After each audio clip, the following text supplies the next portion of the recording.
session.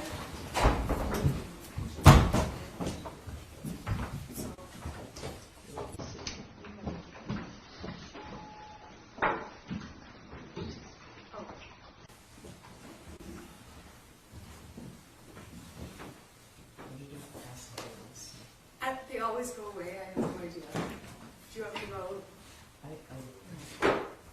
I'll go grab the deputies. Okay. They keep running away. I'm not going to bite them, I promise. You're probably scared of them. Maybe. They're coming down the hall. Oh, thanks. I hope it's okay with you that we just like stay. You're good. Okay. Yeah, yeah. I don't want to take long breaks, but I don't want to, make them sit there for hours on end if they're uncomfortable. So. We don't have a room, so we're happy. We're like happy here. We offered to find you one. Yeah, we're happy here. Okay. We're happy. We're good. Right. You did offer. Thank you. Are you ready? Yeah, okay.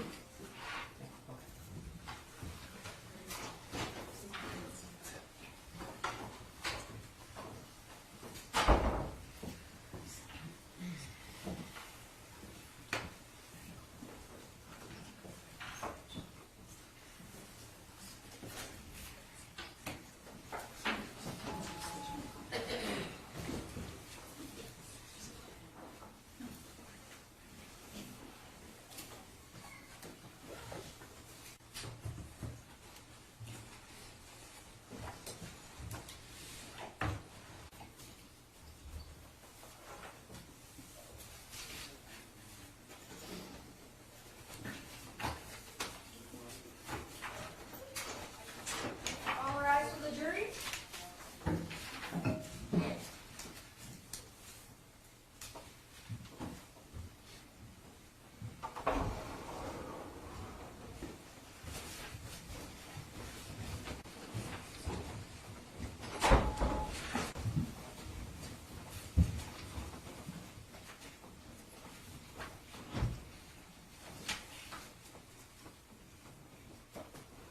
It's probably late to tell you this, but there's a little step there. I found that out the hard way in the dark the first time I showed here, so be careful. All right, maybe see you.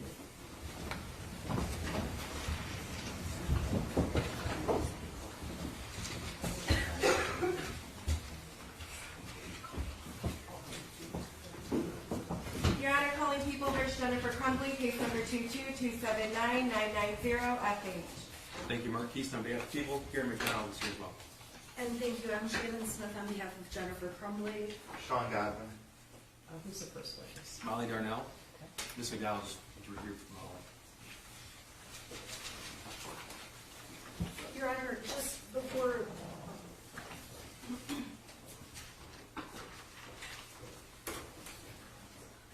I'll just hold on. I'm sorry?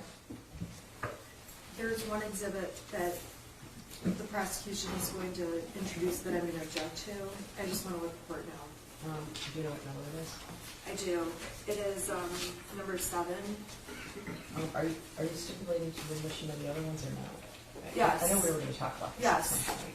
Yes, I believe that Mr. Darnell was exhibits 5, 6, and 8, and we have no objection to those. 7 we do, and I believe that's already been a ruling by the court. I just have to continue my objection. Okay, so this was ruled on previously. Yes. Correct. Okay. All right, so 7 was already admitted in the written opinion. It was, right? Judge. Okay. I just have to maintain my objection. Sure. Thank Sure. you. Okay. For the record, that is a portion of the Oxford High School surveillance footage. Correct. Okay. And for the record, we just think that it's not necessary. All right. All right. Could you step forward? Could you raise, we're sort of closing here, I apologize. Could you raise your right hand? Do you swear or affirm the testimony about to give is the truth, so I'll have to that? Yes. Okay, you can be seated. And then, could you state your name for the record, spell your first and last name? My name is Molly Darnell, Molly Darnell. Go ahead, prosecutor. Good morning. Good morning. I'm going to call you Molly. I assume that's okay. That's okay. Okay. Molly, can you tell the jury what your profession is? I'm an educator. Where Are you a teacher? I am a teacher. Okay. And who is your employer? Oxford Schools. Okay. How long have you been in, how long have you worked for Oxford Schools? I started working for Oxford in the fall of '98.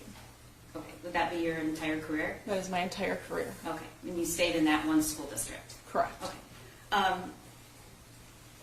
Your current position is what? I work for Oxford Virtual Academy. All right. And when did you begin that position? I began that position 18 months ago. Okay. I'm going to take you back to November 30th of 2021. Can you tell the jury what your position was at that time? At that time in Oxford, I was under teacher contract, but I was the ELA coach and the International Baccalaureate Coordinator. So I worked specifically with curriculum and teachers, like instructional moves in the classroom. Okay. So, ELA, what's ELA? I'm sorry, thank you. It's English Language Arts. all right. Thanks, Judge. So, how much contact did you have with students compared to teachers at that point? I would say minimal in comparison to teachers. All right. And you did, though, spend some time in the classroom in your career? Absolutely, yes. I spent the majority of my career in the classroom. Okay. So on that day, what was your typical day like around that time in that position? So in that position, I would work with building kind of professional development opportunities, or I was working with teachers individually. On that day in particular, I was working with the media specialist and my other coaching colleagues, my other instructional coaching colleagues, on building professional development for the next day. All right. Did you have a classroom? I had an office that I shared with two other individuals, and it was like half a classroom, but it was in the educational hallway. So it was a classroom made into two offices? Mm-hmm. Okay.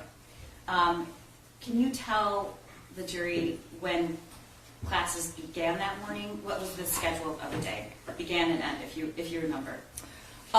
So you're referring to like the start day of the school Yes. day? The school day started around 7:30 and ended around 3 o'clock. And I know Oxford had a different, they didn't have exactly the same schedule every day. Yeah, we but- had a rotating 7, so we met 6 days a week. We met 6 classes a day. But we had 7 classes, so the students only were there in every single class for 4 hours All right. a week. Can you tell the jury what passing time is? Passing time was about, Oxford's one of the larger high schools in the state. It's the largest single-floor high school in the state, I think, at the time. Do you know how many students? I off the top of my head, I don't. Okay. And so there were about 8 minutes between passing times, or between passing. All right.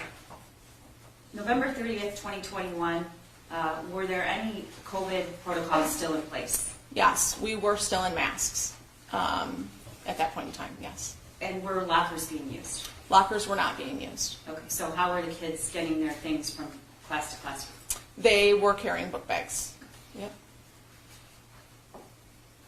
I'm going to show you what's been marked as people's proposed Exhibit 5. I don't believe there's an objection, Your Honor. That's When I- correct, Your Honor. When I say I'm going to show you, it's going to be on this screen and this screen. Okay. Molly, what is that? That's the layout of the high school. All right, so that's a map of the school. Correct. Okay. And can you tell me where your classroom / office was? So if you're looking at that yellow portion, I am, thank you. I am where you see 222, and then there's 226. I'm that little sliver right in between there, and that was 224. Okay, Mark's going to show you Yep. on the map. He's Correct. not letting me have access to the clicker for the Yeah. trial, so I'm relying on him. Okay, so is that your classroom? Yes, that like little sliver where you can see, it looks like a bunch of names are written in there. Mm-hmm. That was the room that I was in, yes. Okay. And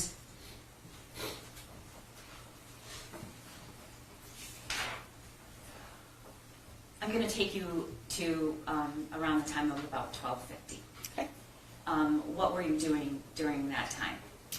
So on that day, The year prior, I was in the classroom, and I had a student who popped by around that time just to check in and wanted to chat. I had a chat with her. There was, I believe it was the beginning of passing that she stopped by. We had a quick little chat. Was that conversation in your It was in the office. or in the hallway? Yep, it was in the office. Was the door open or closed? The door was open. Okay. We had a little chat. She left. I was alone in the office. And passing was still happening, so I moved to my my desk space just to check some emails, check on a couple of things. Okay. So your desk was in the back of the classroom, Yeah, it was towards the back side. Yes, facing the door? facing the door. Okay. Correct. And did you have a practice of what you did during passing time? So sometimes I would go out in the hall and check, like just to check and see what was going on, or I might chat with a teacher or two. I didn't on that day because it was towards the end of passing time, and so I knew things would be wrapping up and teachers would be heading back to their classes. Okay. So at some point, did you see or hear anything unusual? Yeah, so all of a sudden I could hear a commotion in the hallway, and I looked up from my laptop, and I see a bunch of kids running through the hallway. It was a pack of kids, and they were moving pretty quickly, and there was a commotion around it. I couldn't tell if it was like excited, that it was like higher pitched though, and it was almost like some of the kids' hands were extended, like they were trying to move really quickly. Okay, for the record, you have your hands, both your hands up, Yep. shoulder distance. Okay, and that seemed unusual to you? It did. Okay, did it seem unusual because it was at the end of passing time, or just because of the movement and the sound? It was the movement, it was the sound, it was the large bulk of kids that were moving. What did you do?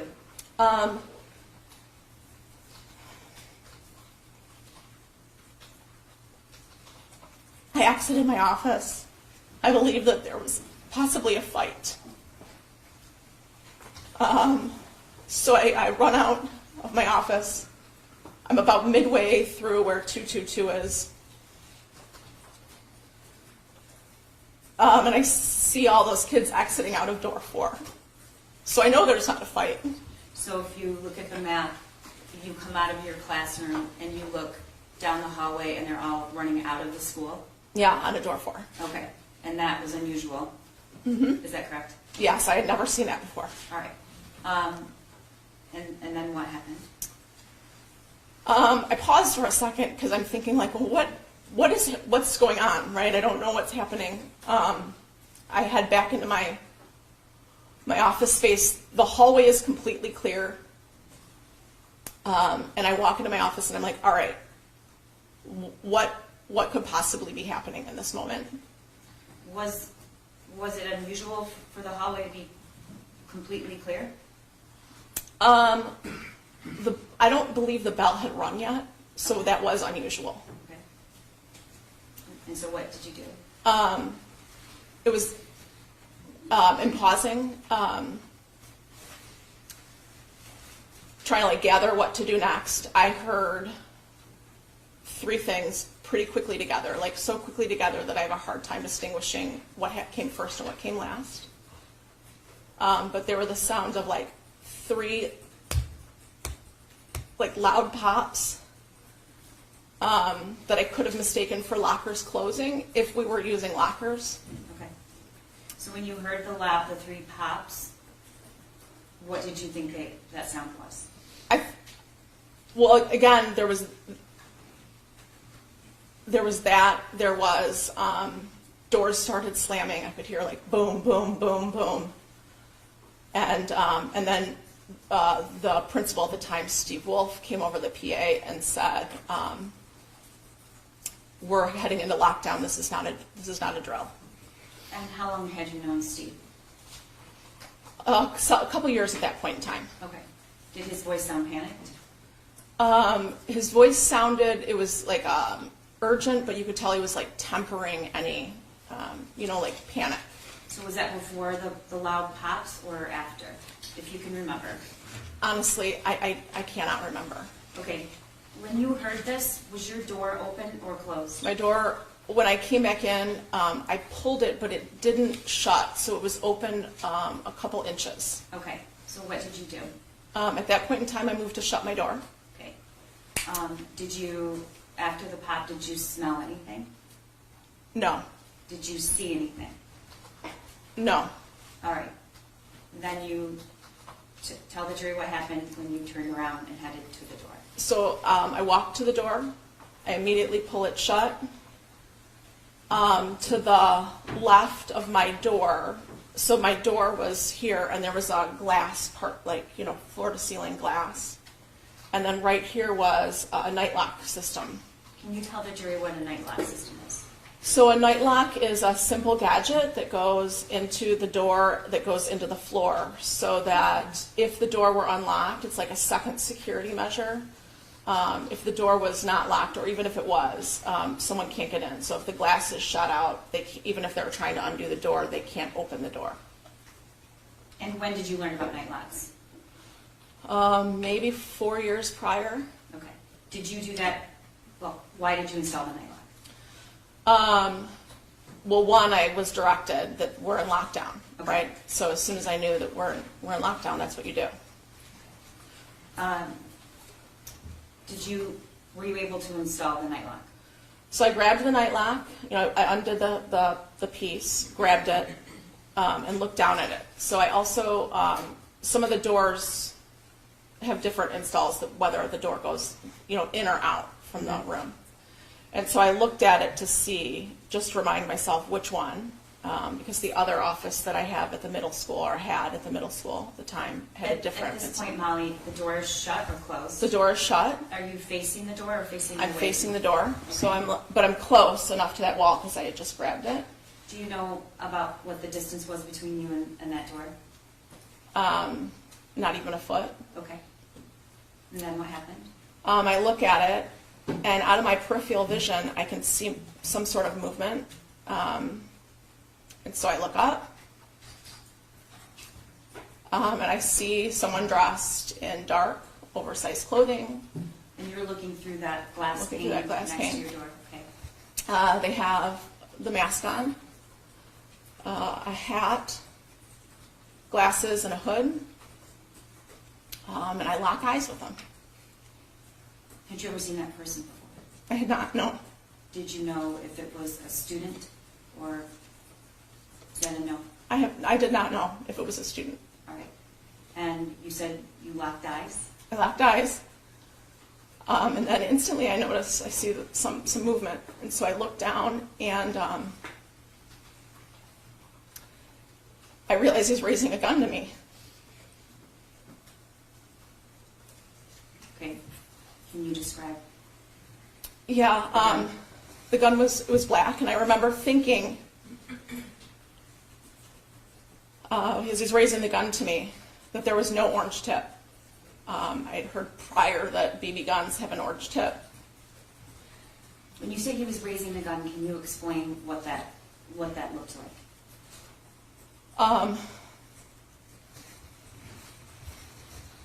Was it one arm or two arms?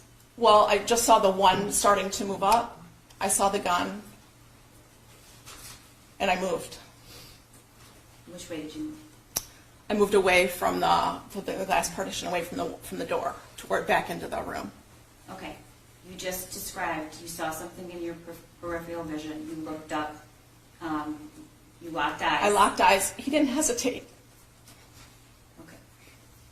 About how long was that from the time you saw the peripheral vision and then the gun was raised?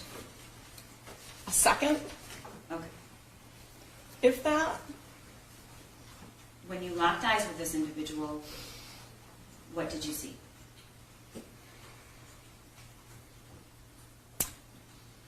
I'm sorry, can you repeat that question? Describe that for me. I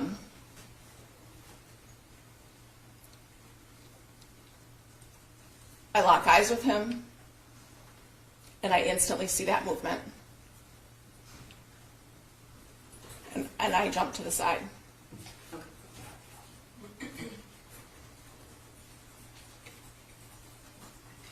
What happened after you jumped to the side?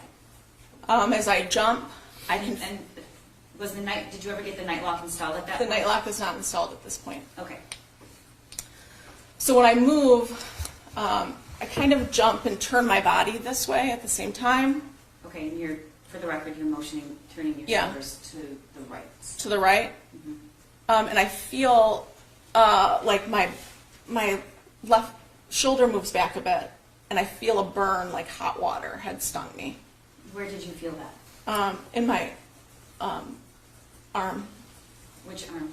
in my left arm. Okay. Up And you're top. pointing to your Yeah. right below your shoulder? Yep. Okay. And are you standing up? Are you sitting down? Are you... I'm standing up at this point in time. I feel that hot burn go through my arm, and I turn back. There was a window in the back of my room that leads out to the courtyard, and I see a bullet hole. Okay, I'm going to show you on the screen. It's been marked as People's Proposed Exhibit 6. Any objection? 6 is removed. What is that, Molly? That's the office that I shared. Okay. And that, can you just describe where the desk is, where what you just described, and point that out? You said Yep. you turned around to the back of the classroom. Yep. So you can see on that window exiting, there's a white mark. Right there? Yep. That would be the bullet hole. Did you, is that what you noticed when you turned around? That is what I noticed when I turned around. Correct. Okay. At this point, what were you thinking? A BB gun can't do that.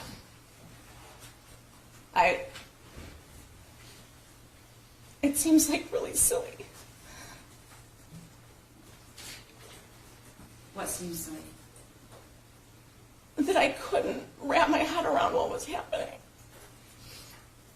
I mean, after you felt the warm and you still were thinking it might be a BB gun. Yeah. Okay. So what did you do? Was the night lock installed at this point? The night lock's not installed at this point, and the only thing I'm thinking is I have to barricade this door. Like there was instinct that kicked in. So what you can't see is right around that corner there was this huge filing cabinet. And I think if we can point to around that corner to. Yeah. Okay. And so I grab it because I'm afraid to go back towards the door at this point in time. And I try to move it, thinking maybe I can pull it out enough and push it. And it was just too heavy for me. So that rolling cart was sitting next to it. That's when I pulled out the rolling cart and I take that back. It's I didn't okay. do that yet. Take your time. I crawled down on my hands and knees and I put that night lock in. And then I moved for the roll. I was like, I just have to keep barricading. And so I grabbed the rolling cart. Is the object in the... Yeah, you can see it's picture? a little red object on the rolling cart. Yep. Oh, that's the night lock. Yes. Okay, but it's sitting on that's the rolling cart, right? Correct. Okay. All right, and were you able to put it in front of the door? I was able to put the rolling cart in front of the door, correct. Okay, and then what did you do? Then the only thing I can think of is he's going to come back and finish what he wanted to do. Could you hear anything else in the hallway? At this point, I'm not hearing anything. Okay. And so what did you do? So I go back to that large cabinet because I know if I'm anywhere in the back of this room, he can see. So I need to hide in this front corner. And so I pull that large filing cabinet back just enough to crawl behind it so that if he comes to that window, he can't see where I'm at.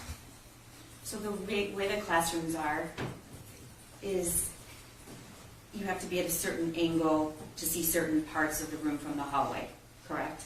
Correct. Okay. And you said you moved to that corner behind because what? Because I didn't want him to see where I was at. Okay. Once you were behind the cabinet, were you sitting? I was crouched down. I was trying to make myself as small as possible. Right? I got really low. I was on my bottom, crouched as close together physically as I could make myself. Okay. What did you do next? I had texted my husband, "I love you, active shooter." And then I started feeling blood dripping down my arm. And what did you do? Um, At this point, had you registered that you had been shot? I don't think I was registering that I was shot. I just knew that I was bleeding. Okay.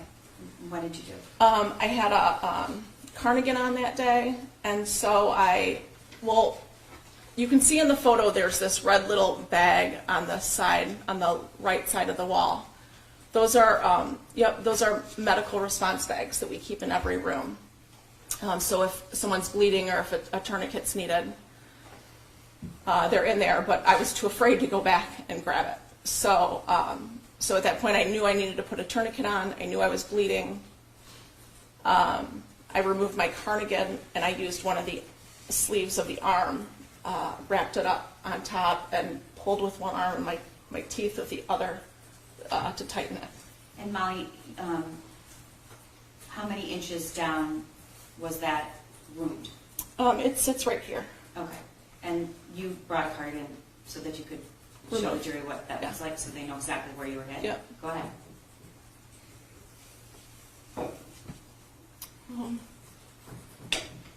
I don't know if you can all see okay, but You can step down if you feel Okay. comfortable with it. Doesn't everyone see?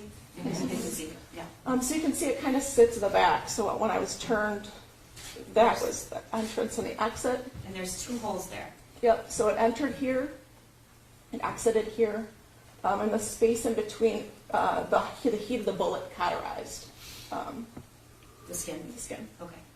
You can sit back down. You put the tourniquet where on your shoulder? I put it above the wound. Okay. How'd you know how to do that? We go through trainings once a year regarding what to do, Okay. in a situation. What happened next? I put the tourniquet on, and I'm in my head, I'm thinking, okay, what do I do next? What's like the next move here? And my daughter texts me. She didn't go to Oxford High School, but she went to a neighboring school district. And they had heard through social media that there was a shooting at Oxford High School.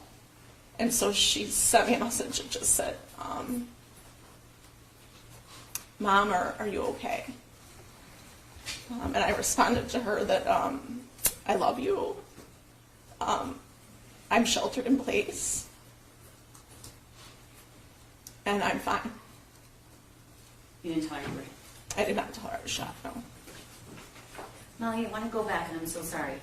When the shooter raised his hand, what were your what did you notice about, if you noticed anything about his stance, or you said you locked eyes? Yeah.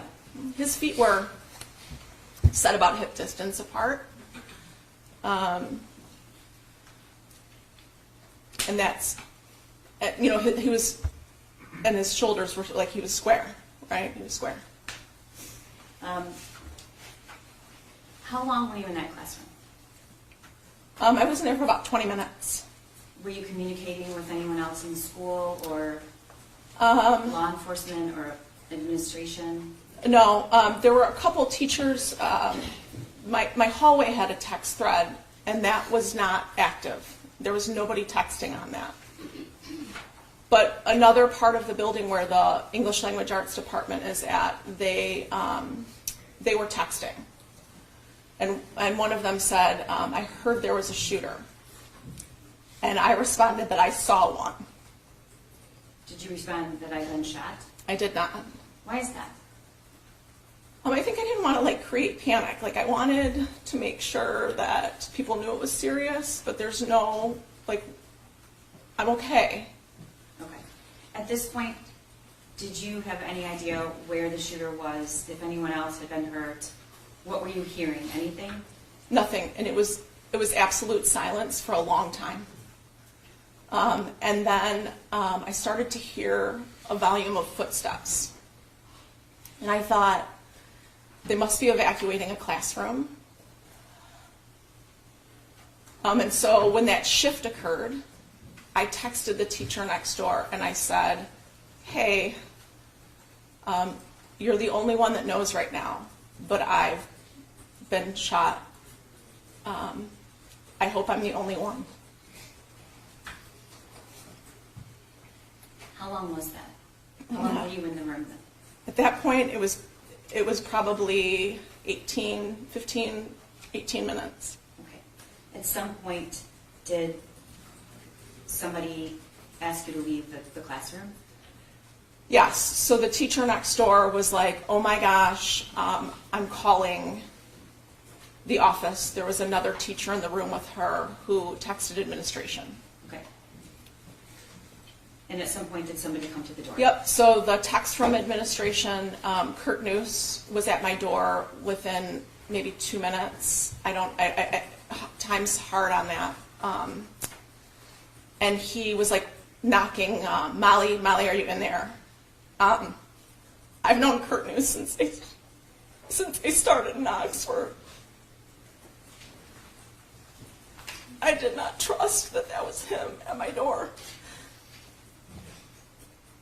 What were you afraid that it was? I don't know. Everything that I knew to be reality wasn't. So did you answer back, or did you open the door, or did you just remain silent? I said, I'm in here, and he said, are you okay? I don't remember how I responded. It was within a second or two that then there were police at the door, and they were like, are you in here? Are you injured? I said, yes. And then I think I said, do you want me to, it was clear that they wanted me to, like, they were there for me. And they couldn't just open the door. They can't just open that door. That night lock prevents them from getting in the door. And Molly, if you know, how would you get into that room if someone doesn't remove the night lock from the inside? Is there a way? So I know there's a special tool to use, but you'd have to take everything off that door, and that's all steel. So the frame, actually. Yes. Okay. And so they were asking you to remove the night lock. Did you do that? I said, do you want me to remove the night lock? And they said, yes, remove the night lock. And then I said, do you want me to open the door? And they said, yes, open the door. And I'm down on the ground while I'm doing all of this. Like, I'm removing the night lock, and I'm opening up the door from my knees. And they, like, scoop me up. And I can see the two officers that scoop me up, but I can see Kurt standing there against the lockers. And I can see 4 cops with guns. Did you see any students? I did not see any students, no. Okay, Molly, I'm going to play a surveillance, which is marked People's Exhibit 7, which I know there is an objection to, but the judge has previously ruled. Just to let the jury know, you're not going to see any victims in this, except for Molly, nor are you going to see any students.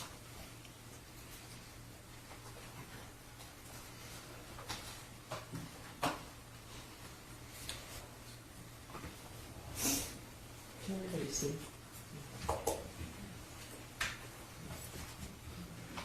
While he's getting that on the monitor, when you said you saw 2 officers with guns, how far away were they? And were they in the same direction?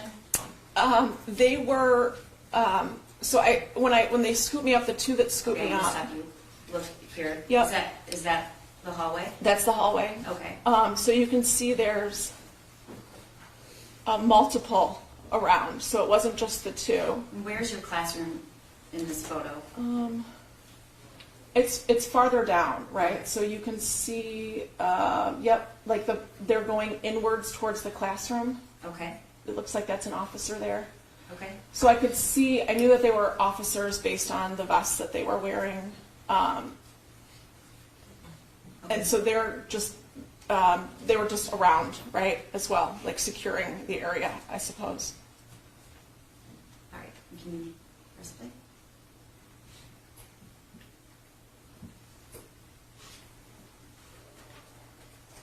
Is that you, Molly? That is me.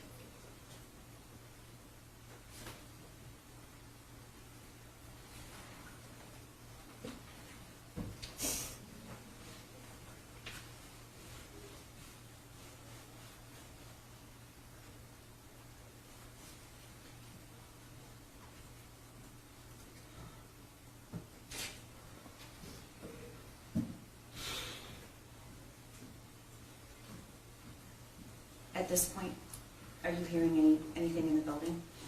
No, everything is silent, like almost like it's so, like echoey. It's so silent. Okay, now you can see through that glass door. Is that you? That is me. What's happening? He's removing the self-made tourniquet from my cardigan, and he's putting on an actual tourniquet. Okay, and at some point you get into an ambulance, correct? Yes. So at this point, he says, I'm going to radio to see if there's an ambulance available for you, making sure that no one else needed it ahead of me.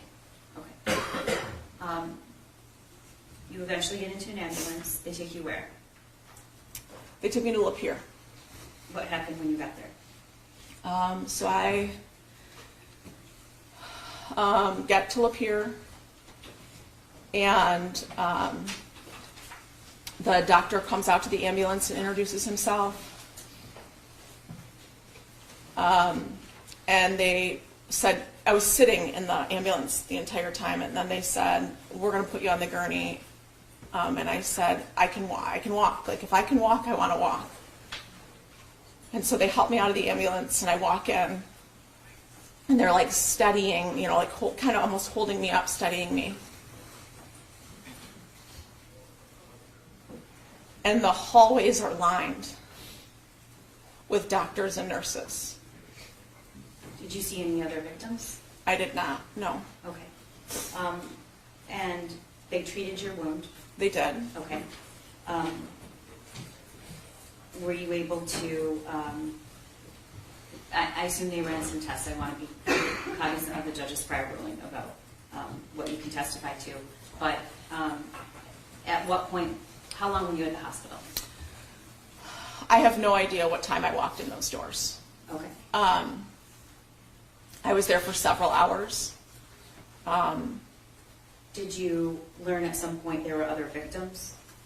I did ask when I was in the hospital, is anybody else been injured? And I was, you know, I was told that there were other victims and a few fatalities, yes. Okay. At some point, did you hear a teacher was shot? I did. And what did you think? I instantly thought it was another one of my colleagues. I knew the direction that I saw him turn, so I knew what direction he came. And who was the teacher? I thought it was Lauren Jasinski that was shot. But who was the teacher they referred to? It was me. At some point, you were shown weeks later a picture of your doorway. Mm-hmm. Do you remember that? I do. Okay. Do you remember who showed that to you? No. Okay. Was it me? I did. Well, I did see. I did see it in your office. Yes. Okay. You were preparing to testify. Yes. I'm going to put that picture on the screen. It's People's Exhibit 8. I don't think there's an objection. Need submitted. Molly, is that your classroom door? That is my. Yes. Okay. What was your reaction when you saw that? He was aiming to kill me. Do you know which one of those shots landed in your shoulder? I don't. I have no idea which one landed in my shoulder, but I know the top one. That's where my head would have been, and the two down below are my chest area. Okay. I unlock that door every day.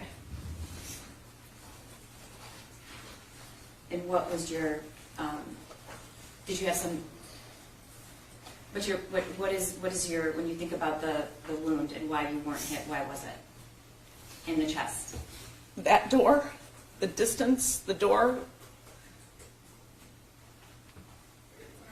and me moving was the only reason that I'm alive. How many inches from your heart was that, that injury to your shoulder? The actual wound is 6 inches, but my turn might have made it less. Thank you. Thank you. I have nothing further, Your Honor. Cross.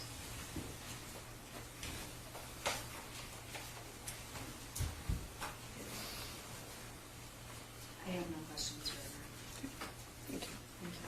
Can this witness be excused, Your Honor? Yes. You can step down and move. Thank you. Who's the next witness? Christy Gibson-Marshall.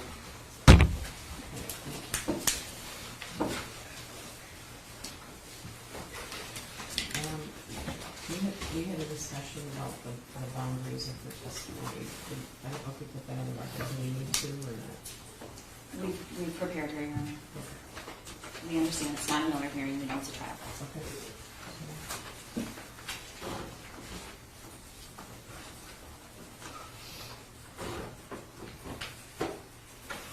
The media is asking whether or not they can videotape the video. I don't see a reason why they can't, right? No, there's no minors. Oh, okay. Yes, I want to make sure. Judge, actually, this one, in this portion. Oh, yes, in this portion. We'll indicate which, Right. which videos can't be shown. Okay. Yeah, give them a heads up. I'm also concerned in giving a heads up to the jury so everyone's prepared. And then, Your Honor, again, the defense objects to, I believe it's just one exhibit you're using with Ms. Gibson. Oh, the big witness? I believe it's only exhibit 9. Yeah. This was previously extensively briefed. Yes. I made it unknown about it. But your objections are good. Thank you.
People call Christy Gibson-Marshall.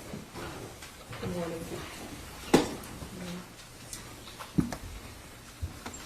Did you raise your right hand?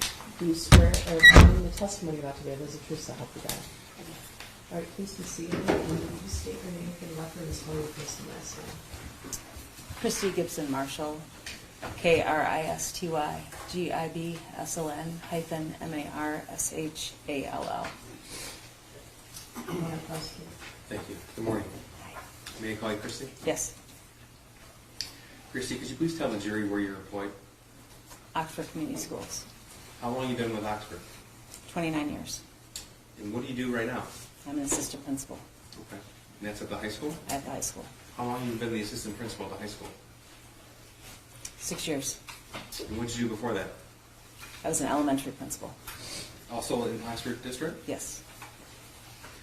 Now, if you could tell the jury a little bit about your role as an assistant principal. What are some of your responsibilities?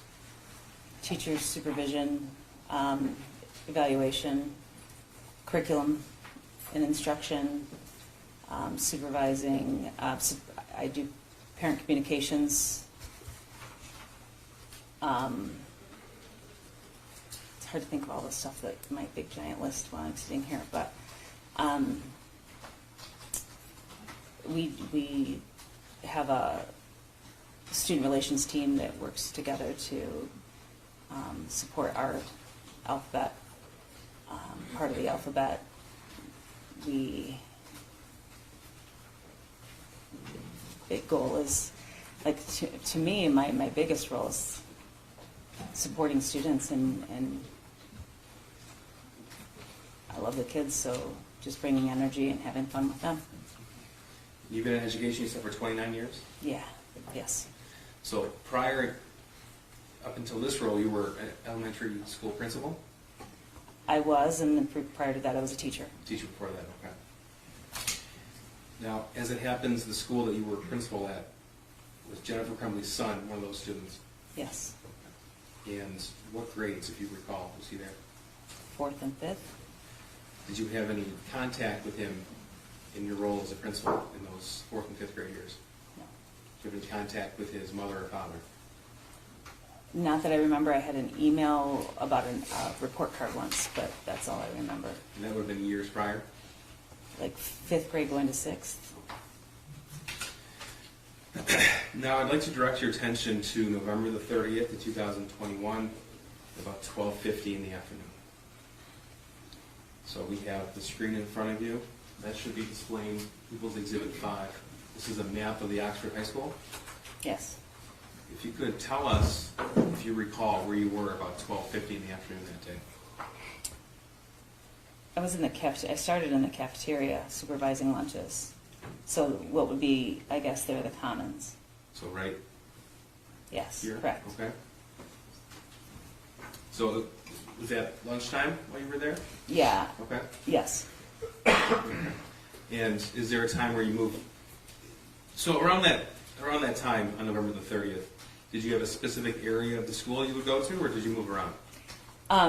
We didn't have an assigned area, but I like to go to the senior courtyard after lunches and just kind of help see that courtyard area. Okay. The hallway out in front of this courtyard area between where you see 400 and 401. Okay.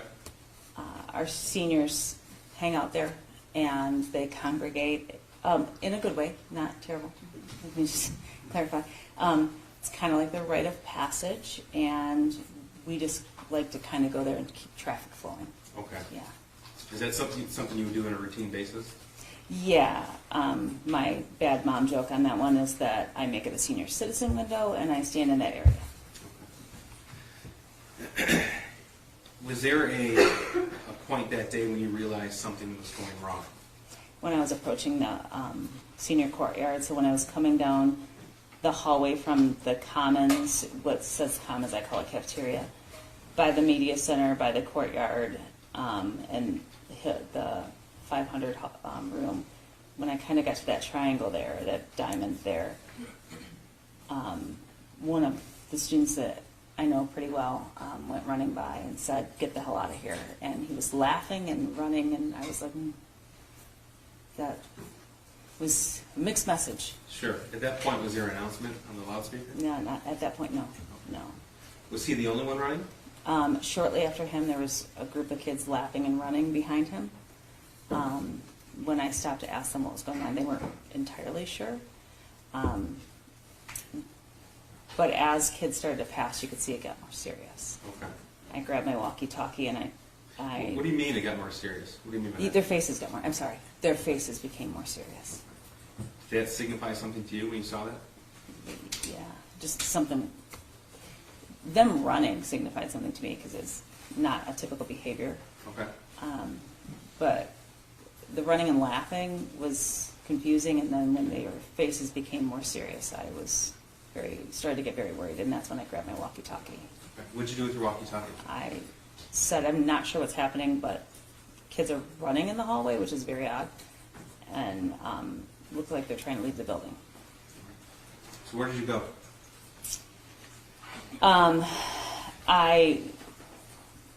They shortly after I got on the walkie, they went to Alice Alert, and so What's Alice Alert? Alice Alert is our intruder, I'm gonna call it an intruder alert, because that's what it was that day, but it's a, notice that we need to take cover, lock down, be aware. It's So an is emergency that assist. an alarm ringing, or is that somebody who's giving a message over the PA system? On that day, it was a message over the PA system. Do you recall who gave that message? Steve Wolf. And who was that? Steve is our principal. He's the principal. Okay. So, is this shortly after you saw the students leaving that appeared to be more serious to you? Practically the same, yeah, it was like they went, when the more serious students came by, the announcement went on. Okay. Now, when you hear that announcement, what were you supposed to do? I'm supposed to lock down. Did you?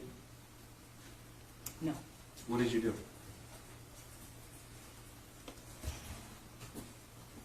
I went to check the hallways to make sure people were okay. When you first started to check the hallways, did you see anybody? The hallways cleared so fast. When I made the turn down the 400 hallway, I ran into a teacher who was locking his door, and then a student came up who was running late. He asked if it was a drill.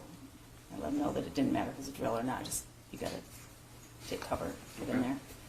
And then I proceeded down the hallway. I was the only one in the hallway at that point. Did you hear anything? First, I smelled something. I smelled what I thought was cap gun. Okay. Later, figured out was gunpowder. And then I heard two gunshots. Where were you when you first smelled what you thought to be cap gun? Probably by like the somewhere between 409 and 414.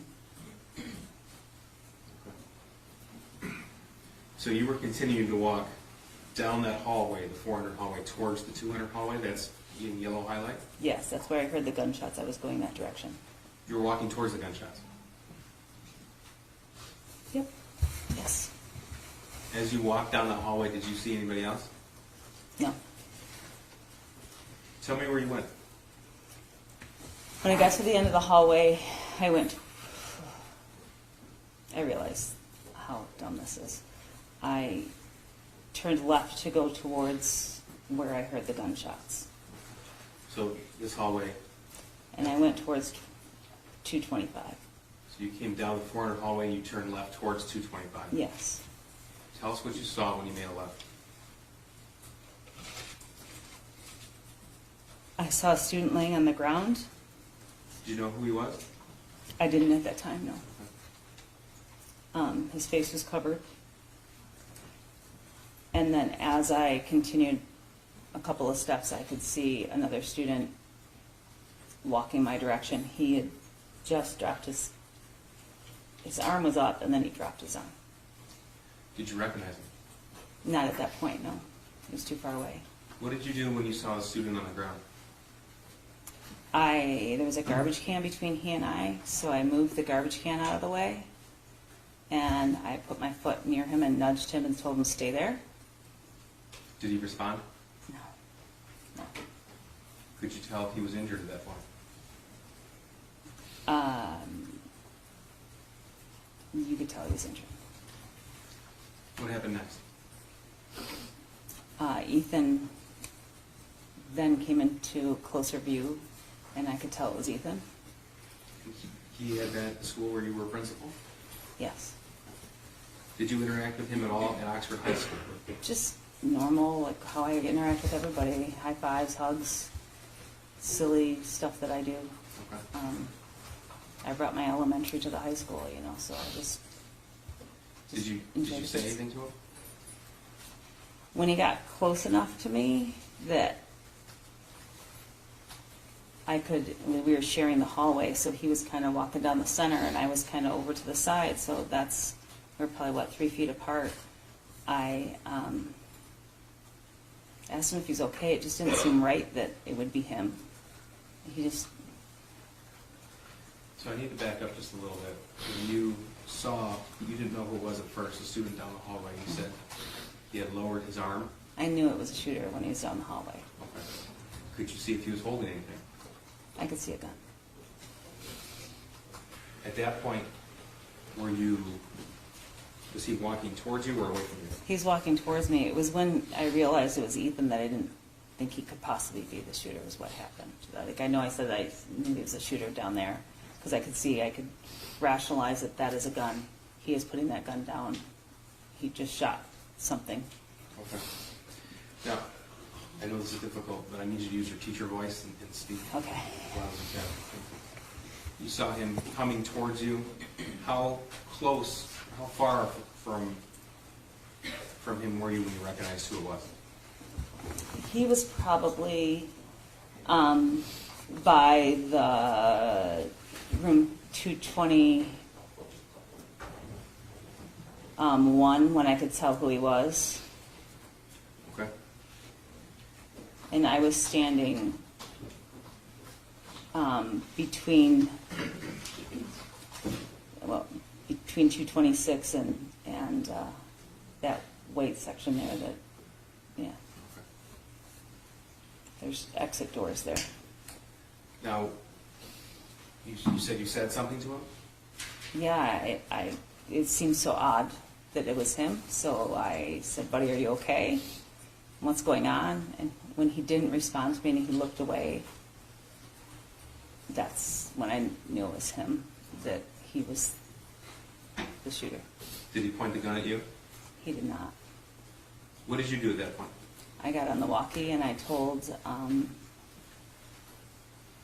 my team that I have eyes on a shooter and I have a victim.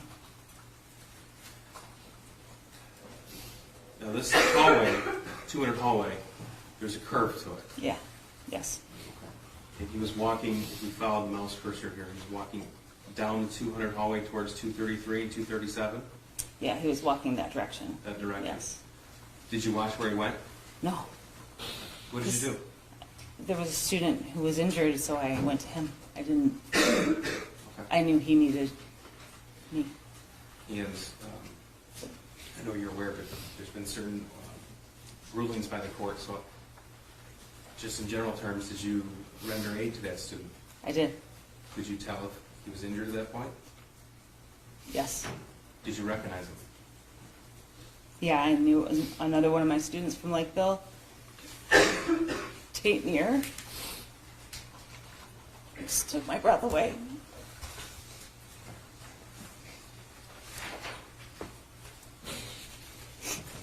Were you were on the walkie-talkie, you said? Yes.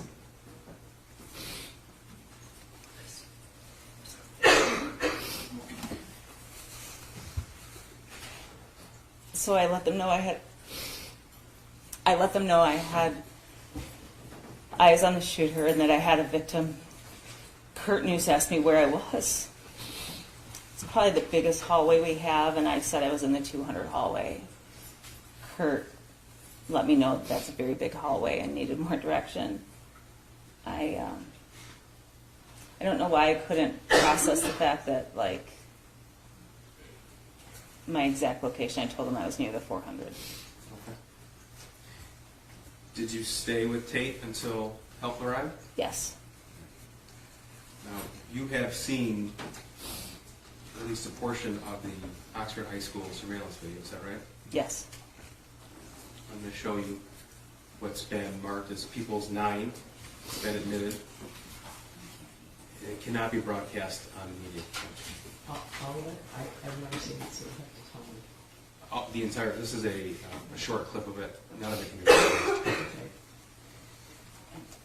Okay. You have, okay, so you guys are not video, okay. Everybody gets it? Tight shot of We're gonna stop the live stream? Should we stop the live stream? Yes. Yes, sir. Yes, Okay. please. All right. I do want to give notice to the jury as well. This is the moving image of a victim on this video. Okay.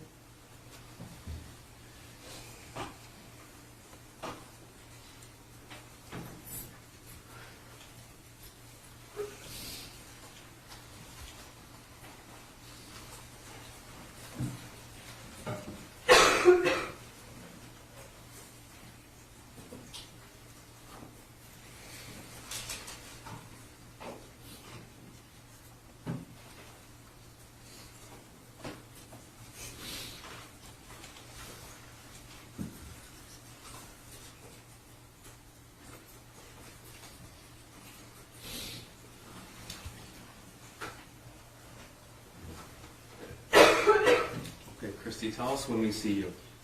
I am approaching right in the yellow jacket there, the gold jacket. For the record, this is at 12:51 p.m. on November the 30th.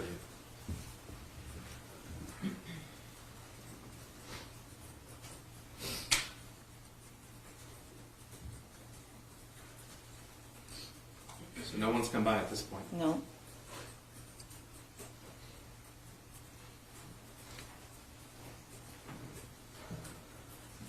I forgot about, that's when he came by. He said, get the hell out of here. I don't know if you could see him running through there. The first student? And you see more students running. These kids are kind of laughing, and then you'll see me stopping. There we go.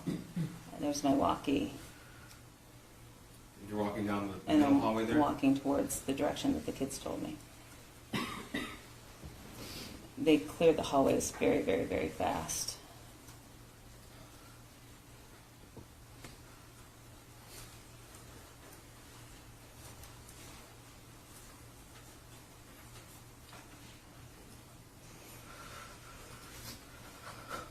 That's you at the top of the screen? Yes, I didn't realize that we passed there.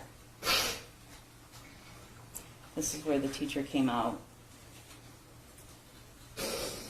I'm checking another classroom to make sure they were okay.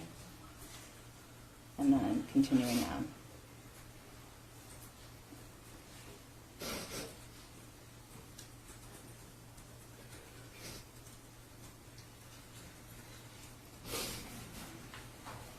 This is where I'm saying, that's when I stepped aside, that's when I said I had eyes on the shooter, because he flinched a little bit, or at least my perception that he did. This is where I moved the garbage Tate on the can. ground? That's Tate. When I'm talking on the walkie, I try to step back a little bit because I think it threw Ethan off a little. And so there he is coming up to me. And I start talking to him here.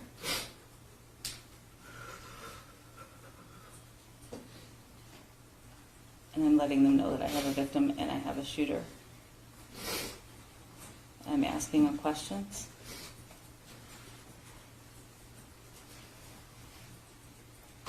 And I turned my back on him, and I came back to Tate because I didn't know it was Tate then. And then that's what right there is when I know it's Tate.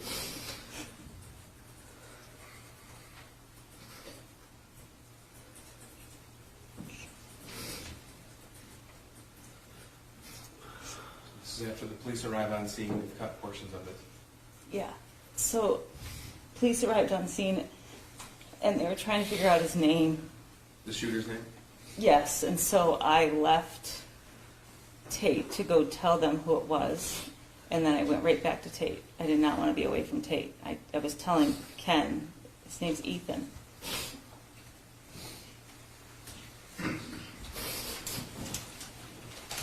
Thank you for your statement. We're going to head across, you can resume, they can resume the live stream, right? So, Yes, sir. I'm sorry, is the prosecution doing the Yes. I'm sorry, I really can't think straight. oh, yeah, I think he said that he's Yes. Okay. I have no questions for you, I'm sorry. Thank you. Thank you. Can this witness speak to this shorter? Thank you.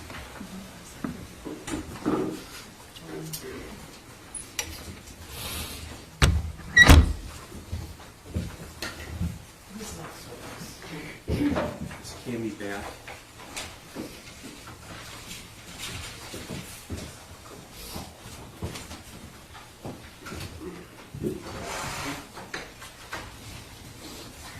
Is there any way we can have like a minute? Say it again. I'm like so sorry, can we just have a minute, like a break or can we have a 10-minute break, please? Sure. Sure. I'm going to give you a 10-minute break, okay? All right, for the jury.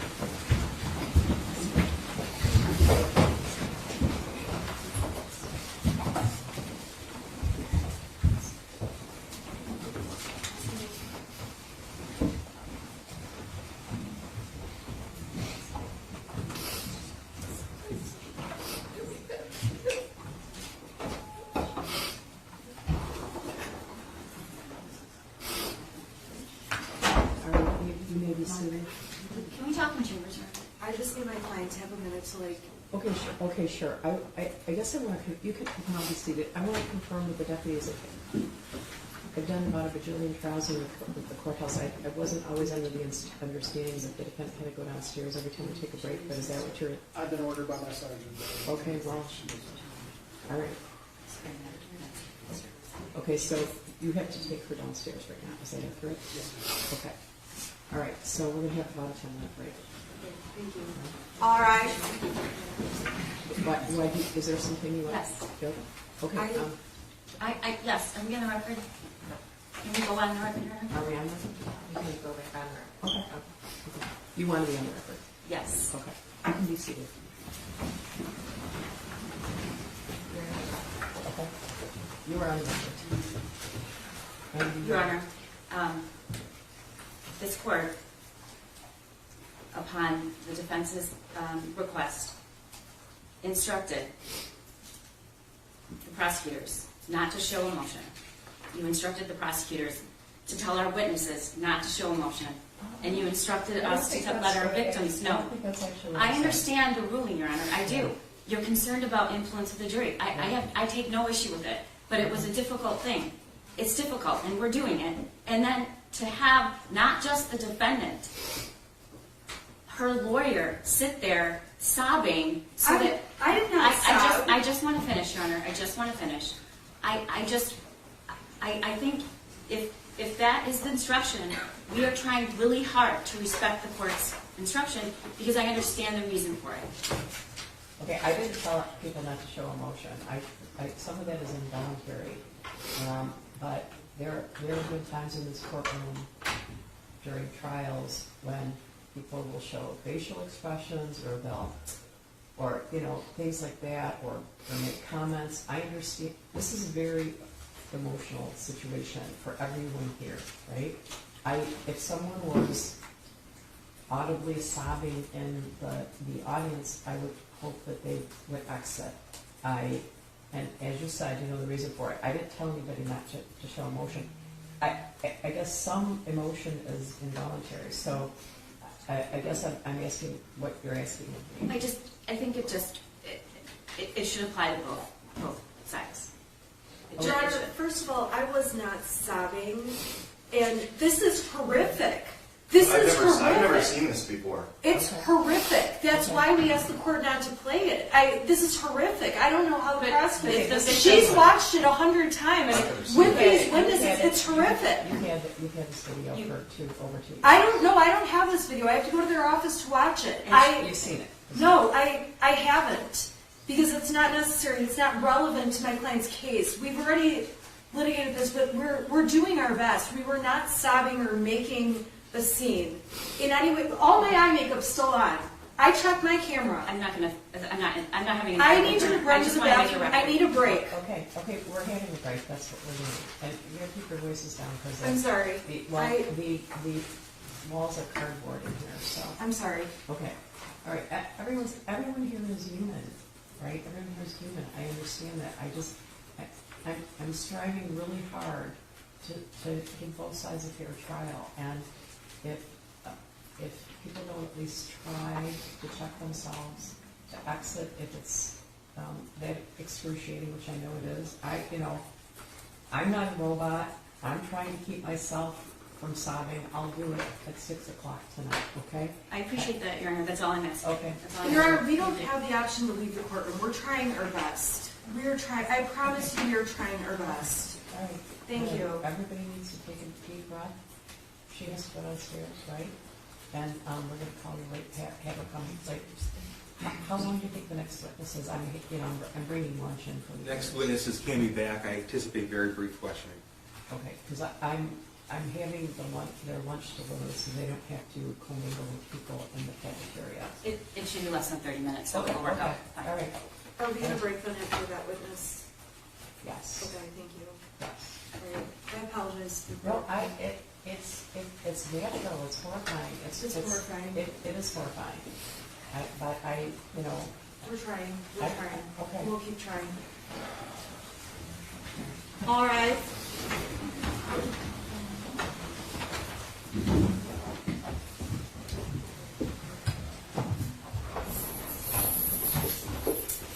You may be seated.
Actually, we don't worry about it.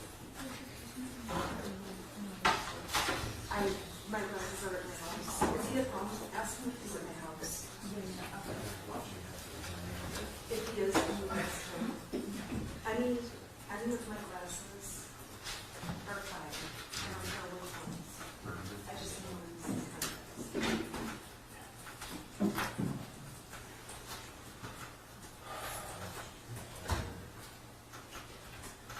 Is he at my house? I'm just so I'm sorry. I'm assuming he was. I think he was, he already was on session.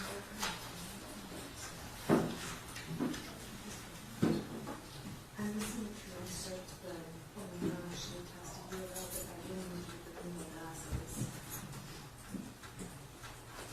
Where are you?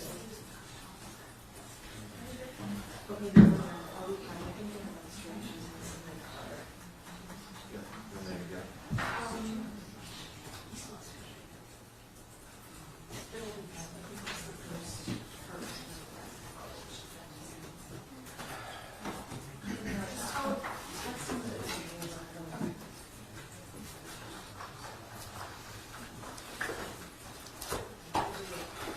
I'm sorry, can you text me later?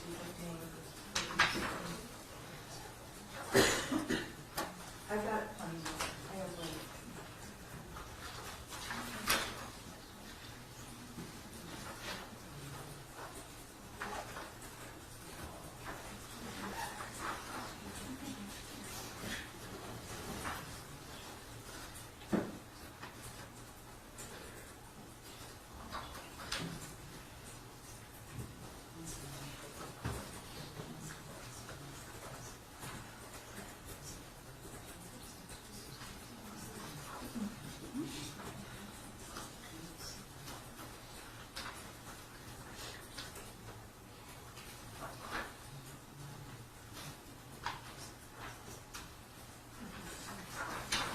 Yeah, I'm just waiting for transcripts. He said.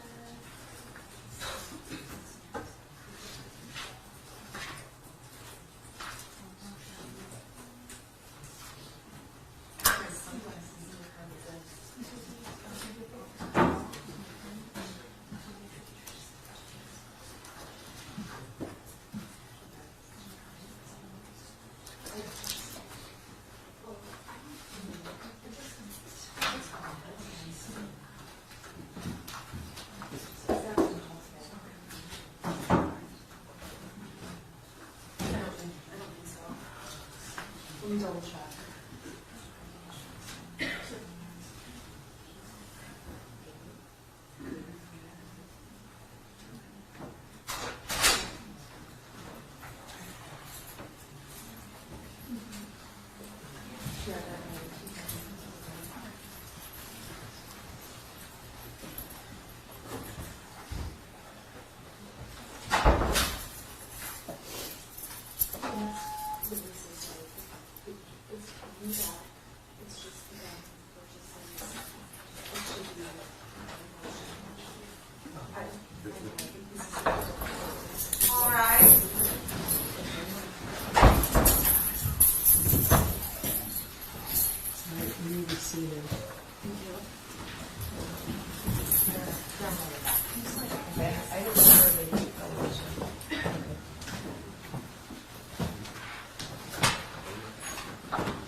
Defense has no objection to exhibits 24 through 30. Okay. I know the court will check with me, but I just want you to. Okay, thank you. Thank you. Okay, we're bringing Cammy back. Well, I guess you might want to bring the jury in before we do that, right? We'll make sure.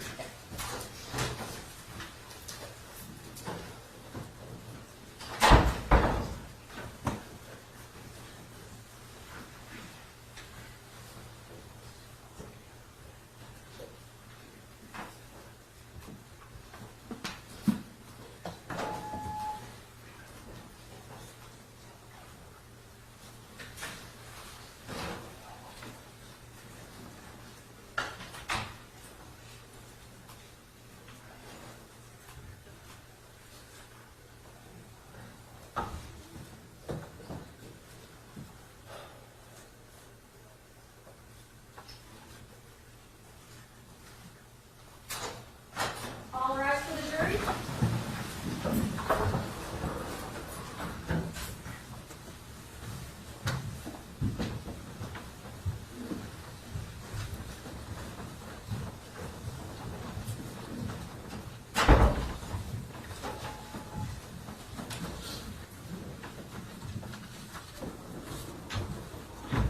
All right, you may be seated. Custody is the next witness. Thank you, Ms. Cammy back.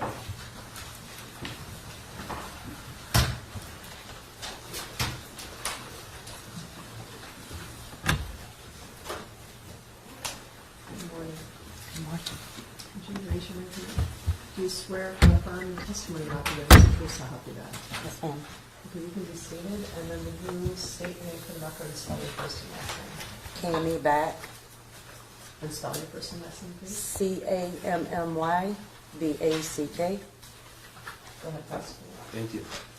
Ms. Back, I'm going to ask you to keep your voice nice and loud for me, okay? Okay. Now, is it true, miss, that you work at a retail store that sells firearms? Yes. And that's in Oxford, Michigan? Yes. Okay. How long have you worked there? 4 years. Okay. And what's your current title? Office manager? Have you always been the office manager? No. As office manager, do you assist with gun sales? Yes, I do. Okay. And what did you do before you became the office manager? I was a counter. I'm sorry? I worked the counter. Okay, the counter? Yes. Okay, so you would deal with customers? Yes. And you're familiar with the procedure when someone purchases a firearm? Yes. Okay. Now, there is a specific process when somebody purchases a handgun, is that correct? Yes. Could you tell us a little bit about that, please? So when you come in to purchase a firearm, whether it's a handgun or a long gun, we have to have your ID. You have to fill out a 4473. What's that? It's a federal firearms form for the Okay. customer. Once that is done, myself or whoever will run a NICS check on the computer. Okay, can you tell us what that is? That is where you send it over to, I just lost my train of thought. To the FBI, and then Okay. they take it from there. Okay. Do you know what happens with that? When you I send do it to the not. FBI? Nope. So you take this information in, and the customer fills out certain forms, and you send that off? Yes. Okay. And how long does that process usually take? Sometimes it could take seconds, sometimes it could take up to 30 minutes Okay. or longer. Is someone able to walk in and buy a firearm, or to buy a firearm and walk out with that gun purchase that day? As long as they pass the background check. As long as everything checks out? Yes. Now, what happens if things don't check out, or if there's some kind of delay? Does that ever happen? Yes. Okay, and tell me about that. So if a customer is delayed, we are giving them a Brady date, which is 5 days. Within those 5 days, the NICS check could come back as a perceived, or it could come back as a denied. After 5 days, if there's no response, then we are allowed to hand the firearm over to the customer. Okay. Do you know the circumstances in the background why somebody might be approved or denied? I do not. Okay. Now, when the store you work at sells a firearm, do you also provide a ATF pamphlet on handgun safety? Yes, Is that with every handgun purchase? with every handgun, yes. Okay. And tell me about that pamphlet, please. What kind of information is contained in there? It just states the do's and the don'ts, as far as, you know, when you buy a firearm, child safety, how to lock it, just to pretty much keep your firearm safe and out of the hands of, you know, anyone that doesn't need to have it. Okay. And that is provided by the ATF? Yes, Okay. That's the Bureau of Alcohol, Tobacco, and Firearms? yes, All right.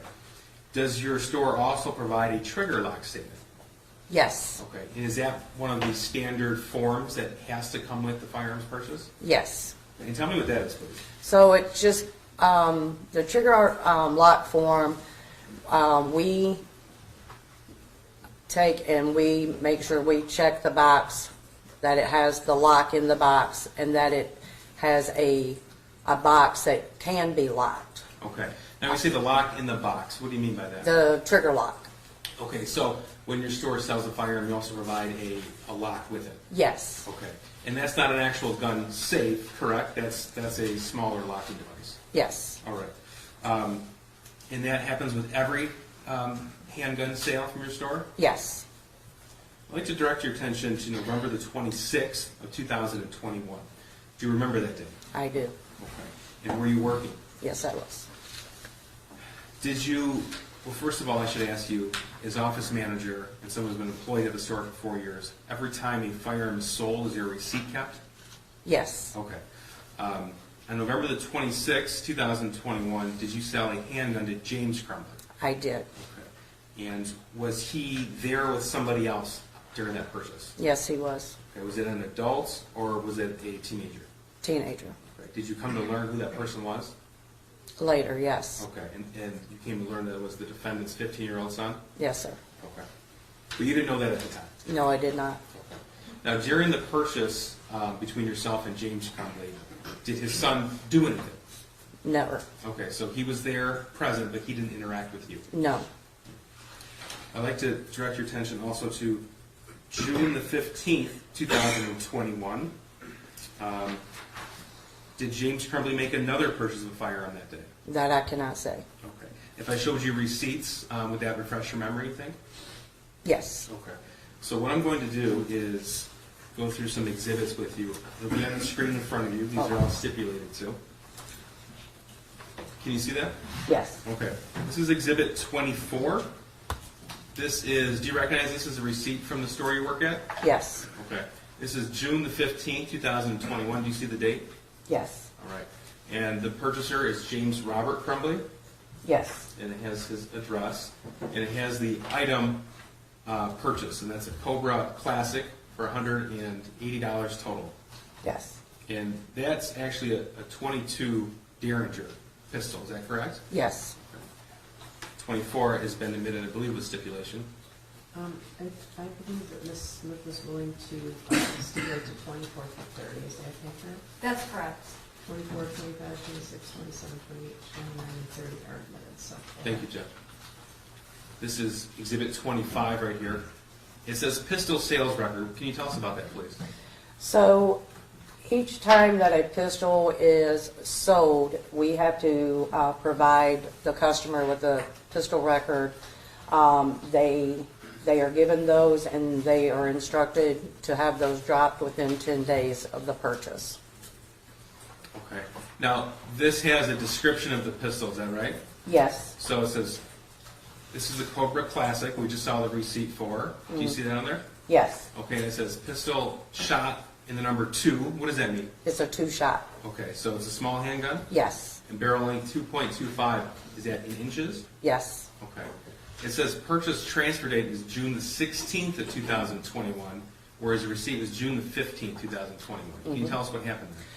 So I believe that Mr. Crumbley may have gotten a delay on June 15th, and he had to proceed either later in the day on June 15th, or he may have gotten a proceed early morning on June 16th. Okay, and that's because there's some kind of delay in the background information? Yes,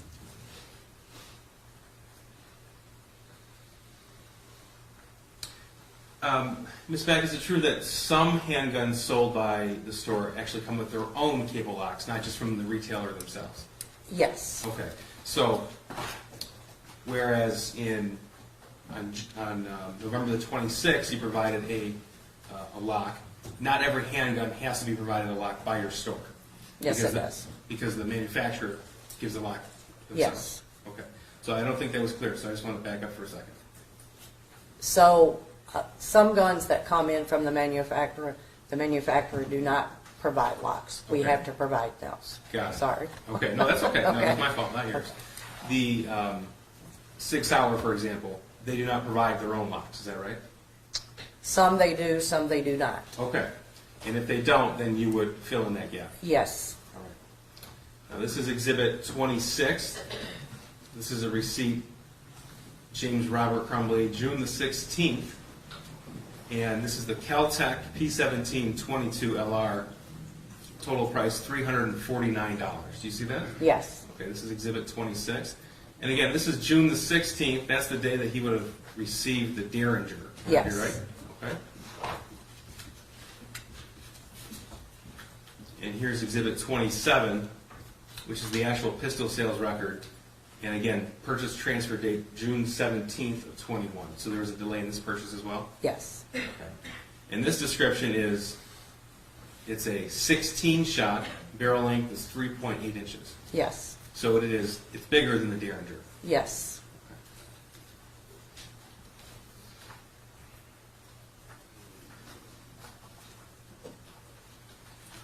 Now moving on to Exhibit 28. This is from November the 26th of 21, the date we've already spoke of. So this is a receipt, total of $519.35. And again, James Robert Crumbley. Is that right? Yes, Okay. And this is the day you recall seeing somebody with him, yes, his son. Okay.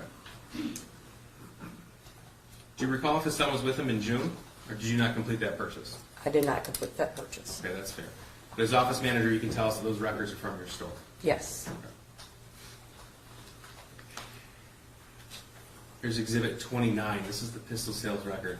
And this is from the Sig Sauer on November 26th, is that right? yes, Okay, so this is a 15 shot, and it's 3.75 inch barrel. Is yes, that right? Okay. And he walked out with that gun on November the 26th, 2021? Because that's the date that we have right there? yes. Okay.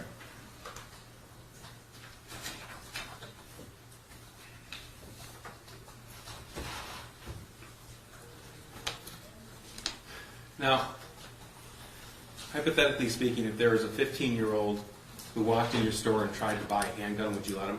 Absolutely not. Okay, that would be illegal, right? Yes, Here's Exhibit 30. This is a portion of the firearms transaction record. I think you referred to it as a 4473. Do you recognize this? yes, Okay. And was this provided, this was filled out by James Crumbley? yes. Okay. And what's the purpose of this form here? That is to keep a record for ATF for all firearms that are sold. So there's certain boxes are checked here, and the condition of the gun is notified. In this case, it was used. Yes, Okay. And the purchaser has to assert certain things before he can walk out with that gun. Is that right? yes, In one of those boxes, are you the actual transferee, or you are the actual buyer of the gun? It's not for somebody else, right, because it is not legal for someone to buy a gun for somebody else through your store. Correct? no, it is. Well, that person has to come in and fill out this paperwork. That Yes. Right. Right. So it would not be legal for a adult, for example, to check this box that the gun is for himself and then transfer it to a child. Yes.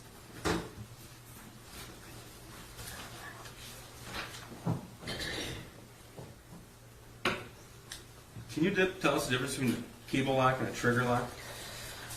So a cable lock, you have to take the slide off of the pistol and run the cable through the barrel and bring it out and to lock. Trigger lock goes directly on the trigger. Okay. And do you recall what was provided to James Crumbley on November the 26th? I believe it was a cable lock. A cable lock, okay, so it looks like a rope. Yes, And then at the end of the rope, there is a locking mechanism, yes, and then that's fastened by a key, would that be right? correct, yes.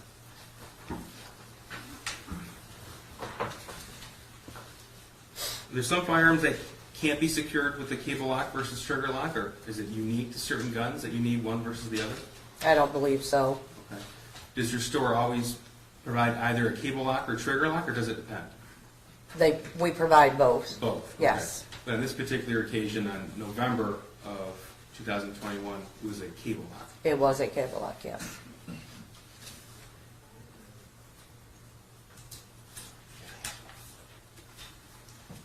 I have nothing further. Oh, hang on one second. Sorry. Thank you, Judge. Nothing further. Thank you, Your Honor. I just want to go back through the exhibits. Would it be easiest if I had the prosecution go back through them if I ask, or is it easier if I just transfer it to my laptop? Okay. I can use these. Okay. Can you put up exhibit number 24, please? Just so that the jury can see it. And if you want, I can put it on my computer. I have them. Oh, we have another flash drive, don't we, that we provided to the Yeah. I have them on my computer. Do you want me to take the reins and use my laptop? Yes. Yes. Okay. Your Honor, we just need to switch this over then. Hit that button, and then I've got to plug in my...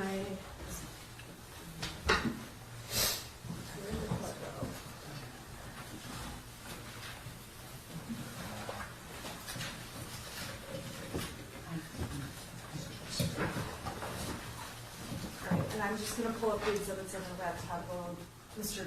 Godwin plugs them in.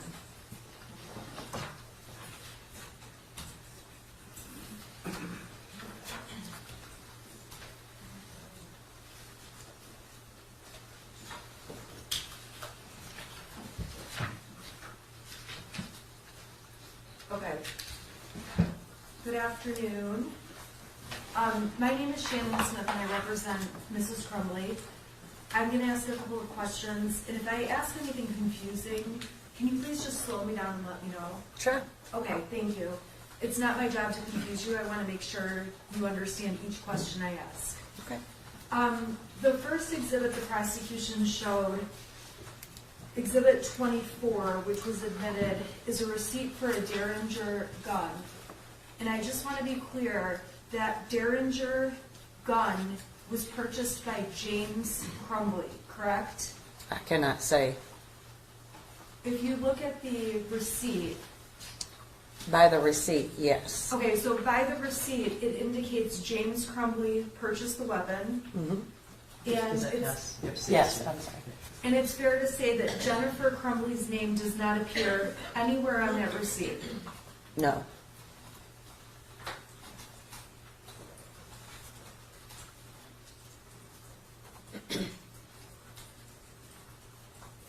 Okay.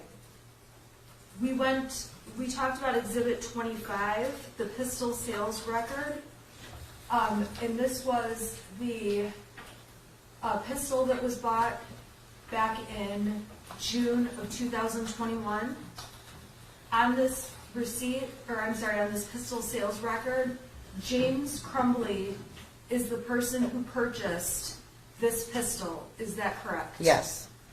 Jennifer Crumbley's name does not appear anywhere on this pistol sales receipt, correct? I'm sorry? No. Thank you.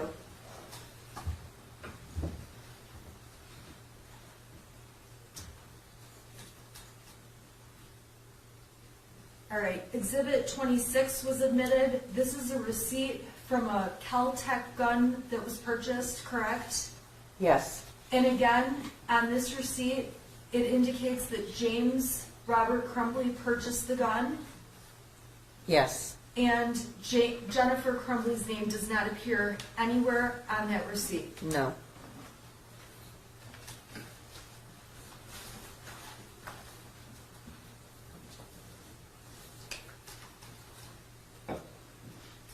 All right, I'm turning to Exhibit 27, which was admitted. This is the pistol sales receipt from the Caltech that we just talked about in the prior receipt. I'm sorry, this is the sales record. The sales record indicates James Crumbley bought this gun, Yes, okay? And Jennifer Crumbley's name is not listed as the purchaser, or she's not anywhere on this record, correct? yes,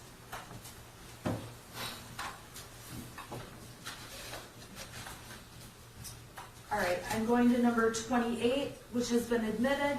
This is the receipt from the Sig Sauer that was purchased in November of 2021, correct? yes, You have a direct memory of the purchase on this Sig Sauer gun, correct? yes, And on this receipt, this gun was purchased by James Crumbley, correct? yes, The receipt does not have Jennifer Crumbley's name.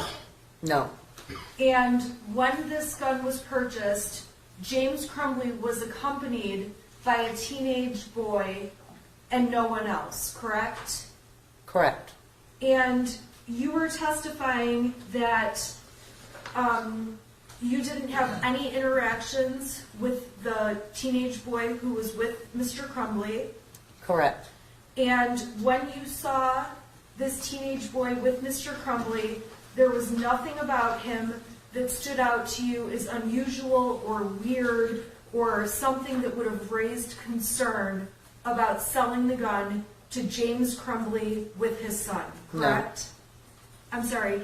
The court's making a record, so it's really important we talk one at a time. I'm not trying to cut you off in any way. I just need to make sure the record's really clear. Sure. So I'm just going to re-ask, and I'm doing it just to have a clear record. When you saw Ethan Crumbley with Mr. Crumbley buying the gun, there was nothing about him that concerned you about selling the weapon to Mr. Crumbley, correct?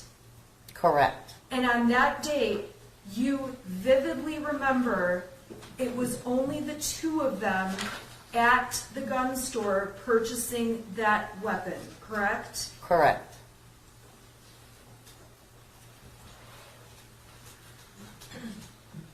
And again, on Exhibit 29, this is the pistol sales receipt.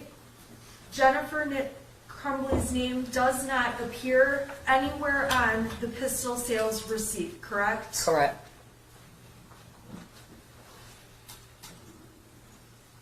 And I'm going to open Exhibit 30, which has been admitted. This is the firearms transaction receipt. This is specific to the November gun that was purchased, the Sig Sauer, correct? yes, And on this form, James Crumbley is the only adult that filled out this form, correct? yes, Jennifer Crumbley's name does not appear anywhere on this form. no, And the information provided was all provided by James Crumbley, correct? correct, And you cannot sell a weapon to a 15-year-old who walks into your store if they came in and wanted to buy a gun, correct? correct, And if you don't know the answers to these questions, I can ask someone else, but I'm going to ask you. When a parent buys a gun, a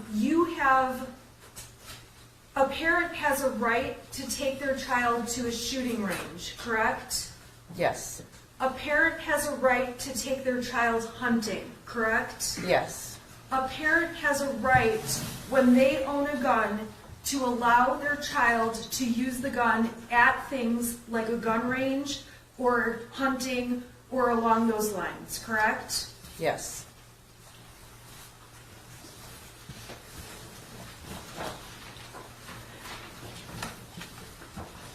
You testified that with the Sig Sauer gun, it did not come from the manufacturer with a lock, correct?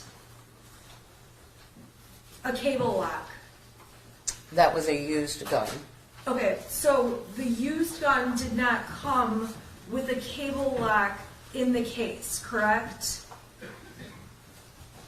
It may have, If it didn't, you provided a cable lock yes, to that gun. yes, And in order to take a cable lock off a gun, you have to use a key, correct? yes, And the key is, it's not just any key, it's a key specific to that cable lock, correct? yes, And in Michigan, there is no, as far as you know, and if you don't know, you can tell me and I can ask another witness, there is no requirement that a person has to store a gun in a safe, correct? Judge, I'm going to object. That's calling for legal conclusion. Well, it is. It is calling for legal conclusion, isn't it? I'm assuming you guys could stipulate to that at some point, but. Can we say- Either way, it's not appropriate for this Or, witness. yeah. Okay, we'll Yes, take the care of police that officer, later. Yeah. Okay. When you sell guns to people at your store, you also, you're not required to also sell them a safe for that gun, correct? correct, As a precaution, if it does not come with a cable lock, you make sure that every gun that leaves your store is sent out with a cable lock if one can be put on that gun, correct? cable lock or trigger lock, Or trigger lock? yes, Okay, thank you.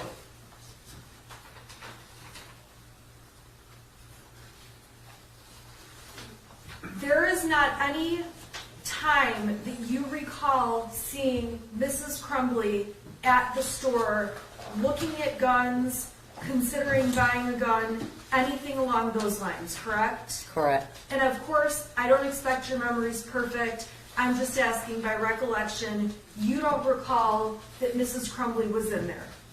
she was not, no, It's also not illegal for a father to bring children in or a teenager in with them to purchase a weapon, correct? correct, Mr. Crumbley is not the only person who has ever been in the store purchasing a weapon with minors present, correct? correct, And there is nothing that when you come to the door of the store that says minors cannot enter the store or look at what you have in terms of your stock, correct? correct.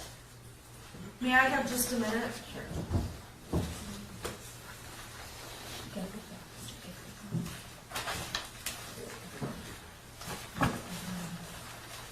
I have no further questions, thank you. Just very briefly. Ms. Mack, I'm just going to clear a few things up. I'm afraid I wasn't terribly clear with some Sure. things. First of all, after the shooting in Oxford High School, agents from the ATF, they came and spoke with you. Would that be right? Yes, Okay. And ATF, that's the government agency that sort of regulates the firearms transactions. yes, Okay, at least to your understanding. yes, Okay. And when you, well, first of all, let me ask you this. Do you recall on November the 26th when that Sig Sauer was sold to James Crumbley, if he shopped around at all or if he went right to that gun? he went right to that gun, And did he make any statements about that? that he had had his eye on Your it Honor, for some I time. would object to the hearsay of the co-defendant who's not present in this trial. It's not offered to the truth of the matter, sir, the judge. It's offered to show that he went right for that gun. Well, I guess he asked whether or not he looked around. And he didn't look at anything else. No, ma'am. Thank you, Judge. And were you able to tell if that transaction for the Sig Sauer on 11/26/21 was for cash or for credit? It was cash, Cash, okay. And you did that by comparing the receipts on November the 26th, and there were no credit or check transactions that have been made in the amount of $519.35? correct, Okay. Thank you, nothing further. Can I ask you, there's also an exhibit 31. And what this is. Oh, that's going to come through Agent Brandon. Okay, I just wanted to make sure you didn't have to bring this witness back. I'm going to excuse her. Okay? Thank you. Thank you, Judge. Please step down and excuse. thank you. Thank you.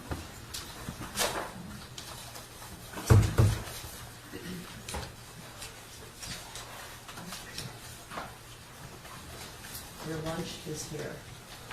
Okay, the fact that we're providing lunch doesn't mean that you can't leave the building or go out to your car or do things like that. I want to avoid any interactions in the cafeteria that could impact you. I don't want people talking to you, and I just want you to feel comfortable. All right. So your lunch is in the cafeteria. As an hour. We'll come back at about. You can return to the jury room at 10 if you want. Your lunches are in the jury room. Don't discuss the case with anybody. Don't do any research. Don't go on Facebook. Don't read any news on your phone or computer or otherwise. And don't discuss the case with anybody. And we'll be back at about 10 if you want. Okay? All right, for the jury.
Stream us when you need us. CBS 2 News is always streaming on CBS News Chicago.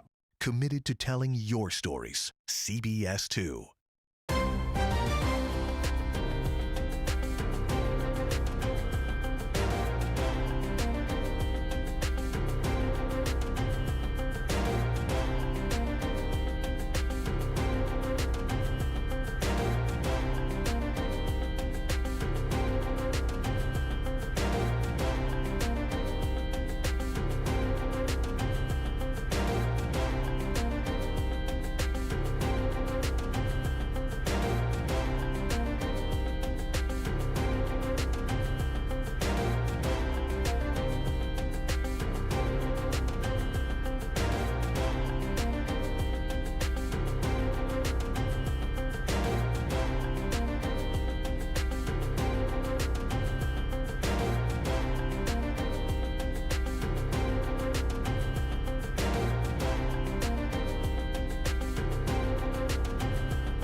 The latest breaking news, first alert weather, and more streaming on CBS News Chicago. Keeping you safer, sooner. CBS 2 First Alert Weather.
CBS 2 News streams here. CBS News Chicago.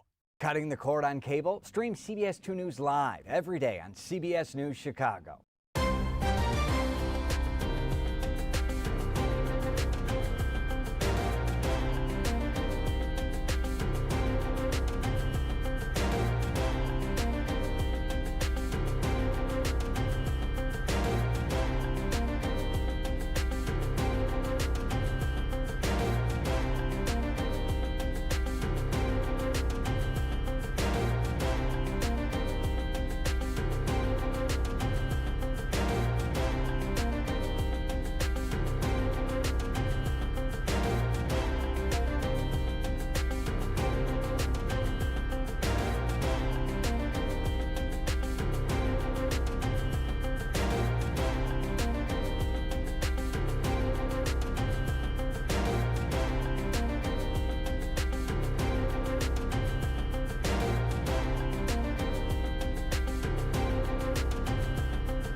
Stream us when you need us. CBS 2 News is always streaming on CBS News Chicago. Committed to telling your stories. CBS 2.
The latest breaking news, first alert weather, and more streaming on CBS News Chicago.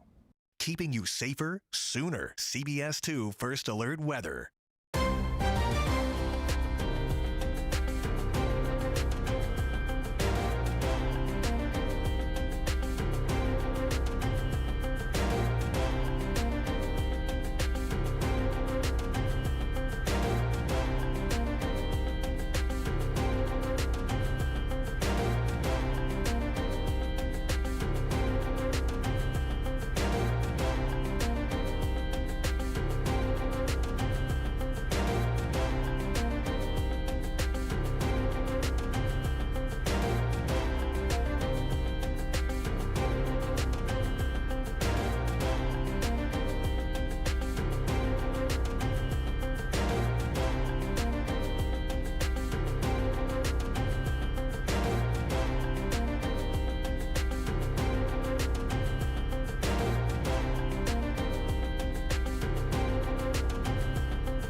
CBS 2 News streams here. CBS News Chicago.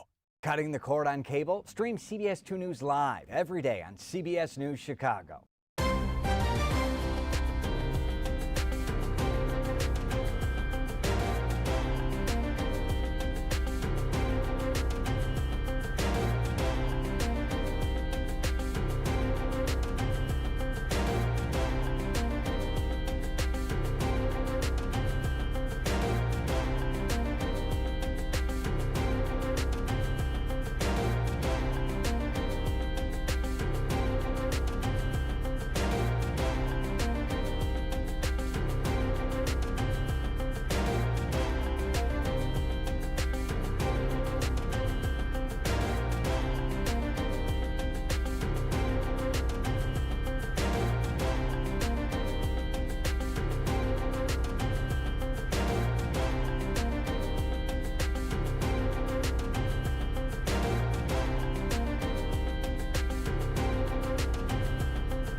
Stream us when you need us. CBS 2 News is always streaming on CBS News Chicago.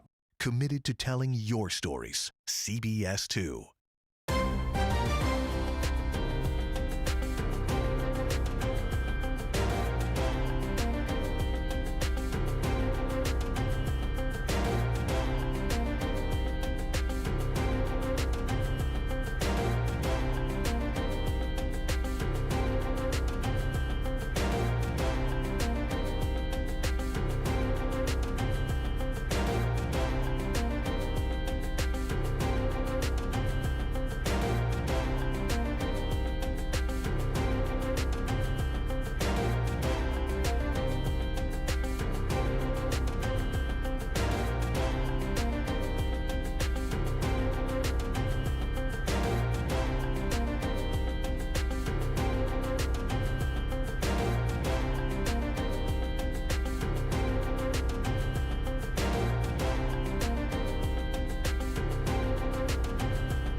The latest breaking news, first alert weather, and more streaming on CBS News Chicago.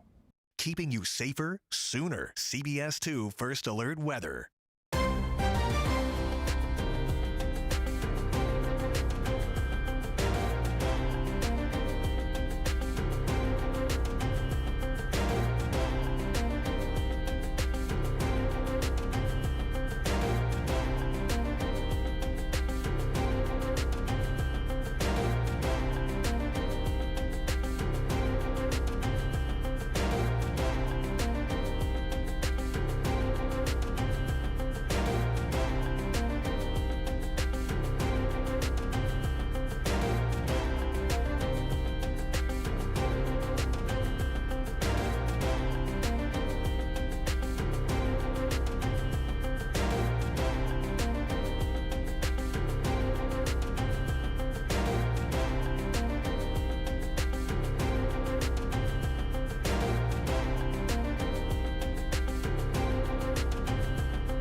CBS 2 News streams here. CBS News Chicago. Cutting the cord on cable? Stream CBS 2 News live every day on CBS News Chicago.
Stream us when you need us. CBS 2 News is always streaming on CBS News Chicago. Committed to telling your stories. CBS 2.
The latest breaking news, first alert weather, and more streaming on CBS News Chicago.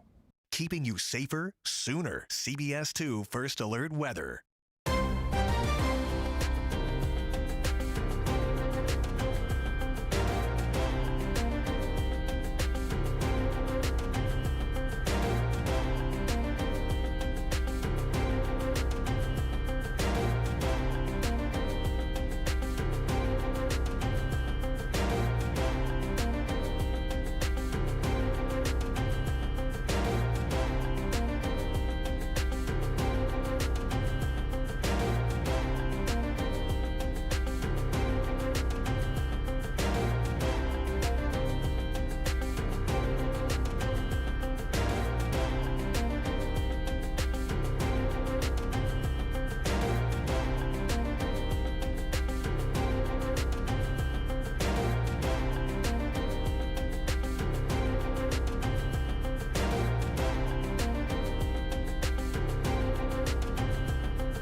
CBS 2 News streams here. CBS News Chicago.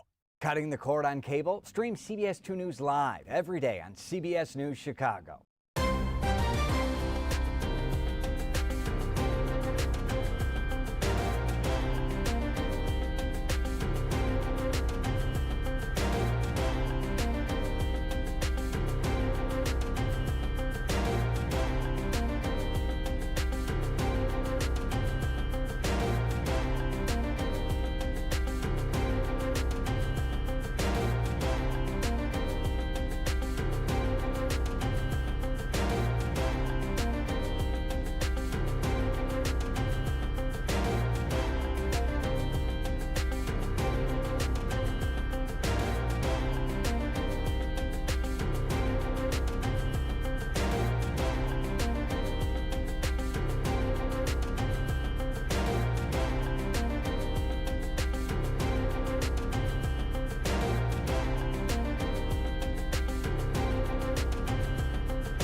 Stream us when you need us. CBS 2 News is always streaming on CBS News Chicago.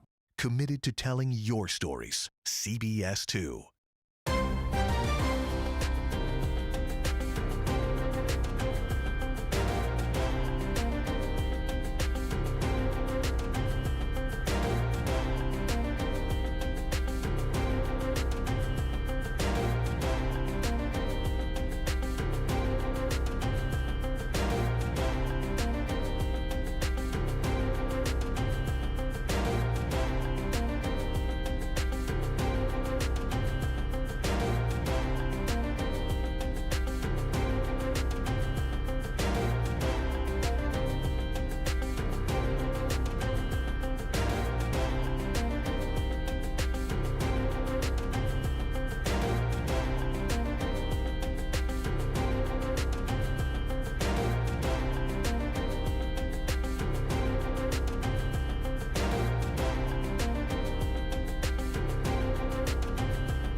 The latest breaking news, first alert weather, and more streaming on CBS News Chicago. Keeping you safer sooner. CBS 2 First Alert Weather.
CBS 2 News streams here. CBS News Chicago.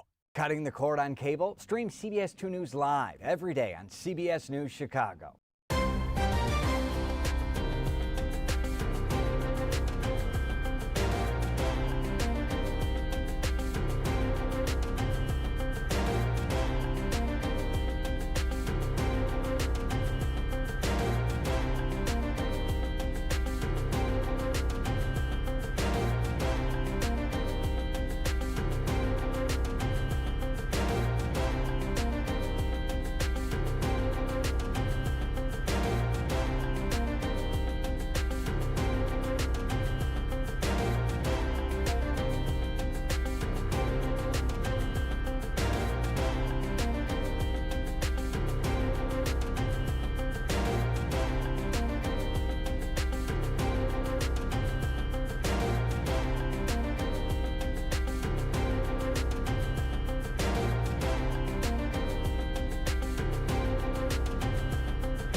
Stream us when you need us. CBS 2 News is always streaming on CBS News Chicago. Committed to telling your stories. CBS 2.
The latest breaking news, first alert weather, and more streaming on CBS News Chicago. Keeping you safer sooner. CBS 2 First Alert Weather.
CBS 2 News streams here. CBS News Chicago.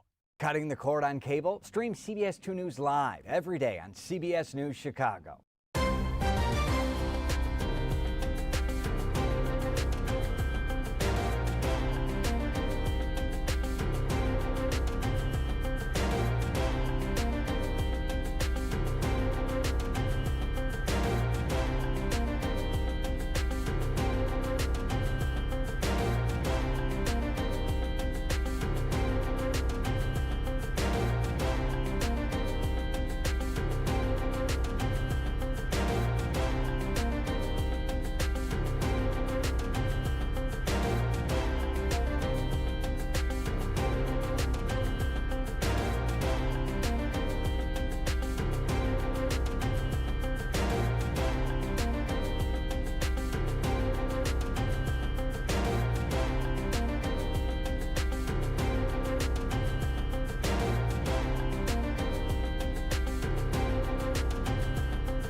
Stream us when you need us. CBS 2 News is always streaming on CBS News Chicago.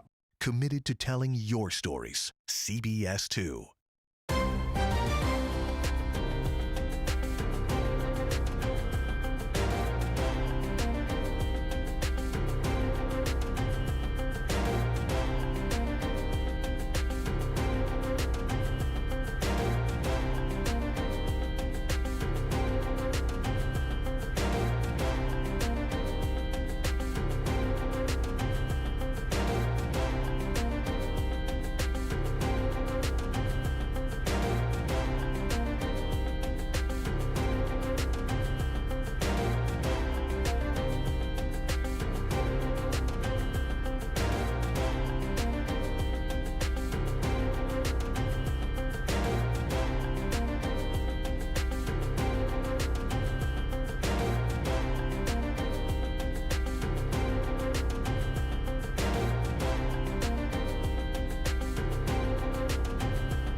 The latest breaking news, first alert weather, and more streaming on CBS News Chicago.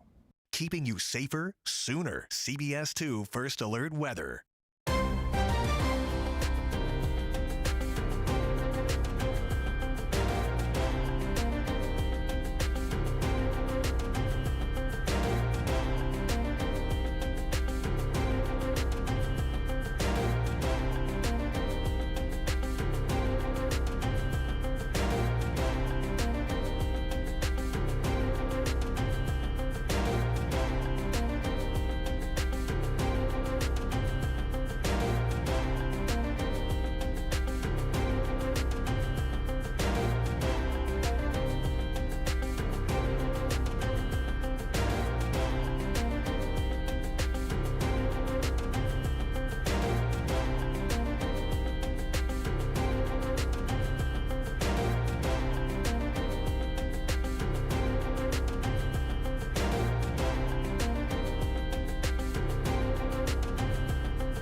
CBS 2 News streams here. CBS News Chicago. Cutting the cord on cable? Stream CBS 2 News live every day on CBS News Chicago.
Stream us when you need us. CBS 2 News is always streaming on CBS News Chicago. Committed to telling your stories. CBS 2.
The latest breaking news, first alert weather, and more streaming on CBS News Chicago. Keeping you safer sooner. CBS 2 First Alert Weather.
CBS 2 News streams here. CBS News Chicago.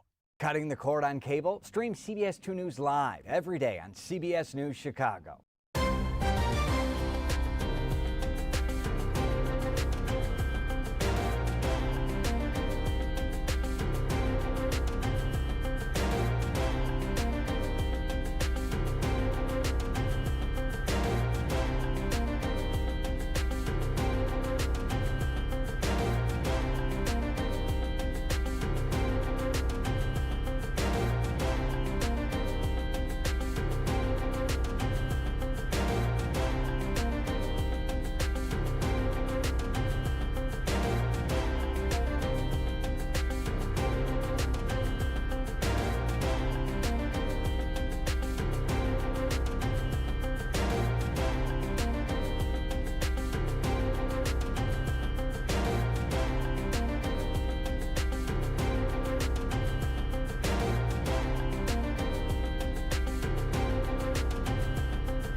Stream us when you need us. CBS 2 News is always streaming on CBS News Chicago. Committed to telling your stories. CBS 2.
Your Honor, calling People versus Jennifer Crumbley, case number 2227990FH.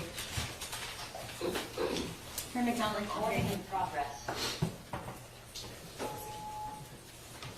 Karen McDonald, appearing on behalf of the people. Thank you, Mark Keith, on behalf of people. Thank you, I'm James Crumbley on behalf of Jennifer Crumbley. Please wait to my left. Sean Godwin on behalf of Jennifer Crumbley. All right, you can be seated. I wanted to let you know that my colleague, Judge Brennan, has been conducting a jury trial this week that she started on Monday. No one else in the courthouse was permitted to conduct a jury trial while we were doing this one, but she did pick a jury on Monday. I just learned that 3 jurors on her trial were approached by media and asked if they were jurors on a common matter. The Sheriff's Department is conducting an investigation. As we know, jury tampering is a crime. If I find out that anyone approaches a juror in this matter, they will immediately be taken into custody and ordered to appear before Judge Warren. This is not a threat. I'm going to bring in Juliana, okay? Thank you, Judge.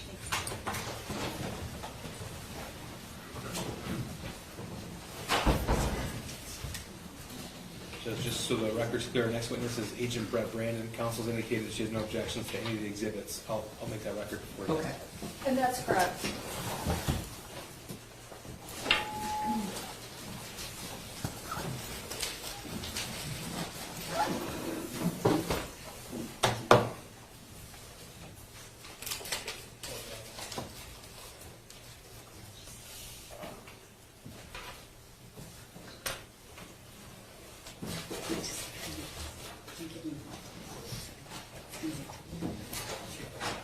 All rise for the jury.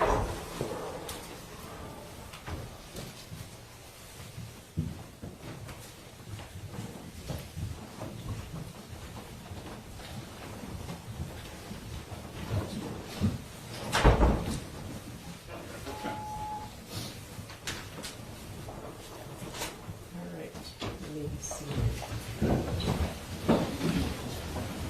Ladies and gentlemen, I want to reiterate that no one should be having any discussions with you. So if someone approaches you, you should tell me right away. I heard some things that I heard that a juror on a case that was selected Monday was approached, and the Sheriff's Department is doing an investigation with regard to that. So if anything like that happens, please let me know immediately. All right? Judge, not by allegation isn't by a lawyer. Just so No, they no, it wasn't. It wasn't by a lawyer. It was alleged to have been by someone from the media who thought that jurors for another judge were jurors for this case, and it was someone from the media. So I just want to let you know that some people do not follow my orders. All right. Who's the next witness? Special Agent Brett Brandon. Judge, for the record, we did speak with counsel. There's stipulations of admission of all exhibits through this witness. That's 31 through 75, Judge. Your Honor, just give me 1 second. Okay, sure. Yes, that's correct. I just was checking the number. Thank you. I'm sorry. 31 is listed as, but you're going to do it through. Okay, thank you. Thank you. Okay. Could you raise your right hand? Do you swear or affirm the testimony about to give the truth, so help you God? I do. Could you pull the door toward you, have a step up, have a seat? Could you state your name for the record and spell your first and last name? Yes, Brett Brandon, B-R-E-T-T, Brandon, B-R-A-N-D-O-N. Thank you, Josh. Good afternoon. Afternoon. All right, just to let everyone know, there's a lot of exhibits here, so Mark and I are going to try to do this, at least get the exhibits together to be as efficient and quick as possible. Special Agent, what's your formal title? It's a special agent with the Bureau of Alcohol, Tobacco, Firearms, and Explosives, commonly referred to as the ATF. All right, and as part of as being a special agent in the ATF, what are you assigned to right now? Right now I'm assigned to the Pontiac Gun Violence Task Force. It's a partnership with the Oakland County Sheriff's Office focused on investigating the criminal possession and use of firearms, specifically shooting investigations. Okay, and for those of us who don't, or people might not know exactly, it should be common sense with the name, but what does the ATF do? The ATF enforces the nation's arson, explosives, and firearms laws, but as you might expect, our primary focus is on enforcing the federal firearms laws. Okay, and does it involve state laws or regulations in any way? Yes, so as I stated before, I'm on the Pontiac Gun Violence Task Force, and through that and other partnerships, we commonly embed with and work with state and local law enforcement on a daily basis. Okay, so you do still enforce state laws in that capacity? Yes, investigate state crimes, yes, with, Okay. with the state and locals. Investigate, thank you. Can you tell the jury what your background and experience is? Yes. I have a Bachelor of Arts in Political Science from Oakland University. I also went to law school for 1 year at the Catholic University of America. I then went to the ATF National Academy and completed the requisite training to become a special agent. So you would rather be a special agent than a lawyer? Yes. Okay. And how many years have you been in the ATF? I've been an agent for a little over 10 years, and I've been with the agency for nearly 15 this summer. I was a student intern working primarily in intelligence for 4 years, both in undergrad and that 1 year of law school. Okay. Approximately how many shooting investigations have you been involved in? Hundreds. Hundreds? Yes. And you testified earlier, your job is to enforce and investigate federal firearm laws, but do you have a general understanding of state firearm laws? Yes, I investigate crimes committed within the state of Michigan involving firearms as a part of my assignment on the task force and other previous assignments with that task force setting, yes. Okay. Special Agent, do you know who Jennifer Crumbley is? Yes, Do you see her anywhere in the courtroom today? I do. Would you describe what she's wearing? She's got a gray and white sweater on, seated at the defense table in the middle. Thank you. May the record reflect he's properly The identified. record will reflect the incredible identification of the defendant, Jennifer Crumbley. How did you get involved in the investigation on this prosecution and one with the shooter? Can you explain to the jury how that happened? Yes, I'm the federal agent assigned to the Oxford shooting investigation. Okay, let's go back to November 30th. Do you remember where you were that day? Yes. Where were you in the morning? I was in the Detroit Field Division office in downtown Detroit. Okay, and when did you first hear of the shooting? Within several minutes of the shooting, an assistant special agent in charge at the time came into my partner and I's office and informed me that there had been a shooting at Oxford High School. He knew that I grew up in a surrounding town, was aware of the area, and wanted to inform me. I immediately grabbed my things and ran out the door out to my car and drove north. Okay. You've responded, and part of your job, do you respond to active shooters?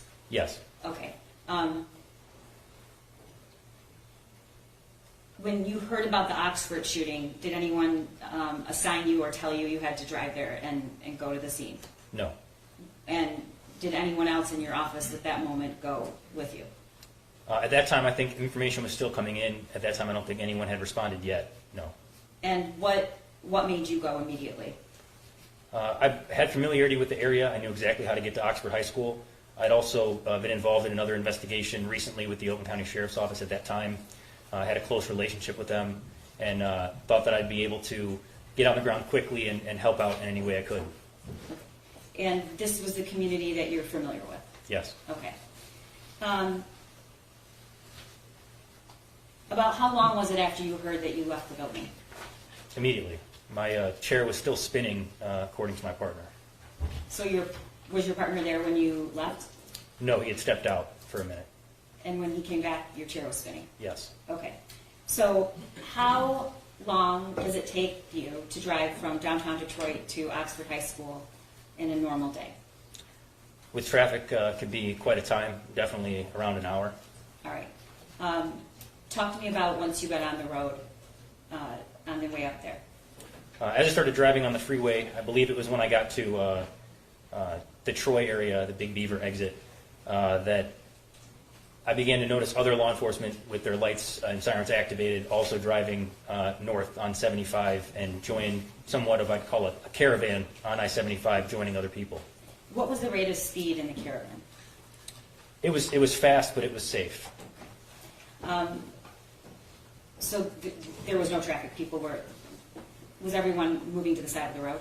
Yes, people were getting over at that time, yes. Okay. As you drove, were you aware whether or not it was a false alarm or if it was a real active shooting situation? As I drove, I began to receive information from our intelligence employees that it was indeed a real shooting and that we're reporting there were victims and fatalities. Okay. Do you remember who else you talked to on the way to the shooting? I spoke to ATF Intelligence Research Specialist Michael Malone. At one point, I also spoke to my wife. About how long did it take you to get there? Approximately 35 minutes. And you arrived with a caravan of other first responders? Yes, as I got off the Pier Road or M24 to drive north towards the high school, it was like the Red Sea had parted and everyone was parked on the right side of the road. And there was a caravan now of people coming from Auburn Hills and Pontiac, unmarked cars, marked cars, and joining that caravan to get to the high school. Lights and sirens? Yes. What did you observe when you approached the Oxford High School complex? When I arrived at the school, I saw some Oakland County deputies that I had known from prior cases, as well as other people from other departments starting to run towards the school. At that point, I don't exactly recall when I learned that the shooter was in custody, but I knew there was no gunfire going on and no one was moving as if the threat was still active. It became clear to me that not the scene was secure, but that the threat had been either eliminated or detained. Did you see any students in the parking lot or around? No. Were you able to determine where the students were? Yes, as I drove past, I believe it's the Myre there, it seemed like there was way more cars than normal in that parking lot, so I assumed that's where they were meeting. Okay. So you approached the building and did you enter the building? Yes. Which entrance? Can you pull it? It would have been... Never mind, it's going to be too much. We had a map of the school that we admitted earlier, but where in relation to that hallway did you approach the building? I arrived at the main entrance, which would be off Ray Road, and where the parents would drop off their students in the morning or pick them up in the afternoon and the buses go. I arrived at that entrance. Okay, when you approached the entrance, were you allowed in? Yes, my law enforcement status was verified and I was allowed to enter the building, yes. Okay. Tell the jury what you did. As I entered, I realized that they were on their, I believe at that time, their second clear of the building to make sure that it was safe. Again, I had worked with other individuals from the Oakland County Sheriff's Office, and they informed me that Lieutenant Willis was in charge. At that time, I thought the best use of my federal abilities and assistance would be to locate the firearm and start the urgent trace. So I just want to stop you there, backing up. You go into the building, and when you say it was a second clear, so just to make sure everybody knows, that means the students were no longer there. Yes, the students have been evacuated at that time, yes. The shooter was in custody? Were you able to learn that? Yes, during that time is when I learned that the shooter was in custody. Okay, and what was the scene like when you approached? And, like, how many people did you see? There were dozens, if not 100, law enforcement officers in the main front office area of the school. Okay, and you were told that Lieutenant Willis was the ranking officer in charge? Yes. Okay, this guy right here? That's right. Okay, and did you track him down? Yes. Where was he? He was standing in front of the administrative offices in the front of the school. Okay, and what did you do? I told him that I was from ATF. I believe some other people let him know who I was as well. And then I asked if I could get the identifying information and physically observe the firearm used in the shooting. Why did you do that? So to start a trace to determine who first bought the firearm, I needed to know the make, model, and serial number of the firearm. And I wanted to physically inspect it to make sure that the information I was getting was accurate. Okay, but it might seem like an obvious question, but that's also what the ATF does, correct? Yes, that's our primary role in a situation like this. In addition to being responding to the active shooter situation, that is the number one thing that we offer that other people can't start themselves. Yeah. Okay, and so what was Lieutenant Willis's response to that request? Lieutenant Willis brought me to where the firearm was located. It was in a trash receptacle with some other items, I believe a couple magazines and maybe the shooter's cell phone, and I was allowed to take pictures of those items and markings, and I transmitted that information to ATF Intelligence Research Specialist Michael Malone to start the urgent trace. Okay, when you say a trash bin, this wasn't a stationary thing. This was someplace the weapon and the magazines were placed there by some law enforcement, correct? Correct. Okay, to basically contain them. Yes. All right, and had they been touched? Do you know? To my knowledge, that they hadn't been touched. I know the firearm was made safe, and a round was ejected to make sure there was no other additional rounds in the firearm. But other than that, I don't think it had been handled at that point. Okay, and you immediately started tracing the gun, you said? Yes. Okay, and then what did you do? It was learned through that process that an individual in Rochester, Michigan had purchased that firearm. I'm sorry, Special Agent, let's describe the weapon. Were you able to tell what kind of weapon it was? Yes, it was a Sig Sauer SP 2022 9mm pistol with a specified serial number. Okay. And I'm sorry I interrupted you, but you were able to find out who owned the gun? Yes. So based on the tracing process, which ATF can contact the manufacturer to find out who they sold the firearm to, and that would be a federal firearms licensee. Most people call them gun stores, but they're federally licensed gun stores. Through that process, that gun store gets contacted, and then they provide the information that identifies the first purchaser of the firearm in interstate commerce. And that information identified an individual in Rochester. Two special agents went and spoke to that individual who stated they sold it back to the gun store in Oxford, and then those agents then responded to Oxford. How quickly was that happening? Within an hour. They found out in an hour to go to this individual in Rochester who said he already sold it back to the federally licensed store. Yes, I don't know how long it was between the actual start of the tracing process to when they eventually made it back to the gun store, but it was very quick. And again, the way you trace a weapon is what? Can you tell the jury? Yes. So the tracing process, federal firearms licensees, gun stores have to maintain records. It's called the 4473 that shows who they sold the firearm to. They're paper copies held at the business. And so ATF would contact the manufacturer to find out who the manufacturer sold this firearm to. But how do they identify which gun it is? It's based on the make, model, and serial number of the firearm. So every firearm has its own individual serial number? Yes. Okay, thank you.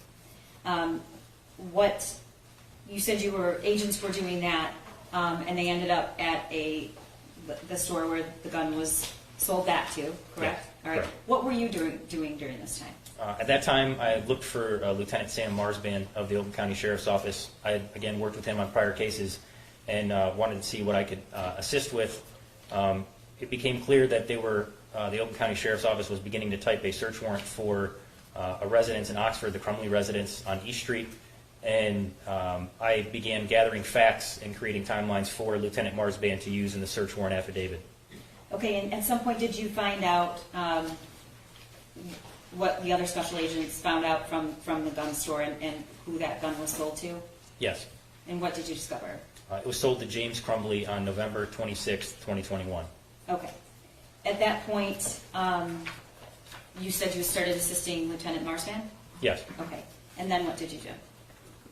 As a part of those responsibilities, Detective Wogrowski was pulling the surveillance video of the school for the shooting, and I started to create a timeline of events and pass that information along to Lieutenant Myre's band, as well as, I believe, looking for Ethan's class schedule to determine his whereabouts throughout the day. Okay. When you learned that the gun was sold on November 26th to James Crumbley, before we get to that, how old do you have to be to purchase a gun in Michigan? Well, under federal law, how old do you have to be? Under federal law, to purchase a handgun from a federal firearms licensee, you have to be 21 years old. Okay, and do you know under state law? Yes, based on my participation in this investigation and others, to buy a handgun from a federal firearms licensee, under federal law is 21. If you're buying a firearm from an individual in the state, that requirement's not there. It's not a federal law to do that. It's 18 years old. Okay. And to be clear, we're talking about handguns? Yes. Okay. Were you able to determine whether or not James Crumbley or anyone else in the household had owned any other firearms? Yes. Can you tell the jury how you determined that? Yes, as a part of taking part in the search warrant at the Crumbley residence, I learned that James Crumbley had previously purchased 2 firearms from that same gun store in Oxford. Okay, and what were the names of those firearms? What kind of handguns? There was a Cobra Classic ENT Derringer 22 caliber, as well as a Kel-Tec P17 22 caliber pistol. Okay, I'm going to hand you what's already been previously admitted, the actual physical evidence, and we are going to, for the protocol, put our gloves on and we're handling it. Let me know when you're ready. Yep.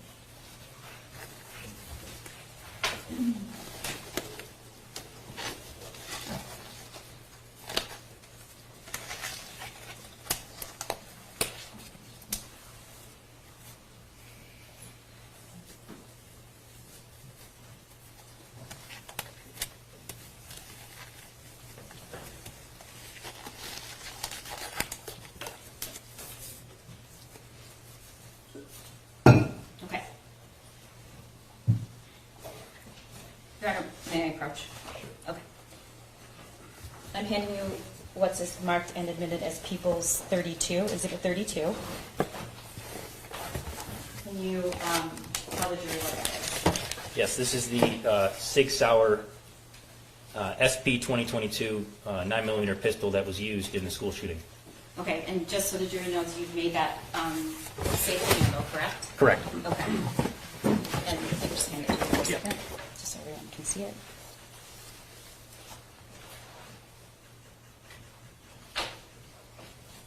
Do you know about how much that weighs? It's heavy. For me, it's heavy. Yeah, it's not a light firearm, no. Okay. That's previously admitted.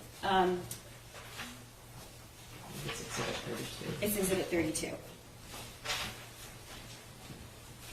Special Agent, that is the murder weapon, correct? Correct. Okay. And what's the significance of a 9mm versus another handgun? Particularly the Derringer and the Kel-Tec. So it would refer to the caliber. So the caliber is measured in the diameter of the bore of the firearm. The bore would be where the projectile or bullet expels from the firearm. If it's the 22, it's just the measurement versus the 9mm, meaning that the 9mm is a bigger round than the 22. Okay. I don't think they saw that. So Yep. the bore, I'll take it first. The bore you're referring to is right here? Nope, it would be where the projectile actually would come out of. Here. Nope, it would be through, if you actually This would be considered the bore, and that is the size. The diameter of that is the caliber of the specific round and Can you just firearm. hold it up just a little bit so Yes. that the jury can see? Okay. You were able to determine that there were 2 other weapons that James Crumbley purchased, correct? Yes, correct. And were you able to determine when those weapons were purchased? Yes, one was purchased on this June 15th and picked up on June 16th. That would be the Cobra Classic ENT Derringer. And then on June 16th, James Crumbley purchased the Kel-Tec P17 22 caliber pistol, but did not pick it up till the 17th of June. Okay, I'm going to take this for a second.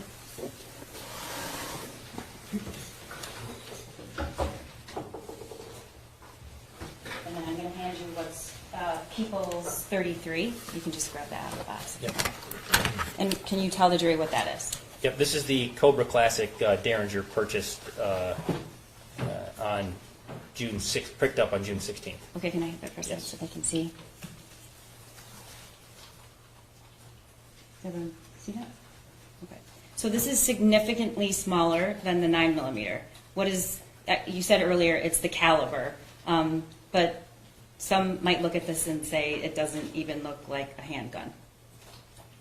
It's Yes. very small. It is very small, and it only has a 2-round capacity for the firearm, but it is still a firearm, yes. Okay. And then I'm going to hand you People's 34. What is that? This is the Kel-Tec P17 22 caliber pistol purchased by James Crumbley on June,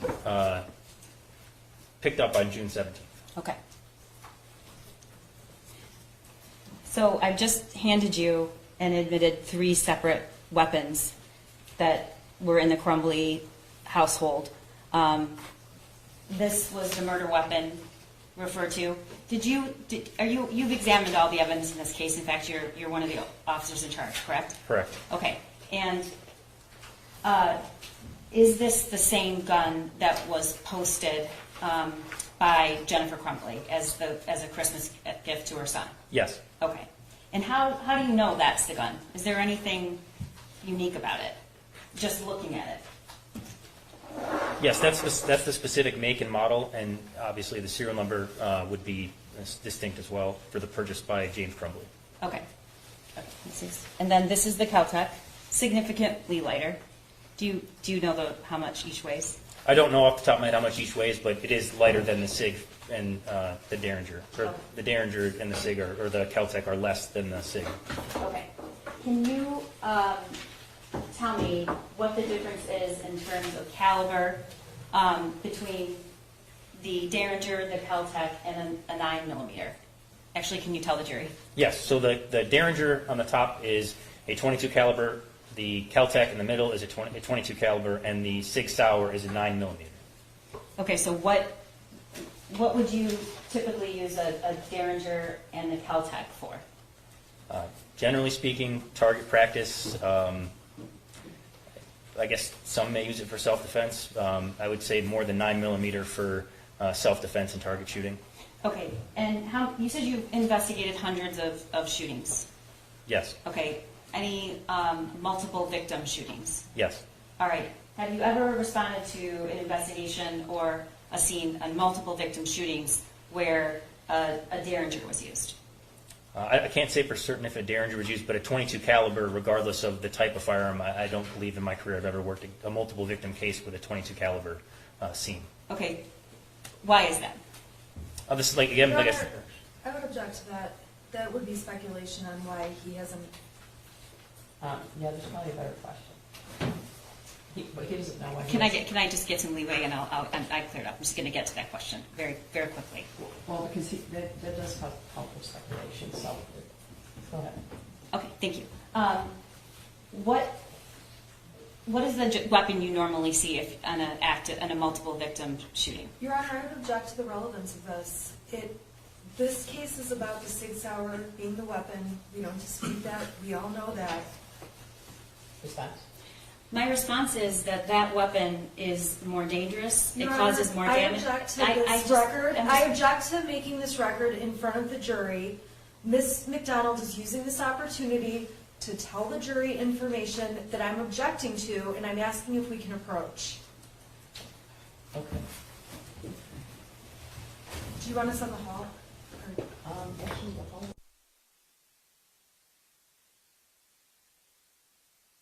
Going to show in our case the reason why that weapon, the 9mm, was purchased and why it's significantly different. That is, and it's absolutely relevant. It has to do You're with, gonna present other evidence that will show why that. yes, including statements of shooter. Your Honor, I think that's extremely,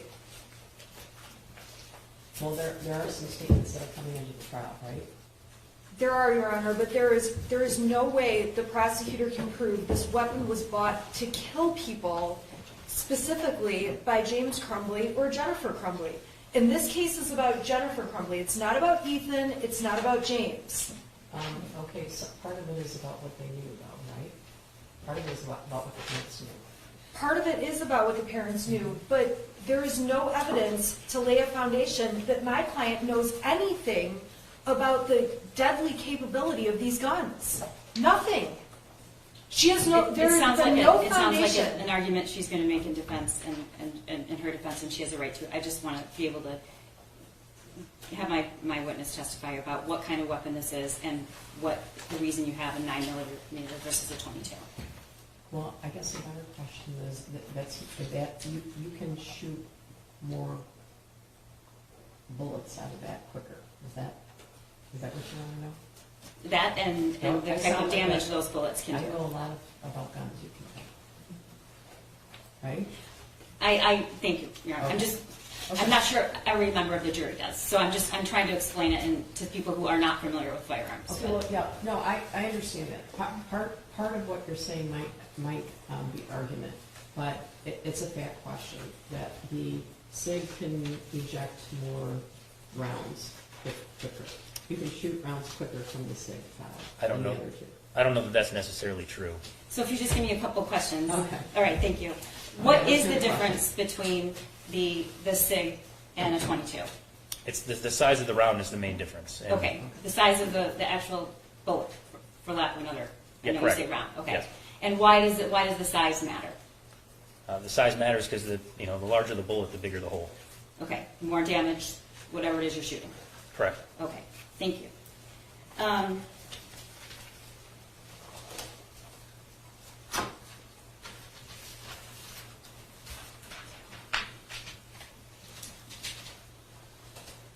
All right. You said that when when the other special agents were finding out where these weapons were purchased, you were still at the school. Yes. And then can you talk about what you did with Lieutenant Marsman? Yes, I was watching the surveillance video from the school documenting the shooter's path through the day as well as his actions during the shooting. Okay, and what were you able to view? The actual surveillance video of the shooting taking place. And who showed that to you? I was with Lieutenant Marsman and Detective Wogrowski. Okay, when you say the actual surveillance, what does that mean? So there was an administrative office inside the high school that had the computer system with this, the surveillance video playing on a large monitor. I was in that room reviewing the footage as it played. Okay, and we're going to get back to that, but at some point, did you actually go to the home? Yes. Why did you do that? Lieutenant Marsman had obtained the search warrant at that time, and I responded to assist with the search warrant. And when you arrived, who else was there, if anyone? Multiple detectives from the Oakland County Sheriff's Office and also Lieutenant Marsman. Did you actively search the home, or were you just present? I actively assisted in the search. Okay. Did you recover anything in the house related to these weapons or relating a case, anything? What did you find? I don't want to put words in your mouth. Yeah, I was present for the recovery of evidence, and I also observed 2 targets on the wall in what would be the, I guess you'd call it the shooter's childhood bedroom, which shares a wall with his parents' Okay. bedroom.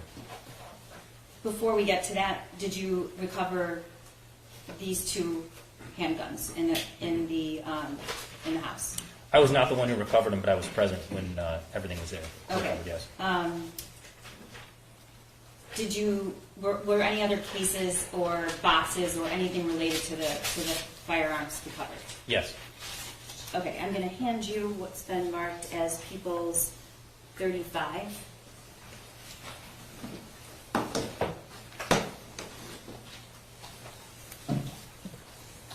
Can you tell the jury what? Yeah, what that is? Yes, this is the pistol case that came with the Kel-Tec pistol. It would be the middle firearm on the table over there. So this. Yes. And you previously testified, and through the other witness, this was purchased June 21st. It would be June 17th. Oh, I'm sorry, June on that. 17th. Yes. Okay. All right. And does that case have a locking mechanism? It's not locked now. There are 2 holes in it, like most standard pistol cases, where if you needed to lock it, you could slide standard locks through each one of these holes. Let's see this. So these holes right here. Yes. Okay. Is that a cable? Is that what you do with a cable? No, we're going to get to that, Your Honor. I promise. Okay. Can you open that case?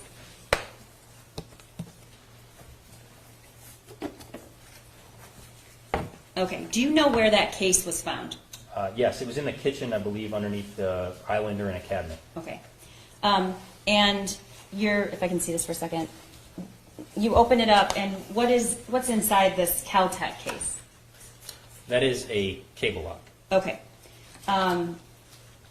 Is this how it was discovered? Was this cable lock in the Kel-Tec case when this was found? Yes. Okay, I'm going to hand you the cable lock, and can you tell the jury exactly what that is? Yes, so a cable lock is used as a mechanism to make a firearm inoperable, and it's something you have to defeat to operate the firearm.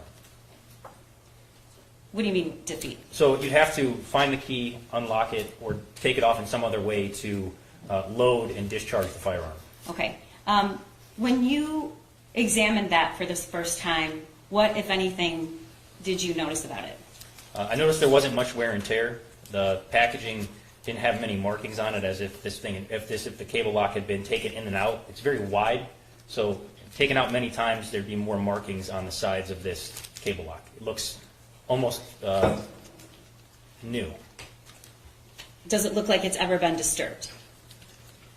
No. How many keys go with a cable lock? Generally, you receive 2 keys on the same key ring for 1 cable lock. Okay. Are there 2 keys in there? Yes. Okay. Anything else about this?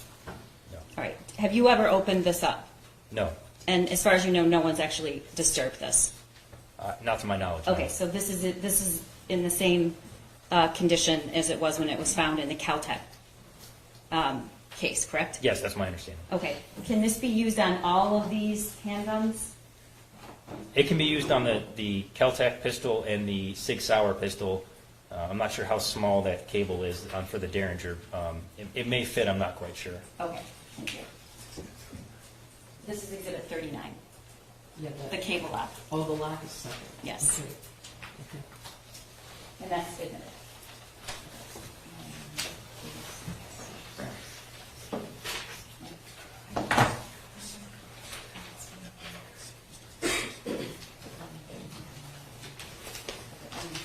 All right, I'm handing you what's been admitted as People's 36. And what is that, Special Agent? This is a black safe with a combination on the front. It was found in the Crumbley parents' bedroom on the a shelf in the TV stand or dresser where they kept their TV. Okay, how many numbers is the combination? It's 3. All right, and what is it set at? 0, 0, 0.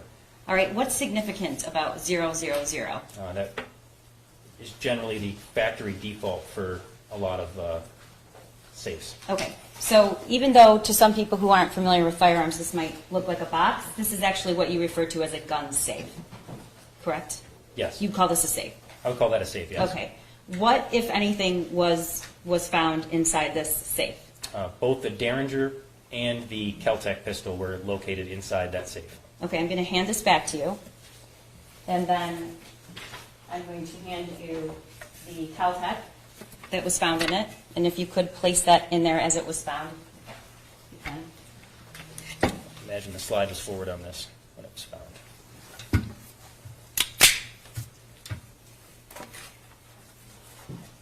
And then I'm handing you the Derringer. Okay. Can I see that back? Is this how these two handguns were found in the bedroom of Jennifer and James Crumbley? Yeah, I don't recall the exact positioning, but both were placed in that safe, yes. Okay. And it was closed and locked to 000. I'm not sure the combination at the time when it was recovered. I know that the combination is 000. Okay. Have you had an opportunity to examine this and determine whether or not the SIG fit in this safe? Yes, the SIG is too large of a firearm. The safe will not close with that firearm inside the safe being the SIG. Okay. Will it not close if there's one of the other handguns, or it won't fit regardless of whether another handgun was in there? It will not fit by itself or with another firearm. It will not close. Okay. All right. I'm handing you what's been admitted as People's 31. What is that? This is the pistol case for the Sig Sauer 9mm pistol used in the school shooting. Okay. So, in other words, that is the case that this SIG was sold in? Yes. Okay. And do you know where that was found where was it recovered, if you know? It was located on the bed in the Jennifer and James Crumbley's bedroom next to an empty box of Patriot Defense ammunition. Okay. And does that have a locking mechanism? It doesn't have one inserted, but as the other pistol case, there are 2 holes in the pistol box that you could place a locking mechanism through to secure the case. Okay. And Your Honor, I would just object as to foundation for where the gun case was found, because this special agent came in after other law enforcement had pulled that case out, opened it, and put it on the bed.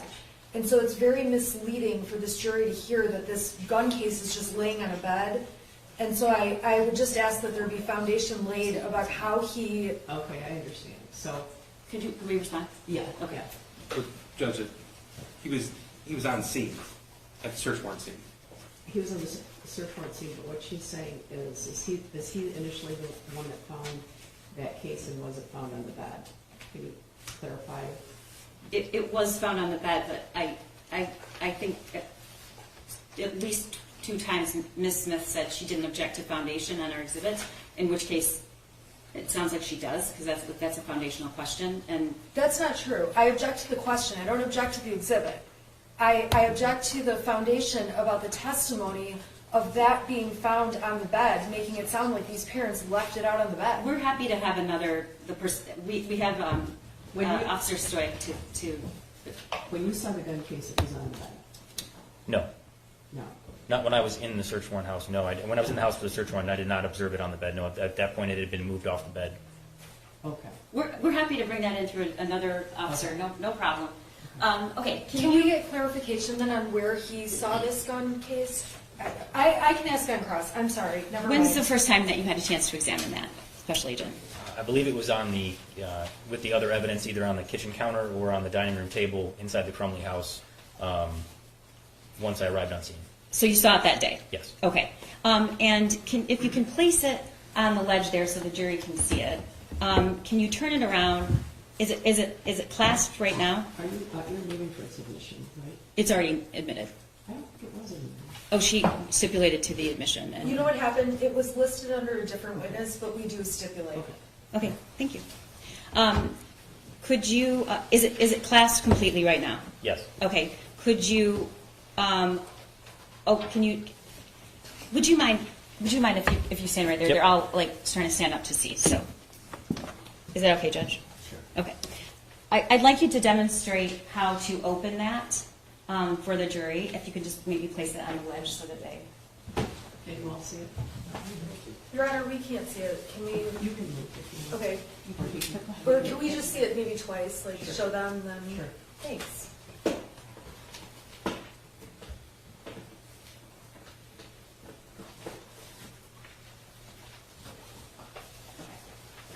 And I'm sorry, can you see? Thank you.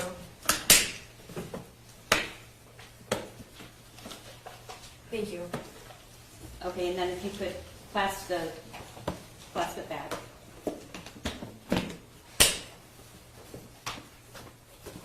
Okay, so Special Agent, I know it sounds like a silly question, but it makes a noise when you open it and clasp it back, correct? Yes. Okay. Well, I'm going to get to that in a second. I'm sorry, Your Honor, it's just a lot of exhibits, and I want to make sure I get to everything. That's why I asked about that. Yeah,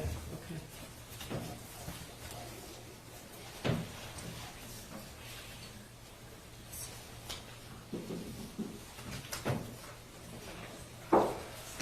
All right. You don't have, well, do you want me to hold that for now? Or you? I can put it on the ground. When you heard Ms. Spack testify about what is provided with somebody when they purchase a handgun, correct? Yes. Okay. And she mentioned materials from the ATF. Yes. Okay. There's a pamphlet actually provided, correct? Yes. Okay. I'm approaching. Is this a copy of the pamphlet? Yes, it is. Okay. Can you tell the jury what the title of it is? It's the ATF Youth Handgun Safety Act Notice. All right. And if you open up the pamphlet, what are the first two items there? I think that's 37, right? Yes. That's a demonstrative aid 237, which is. Oh, okay. Right. I'm going to get to it in a second. Okay. So at the top it says Youth Handgun Safety Act Notice. The first bullet point says the misuse of handguns is a leading contributor to juvenile violence and fatalities. Number 2, safely storing and securing firearms away from children will help prevent the unlawful possession of handguns by juveniles, stop accidents, and save lives. How familiar are you with that pamphlet? From this investigation, pretty familiar. Okay. And what is the purpose and the law around, if you know, why is that included in every sale? I think the title of the pamphlet speaks for itself. It's a Youth Handgun Safety Act Notice. It's putting you on notice that not safely storing your firearms will contribute to juvenile violence. Okay. You've had an opportunity to examine all of the evidence in this case, probably the digital evidence, the evidence from the phones, the physical evidence, the narratives, correct? Yes. Okay. And what did you notice when the SIG was photographed by the shooter and then a couple of the other images taken? Was the pamphlet with it? In some photos it was, in others it was not. Okay. And up until recently, what did you think happened to the pamphlet that was sold with the SIG? Your Honor, I would object to speculation. Isn't it speculation? I'm getting it. I would just ask for a little leeway. It's part of his investigation. Wait, why isn't it speculation? What do you think's happened to that? Did you know what happened to it? No. Okay. And then recently, did you discover what happened to it? Yes. Can you tell the jury how? Preparing for trial, I opened up the Sig Sauer pistol case. This right here? No, that would be I'm sorry, yes. this one Okay. here. This was in the last week? Yes. Okay. And I noticed that there was a piece of paper underneath the foam, so I lifted up the foam and found a receipt from what we're referring to as the gun store in Oxford for the firearm, as well as the ATF Youth Handgun Safety Act notice.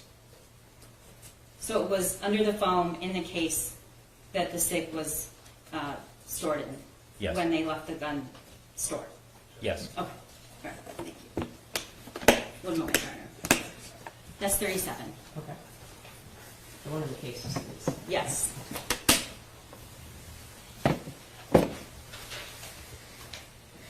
Special Agent, what are the requirements once you purchase, you've been cleared to purchase, and you do purchase a gun in Michigan, once it's cleared and checked and you're allowed to purchase it?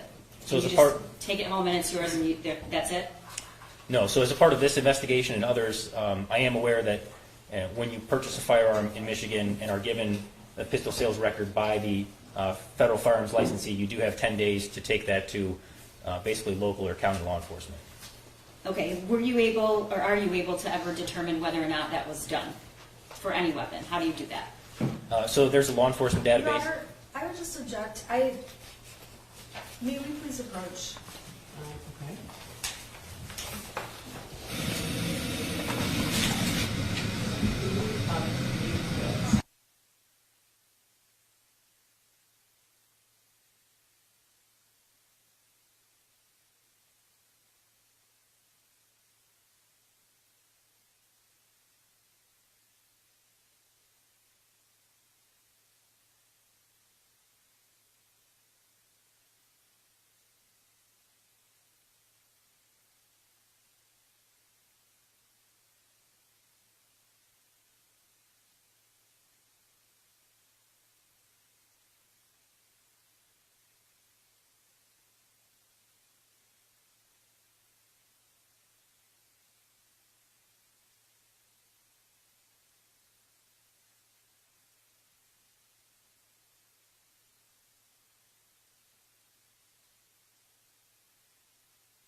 What is required after you purchase a weapon, legally purchase a weapon? So based on both work experience and personal experience buying firearms, we're instructed to take that pistol sales record to the local or county law enforcement within 10 days of the purchase. Okay. That's different from having a CPL. Yes. Okay. Talk to the jury about what that is. I think sometimes people get confused if they think once you get your CPL, then you don't have to register it, or vice versa. So a concealed pistol license basically is just a permit to carry the weapon on your person within the state of Michigan. It's called a concealed pistol license. Which is not an issue here, but it's different than registering the firearm. Yes. Okay. And I think the last question I asked was, is there a way the ATF can determine whether or not a handgun was registered in Michigan? There's a way that state, local, and federal law enforcement can query in Michigan to determine if a firearm has a firearm's registered. Yes. Okay. And can you tell the jury how that? Yes. So there's a law enforcement database that state, local, and federal have access to that you query the serial number of the firearm, and it determines. It'll pop up who the firearm is registered to if it's registered. Okay. And did you do that? Yes. Okay. And so the Derringer, was this registered? No. Okay. And the Caltech, was this registered? No. Okay. And then the SIG, was that registered? No, it was not, but I will say that there is a... He had some time to He had some time to still drop it off after, but there were events that occurred. Obviously, the shooting happened within that 10 days. Right. Thank you. One moment, Your Honor.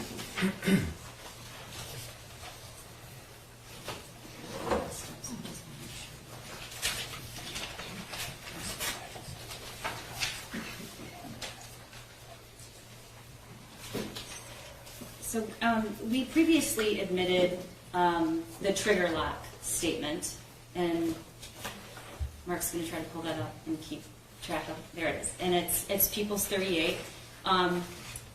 Whose signature is that? If you know, what's the name on the statement? Under purchaser, it says James Crumbley. Okay, and can you tell the jury what this trigger lock statement means at the top? The boxes and Yes. what it indicates because they're checked. So this form was provided by the gun store in Oxford during the purchase.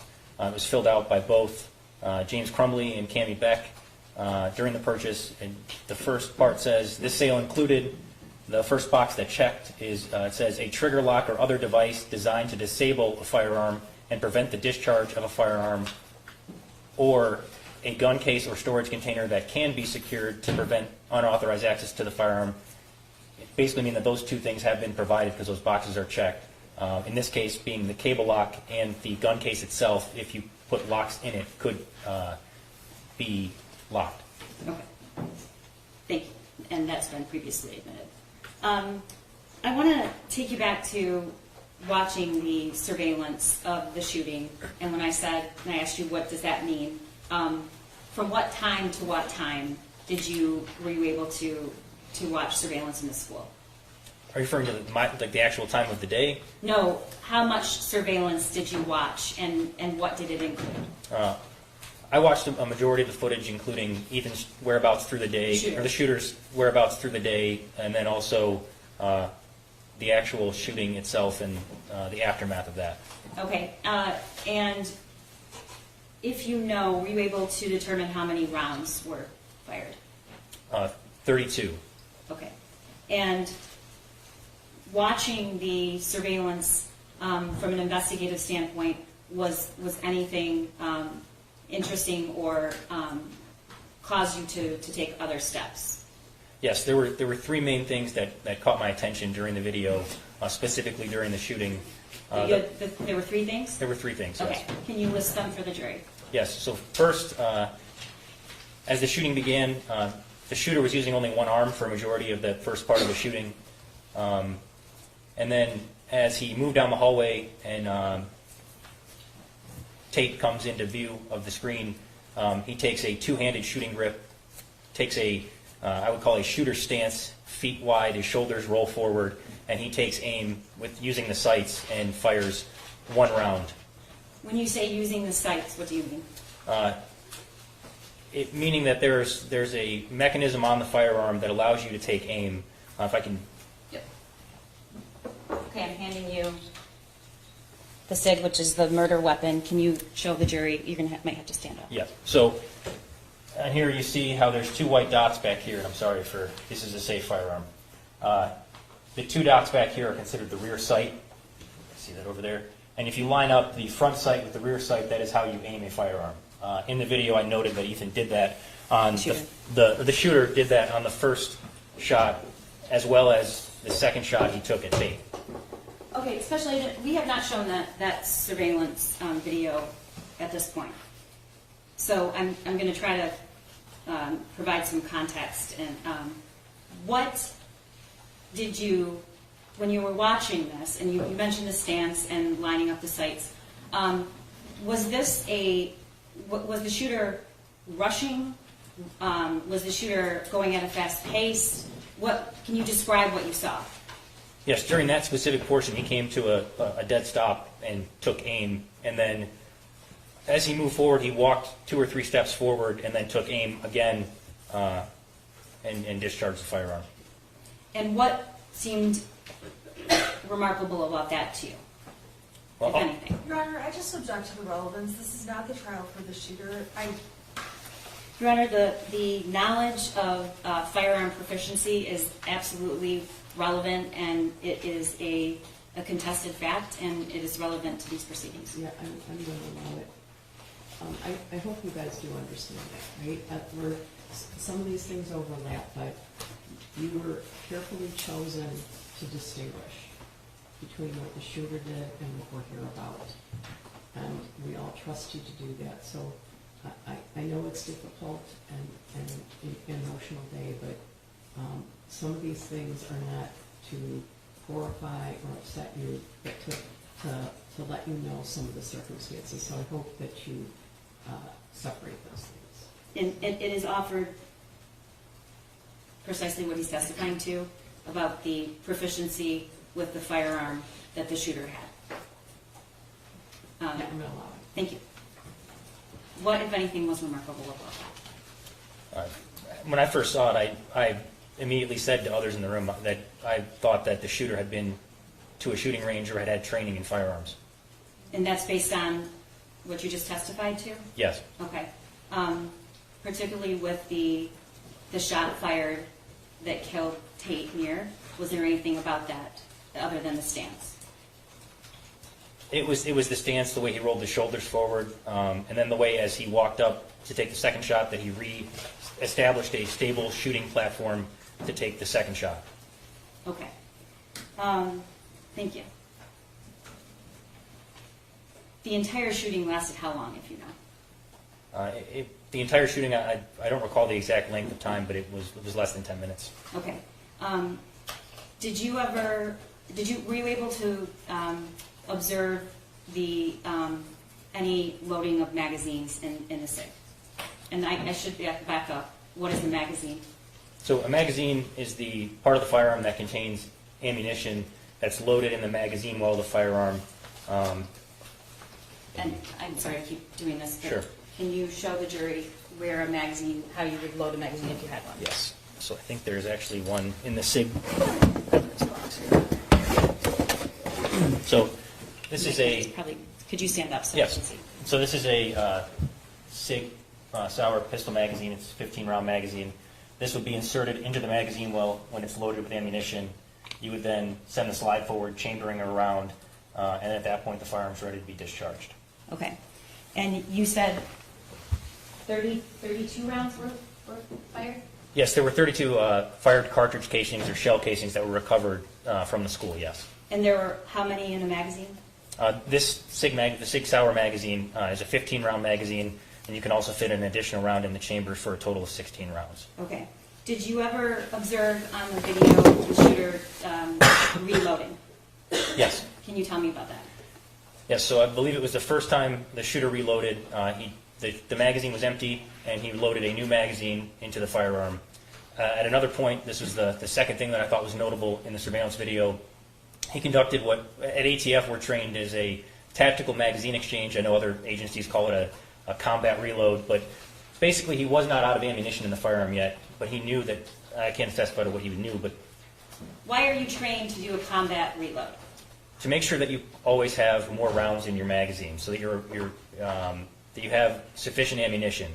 So if you have half of a magazine, you would eject it, not throw it on the ground, you would put it in your pocket in case you need it, and then you load a full magazine, so now you're back to full capacity. And what were you trained would be the purpose for that? When would you have cause to do that? So for us, we're trained if we're involved in a shooting. If you do that way you have a fully loaded magazine in case you need to re-engage a threat. Obviously, the circumstances here were obviously different. Okay. Thank you. One moment.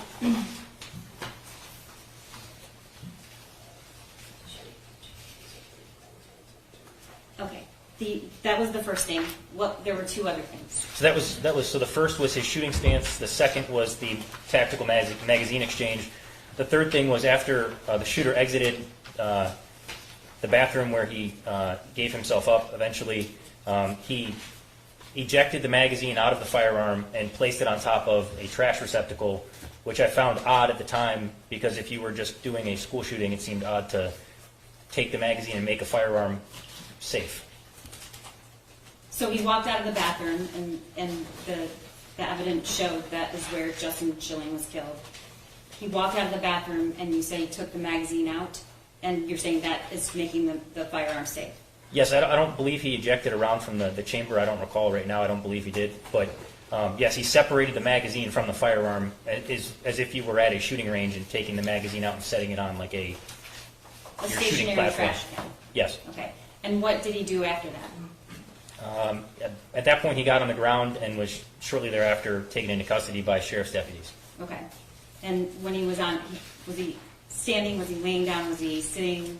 No, kneeling? he got into he was kneeling and then got into the prone position with his hands up. Okay.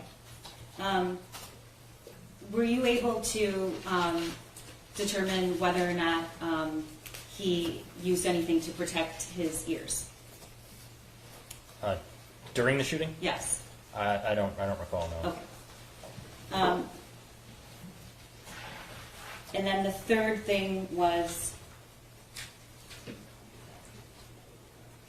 I just want to make sure we got all three things. Yep, that is all. Okay. So after you determined that what you considered it proficiency or somewhat? Yes, there was some level of firearms training exhibited in the surveillance video. Okay. And so what did you do next? So the following day, after knowing that ranges would be open in the morning, also additional information came in during the investigation that there was possibility that the family had been to a firearms range recently. I began looking for evidence of James, Jennifer, or Ethan Crumbley at shooting ranges in the area. Okay. And is this part of a normal investigation you would do in a shooting? Yes. Okay. And so you started going to local shooting ranges? No, I began calling. The first one I called was the most popular range probably in this area. And upon calling, they confirmed that they did have information and asked that I come in and verify my identity. Okay, and how far away was that from the Crumbley home? Not too far. It was in Clarkston, Michigan, so a couple towns over. Okay. Did you go to the range? Yes. All right. And what did you? What kind of information were you seeking? So the range provided multiple receipts from showing that James and Ethan and Jennifer Crumbley had been at the range in the past, as well as surveillance video documenting range visits on September 25th and on November 27th. I believe that's 3 days prior to the shooting. Okay. Let's start with exhibits 40 and 41. Is that what? These. Well, I'm going to ask you. Okay. Special Agent, what is on the screen? These are Facebook messages between James and Jennifer Crumbley. And how were these retrieved? Through a search warrant served on Facebook. Okay. You also, in the investigation, reviewed downloading from the actual phones, correct? Yes. All right. Were these messages still on Jennifer Crumbley's phone? I know they were on James's phone. I don't recall if they were on Jennifer's phone. Okay. Your Honor, I'm sorry. I stipulated, but my copy does not have these stars on it, and they have eliminated some of the messages on this exhibit. I think that's why the stars are there. Yeah. Right. So I object. We're happy to provide all of the messages. We were just to be concise regarding these messages are offered to show Jennifer Crumbley's knowledge that they were at the store and the range. But I was just trying to be concise. But we're happy to give it all to the jury. For the interest of completion, Ms. Smith, I'll admit any portions of those that you would like. Your Honor, I would ask for the whole. They gave me the entire exhibit. You have it all. Okay, I have it all, but what you're putting up here is not it all. We're happy to provide all of it. We're just going to talk about these two, and she can. And we'll provide every single thing possible to the jury. I'm just trying to not go through all of the messages that weren't pertinent to the shooting. We're just taking slivers out. This is the problem. This is The whole exhibit's going to come in, but that's Okay. the reason that the stars are there, to show that it's not a complete chain, that Okay. there's something in the middle. But I will admit the entire text chain, and you'll also have to present to the jury the entire text chain. okay. Thank you, Judge. And Your Honor, there's no evidentiary requirement that we have to publish every text message in a 2,000 page string if we want to pull out. I'm not trying to misrepresent. There isn't. Okay. But I'm just saying that if Ms. Smith would like those in, I would be happy to admit them for the purposes of completion. We want it all in, so we're happy, we'll stipulate to it. This was only taken out not to deceive as much as to try to make, these are the ones about the gun range. But there's a lot of content about things like, purchases and all sorts of stuff. Okay, so can you read those to the jury, Special Agent? Yes, so this is dated June 15th, 2021. So J.C. Crumbley is Jennifer Crumbley's Facebook account, that's in blue, and it says talk at 12 o'clock, question mark. And then James Crumbley, who's in green, responds, taking Ethan to store at 12. Jennifer responds, you get gun. So that, the last one was 11:34. That's minus, UTC minus 4. Is that 11:34 a.m.? This has been adjusted to Eastern Standard Time. So it's really 11:34. Yes. Okay. And there's time passes, and now we're at 1:17. And what does Jennifer reply? Jennifer asks, you get gun. Okay, and the next slide. James responds, yes, and it says mo, but I believe it's supposed to be no. Jennifer questions that, says, huh? And then James says, we paid for the gun and bought it, but can't pick it up till everything clears Washington, in parentheses, FBI. Could be today, tomorrow, or next day. They don't know. Jennifer responds, gotcha. Bring me those fruit punch things when you come to bring hay. Okay. And then that same, can you read the text on this slide? Yes, so Jennifer sends a message that asks, how much is your gun? James replies, 300. Okay.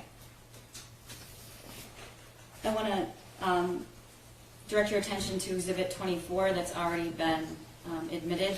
What are we looking at? This is a receipt from the gun store in Oxford for the Derringer that we've been talking about. So this is the Derringer?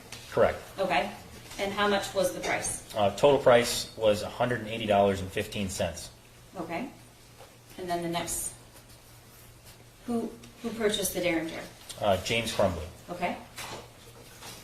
What is Exhibit 26? This is also a receipt from the gun store in Oxford for the Kel-Tec P17 pistol. So it's this one?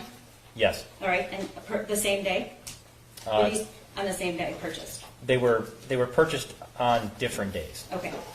And how much was this? The gun itself was $299.95. Okay. Thank you.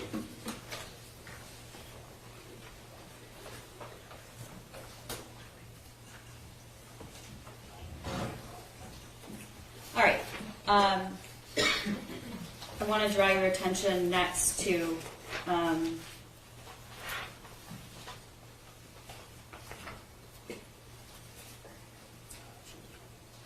I'm sorry, Your Honor, there's just a lot of exhibits and I want to make sure we get it right.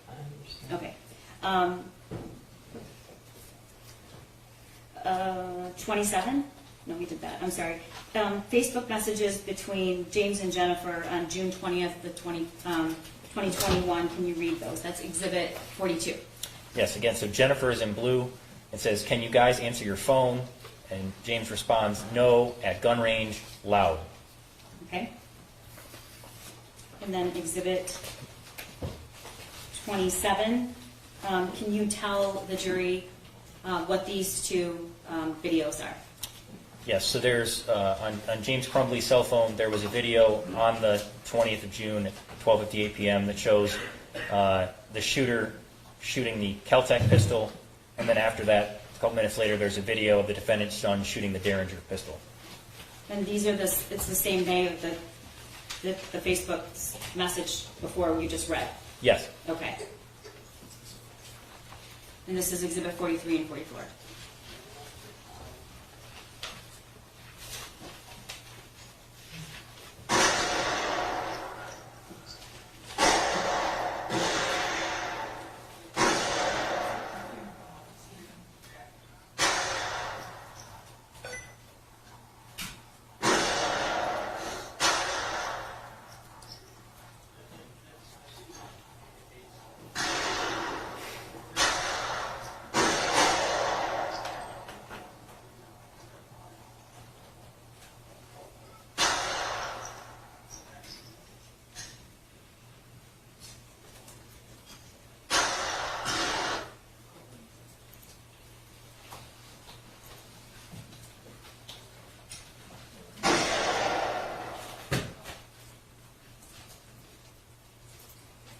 So the first video, the shooter's, can you tell which firearm he's using? Yeah, so the first video, the shooter's shooting the Kel-Tec pistol.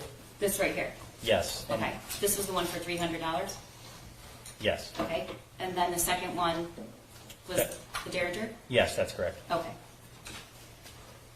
All right, I want to draw your attention to what's been marked as People's 45.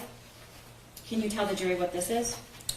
Yes, this is a Facebook message from James Crumbley to Jennifer Crumbley, sending the video of, it appears to be the second video of the shooter shooting the Derringer. So the second clip, which was shorter, where the shooter's shooting the Derringer, was sent to Jennifer from James. Yes. Okay. And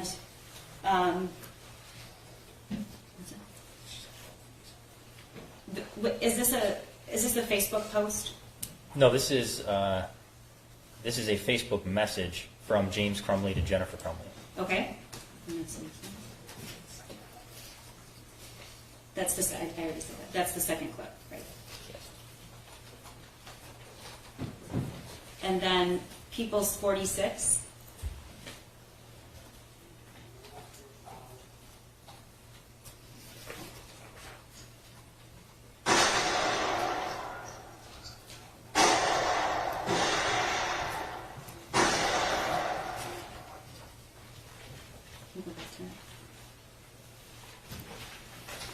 What are we watching, Special Agent?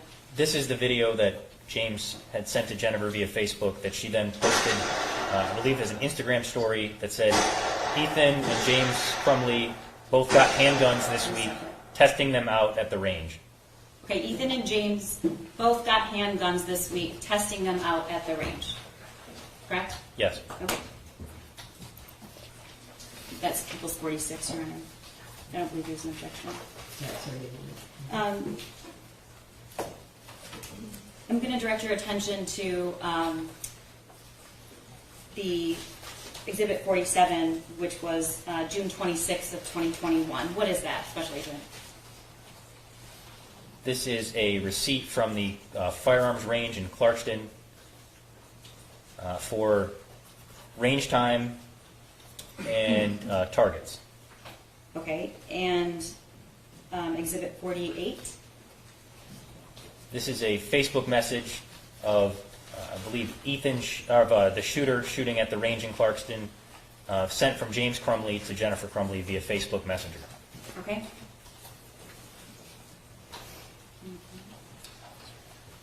And then 49?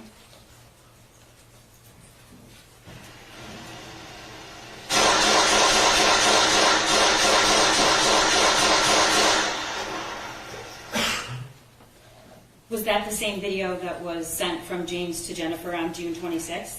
Yes. And what am I looking at right there? This is the shooter at the gun range in Clarkston shooting the Kel-Tec pistol with the Derringer visible on the shooting platform. Okay. And do you know what Jennifer did with that? Where was that posted? It was posted to an Instagram story on June 26th. Whose Instagram story? Jennifer's Instagram story. And is this the actual Instagram story? Yes, it is. Okay, thank you. Directing your attention to July 24th of 2021.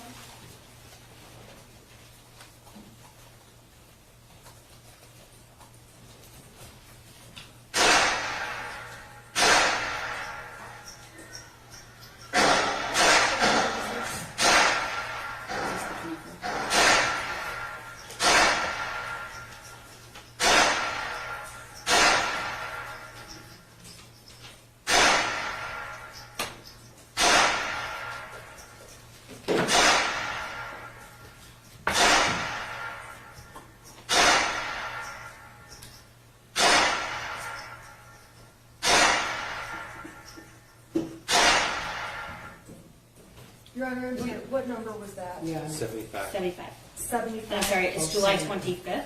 Okay. Can you tell, Wait, I'm so sorry, what number? It's exhibit number 75, it's July 25th, 2021. Okay, thank you. yeah, I was trying to ask him so that we can, so it's 75, what were we just watching? This is a video taken on James Crumbley's cell phone of Jennifer Crumbley shooting at the Clarkston range, the Kel-Tec pistol. Okay, this one? Yes. Okay. All right, directing your attention to August 19th, 2021, exhibits 50 and 51. Can you tell me what this is? Yes, this is a video sent by the shooter to another individual. All right, and this was already admitted. What are we watching? This is the shooter holding the Kel-Tec pistol. This? Yes. Okay. And then he sends the slide forward. There's no magazine or chamber, or no round in the firearm. Okay, was there any text messages about it or just the image? There were also texts. Okay. I'm sorry, that was 50 or 51? We're going so fast right now, I can't. I think it's 50, that was 51. It's right? 50. The text is 50, the text is 50, the video is 51. Okay, the text is 50 that has the video in it, and then the video is 51, is that correct? That's correct. Okay, text is 50, video 51. And I'm sorry, I am so sorry, we're just going so fast. The text contains the video. And that's at the gun range, the shooter holding the Kel-Tec, or shooting the Kel-Tec, is that correct? I'm happy to clear it up. Okay. Special Agent, what in that image are you able to observe? It appears to be a couch. Oh, okay. Do you know what time that was sent? I don't recall the exact time. I'd have to look at the text message. I believe it was later in the evening. Okay, we'll go back to that. What time was it sent, Special Agent? I believe this is the next video. It was 9:31 p.m. Okay. Were you able to find another image that showed that the shooter had access to the Kel-Tec? Yes. So on that same date, he sent another video to the same friend at 12:30 a.m. With the Kel-Tec. And this is 52 and 53.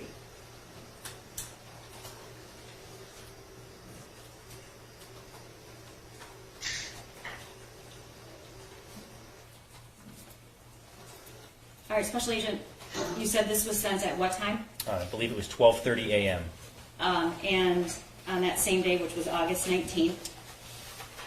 Yeah, I believe it would be now the 20th. Okay, I'm sorry, the August, yeah. 20th, because it was after 12. And what do you see in the background that, can you tell the jury what you observed in the background of this photo? Yes, so This video, I'm sorry. this video is taken on the dining room table in the Crumbley residence. Familiar with, after being inside and also reviewing photographs taken at the house during this investigation, that the wood grain matches on that table to the kitchen table in their dining room. In the video, the shooter loads a loaded firearm magazine into the firearm and then chambers around into the firearm.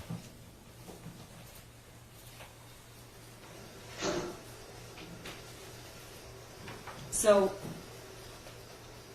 is this a concern to you? Yes. Can you tell the jury why? Well, as that ATF safety pamphlet states. He's not commenting on that. You don't know if anybody else was present. No, Your Honor, I don't. And Your Honor, I understand, but that's argument, and it can be, she can use, point that out.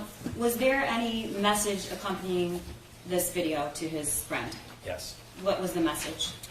My dad left it out, so I thought, why not? LOL. And that is, Your Honor, also, we've already had extensive arguments about, I am objecting to all hearsay texts between the shooter and his friend that my client and Mr. Crumbley have never seen, and this is one of them. Your Honor, you've ruled on this several times, and I ruled on this one. No. these are the text messages between the shooter and the other individual. you previously ruled it as exhibit. I don't recall this one specifically. Was this amongst the ones that was ruled that were ruled on? Okay, I'm happy to make it, I believe that you have, but if not, I'm happy to make the argument. This is, even if you haven't ruled on it, it's under the exception of a present sense impression. He's picking up a firearm and in that moment, videoing himself holding it and then saying, my dad left it out, so I thought, why not? Well, it's in keeping with 803 1 and yeah, it's consistent with 803 1, isn't it? Your Honor, I just want to reserve all prior objections that have already been in motions, and I can rely on that. Thank you.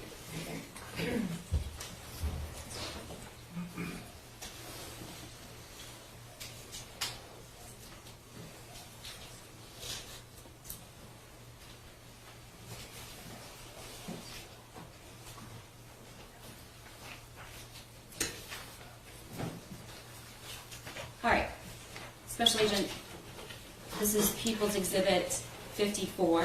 Can you tell the jury what this is? This is the Google location information for James Crumbley, and it's dated August 19th, 9/29. It's around the time of the first video of the last two that we've seen, and it shows that he's at the Crumbley residence on East Street. Okay, and the time on that? It was 9:29 p.m. Okay, and that's the video of where the couch was in the background. Correct. Okay, and then the next exhibit.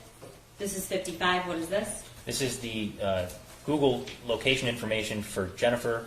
It also shows that that East Street address, the Crumbley family residence. Okay, so in other words, both Jennifer and James were home during the photo with when he was holding the Caltech and there was the couch in the background. Yes. Okay, and then 56. This is August 20th. So it's the 12:32 where the video was taken and the text, my dad left it out? Yes. Okay, and this shows what? This shows that James Crumbley, the Gmail account associated with James Crumbley was at the East Street family residence, Crumbley family residence. Okay, at 1:30 in the morning. At 12:30 in the morning. 12:30 yes. in the morning, sorry. All right, and the next slide, 57?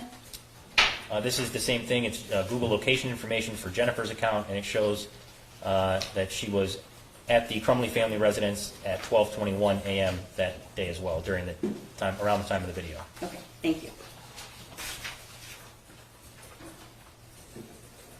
All right, I want to draw your attention to Exhibit 58. September 1st, 2021. This is a message between who?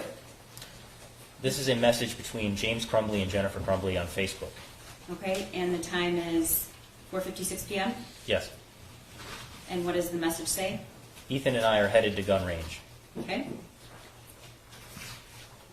And what are the Special Agent? This is Exhibits 59 and 60, but can you tell the jury what they are? Yes, so these are receipts for that day for James Crumbley. It's range time, targets, as well as renting a Ruger LCR 22 caliber revolver and paying for 22 caliber ammunition.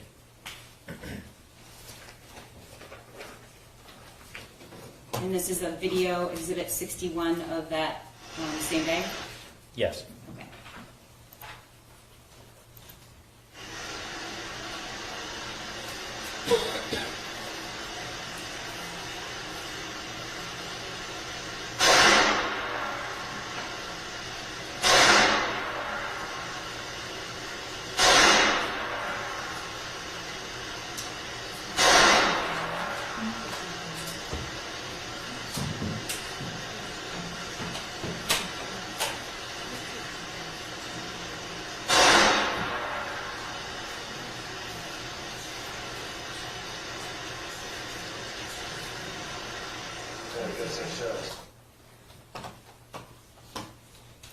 Okay, and I want to, that's People's 61, and then I want to draw your attention to September 25th.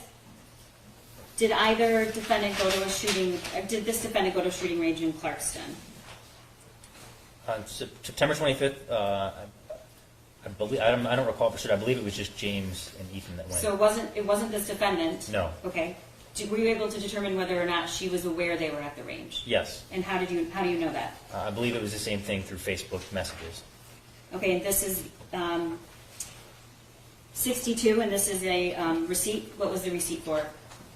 This was range fee, ammunition for 9mm, a rental of a 9mm pistol, as well as .22 caliber ammunition and targets.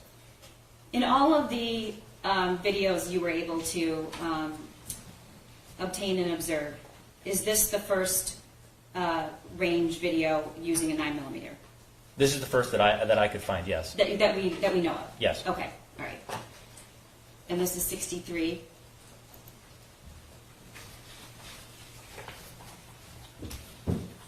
What are we looking at, Special Agent?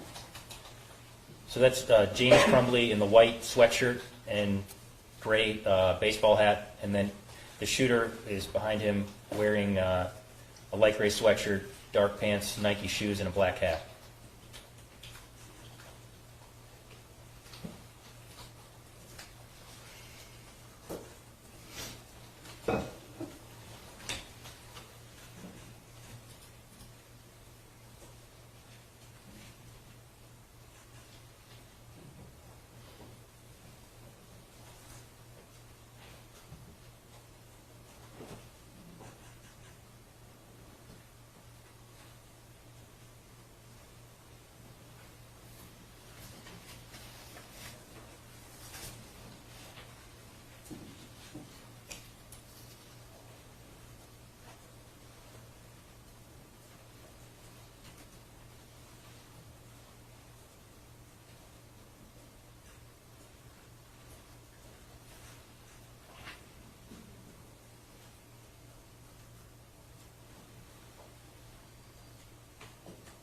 Special Agent, we see 2 firearms there, correct? Correct. Okay. What, if you can tell, what kind of handgun this was? So I believe the handgun that the shooter is picking up now is the Kel-Tec, and then the other one was one that they appeared to rent, or to, if they were looking to purchase a firearm, sometimes that the range will let you test it out before you purchase it. So the one to the right of the shooter, what is that, if you know? I can't say for certain. The footage is a little grainy. Okay.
Can you tell the jury what he's doing right now, if you know?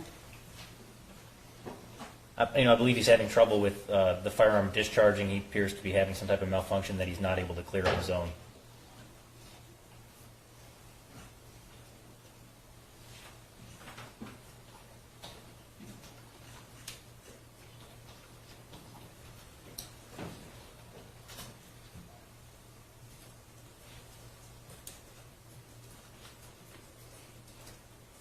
Okay, and I want to draw your attention then to Exhibit October 3rd of 2021, Exhibit 64.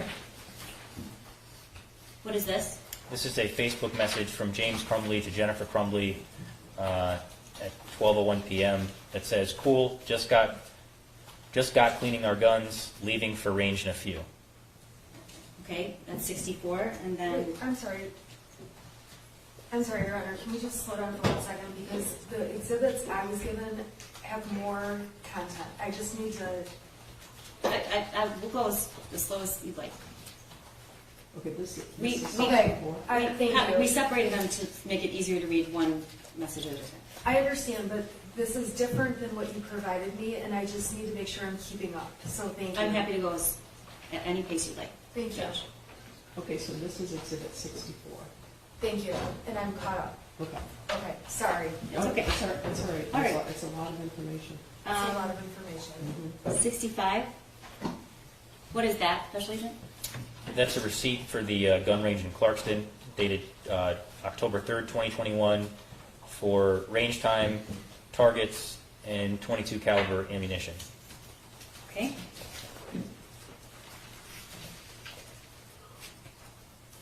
All right. Was this the last documented visit before November 26th that we have? Yes. Okay. Let's go to November 26th. What day was November 26th? What's significant about that day? That was the date that James Crumbley purchased the 6-hour SP 2022 pistol for the shooter. Okay, and that was the day after Thanksgiving. Yes. Okay. This has been previously admitted. This is the receipt for the SIG, correct? Yes. People's 28. And that was paid in cash, and the amount is $519.35. I don't mean to lead, I'm just trying to do this to make it easier to understand. Yeah, I this is have no objection to that. Okay. Yeah, that's already in. Okay. And on the 26th, when this occurred, can we go to the next slide? This has also been previously admitted. This is the purchaser's information. We've already talked about that. This was, I'm not sure if it was admitted, but it was shown in the opening. I believe there's no objection to it. Yeah, it's admitted. Okay. 66. Yeah. Again, for the jury, this is the SIG, correct? Yes, what's depicted in that picture is the 6-hour pistol, yes. Okay. And when did Jennifer post about, I'm sorry, excuse me. This is not Jennifer's post, this is the shooter's post. This is a different post, this wasn't the one at the opening. I apologize if I'm confusing anybody, it's just a lot. And what does this say? So this is an Instagram post by the shooter that says, just got my new beauty today, 6-hour 9mm, ask any questions, I will answer. Special Agent, were you able to determine, based on the forensic evidence of the phones, whether or not Jennifer Crumbley followed the shooter's Instagram account? Yes, she did. Okay, so this account where he posted, she followed it. We can't say she saw it, but we know she followed it. Correct, yes. Okay, and that is a picture of the SIG? Yeah, so the first picture was the 6-hour in the pistol box. And then the second picture is the shooter holding the firearm. It appears to be inside the Crumbley family residence based on the floor. And then there's the shooter again holding the firearm with the sights aimed in. As you can see that the 3 dots are aligned. I'm so sorry, what number is that? It's all part of 66. 66? This is Instagram post from November 26, 2021. Okay, thank you. So 66 then has multiple pictures. 3 sides. Yeah, Okay, thank you. It's the one Instagram account that we know is in common. Okay, thank you. Yeah, yeah. All right, I just want to make sure. But when it's in piecemeal, I can't tell what's, the number's not on the screen, so. Right. Right. I was wondering. That's why I'm having a hard time, so, sorry. Yeah. Able to take a break, Your Honor? Never. Sorry. I was looking for the natural break, Okay. so. Yeah, I don't think this is the fine time. There's about probably 30 minutes left of this. Oh, okay. So yeah, I mean, Well, sorry about that. No. I was waiting until cross-examination. I'm so sorry. No, I'm with you.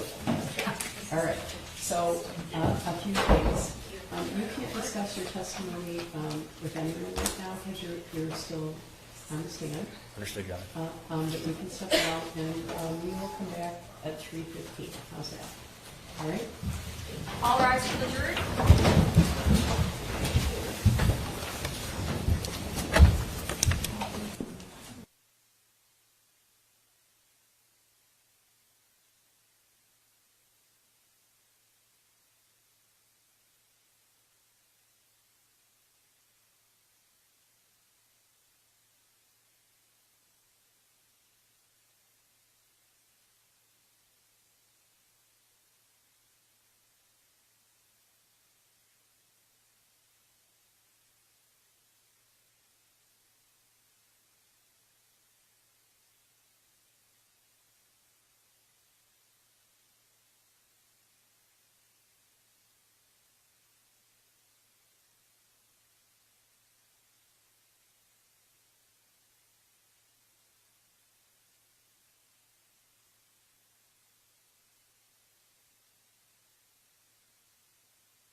Ms. White at the moment, or Prosecutors? I am texting right now to have them come in. What they remind us.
F8. Okay, so, I got a note that I shared with both attorneys,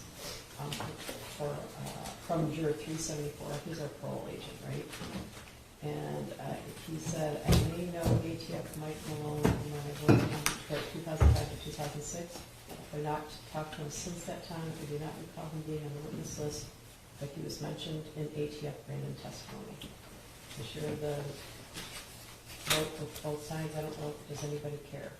Your Honor, we've had an opportunity to review the note, and we have no objection and don't believe, if the court could just inquire of the juror if this would influence his testimony in any way. I cannot imagine it would, but I think it's important for the court just to inquire to that. Okay, do you want me to bring him in by himself? The court's discretion on that, Judge, but we agree. We don't think it's an issue, but the record just should be made. Well, I guess I'm happy with his following instructions and it's letting me know, right? That's why we're alternates. So, jurors can be brought in by themselves and they did something wrong. I think they did something wrong, but hopefully they'll understand why. Could you bring in 374 and seat 14?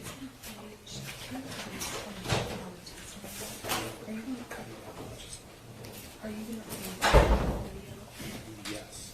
That's a half hour long. That's why I'm asking.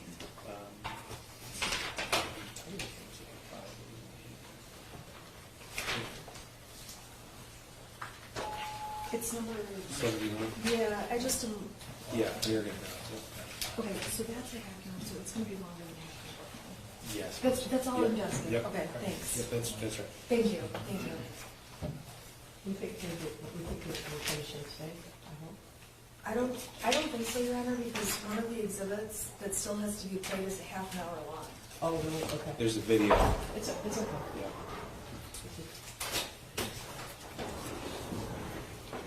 Hi. I don't want to make you nervous. I want to tell you that we really appreciate your note.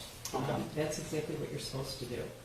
All right, that's why we have alternates in case something comes up. Right. So really my only question for you is whether or not the fact that you might have met this person, this ATF agent, mentioned by Brandon, you knew him in 2005 or 2006 at work? Yeah, actually, when I knew it's the same individual, he was working with Detroit Police Department. Okay. Either the 6th or 8th precinct. Okay. So did you ever have a beer together? No. Okay. And is there anything about the fact that his name was mentioned that would make you have difficulty being fair and impartial in this case? No. Okay. We appreciate your note. I know that this is, yeah. So. I wanted to make sure. Okay, I appreciate that. Do you have any questions for him? No, I don't, and we have no objection to him remaining. Okay. No questions, thank you. Okay, I appreciate your note. You can be seated if you want. We're going to bring your friends in, so.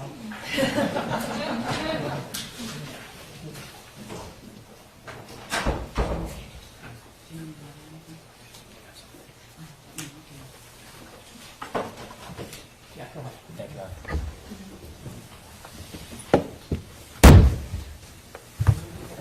Are you agent? Is it your title? Special Agent. agent. Special agent. Agent Special special. agent.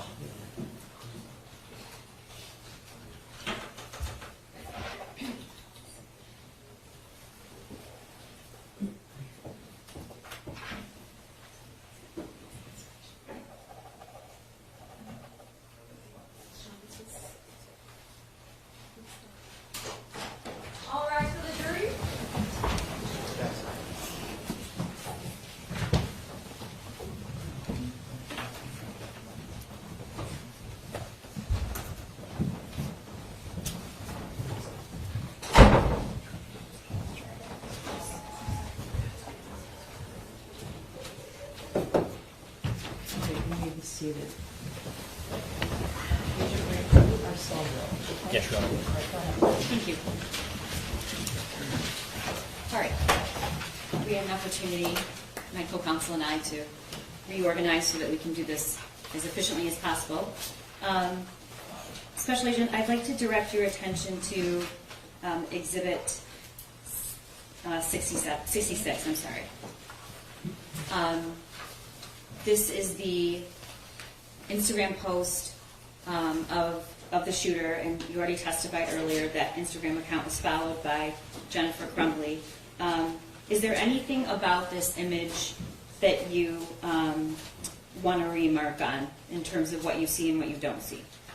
Yeah, so in the image is the 6-hour 9mm pistol. There's one magazine inserted into the firearm. There's also an empty magazine next to the firearm on the right-hand side. In the image, there is not the ATF pamphlet or the cable lock that was sold with the firearm. And then and I believe 66 is already admitted, and 67? What is this, Special Agent?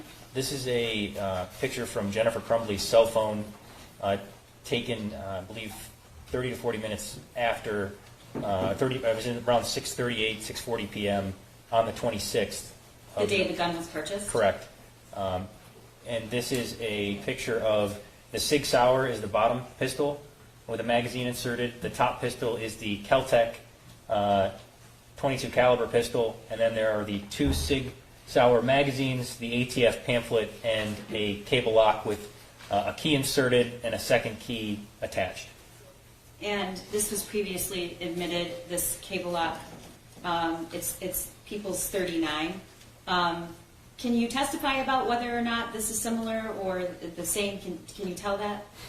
I would say that it is similar. The exact same words and instructions are on the pamphlet and on the, call that I don't know if it's a sticker that's attached to the bottom by the lock there. This right here? Correct, but I've had an opportunity to review the words on both, and they do match up. Okay.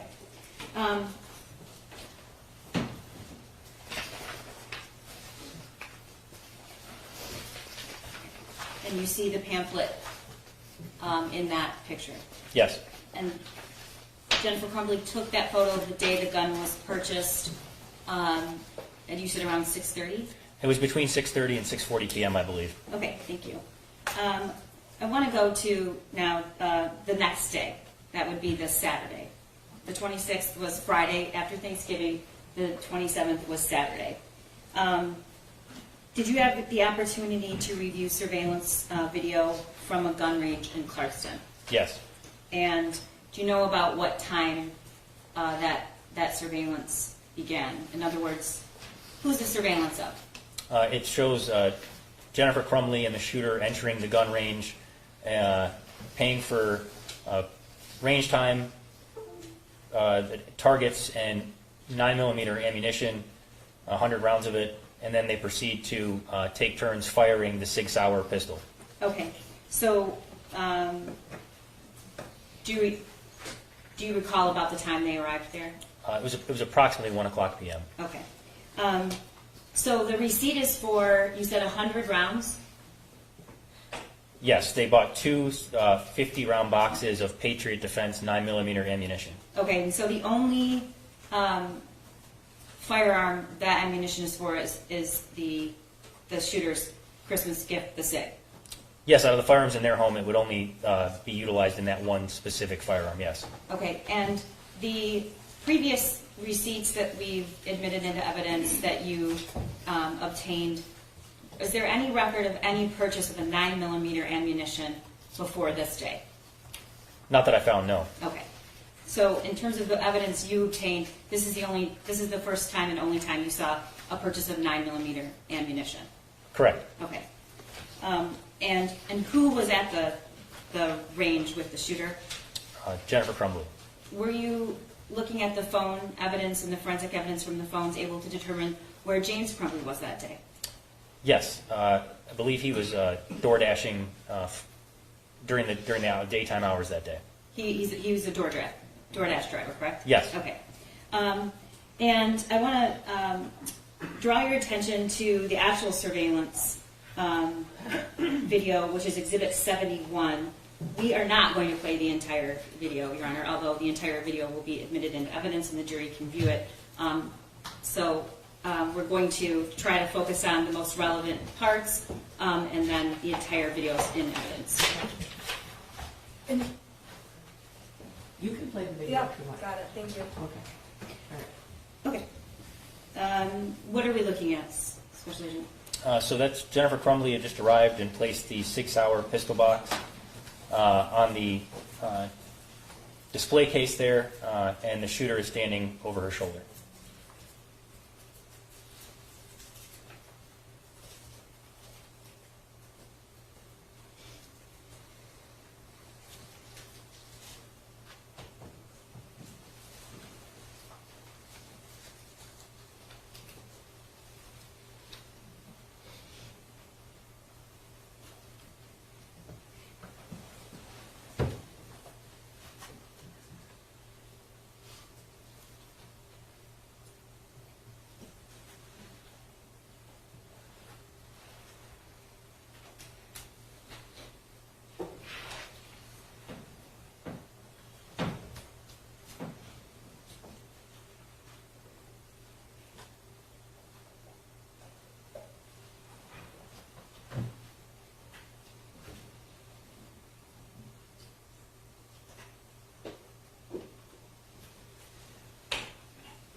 Okay, Special Agent, we're going to fast forward. That you've already identified that gun case as the SIG case and not this no, that it's this one, correct? Correct. Okay.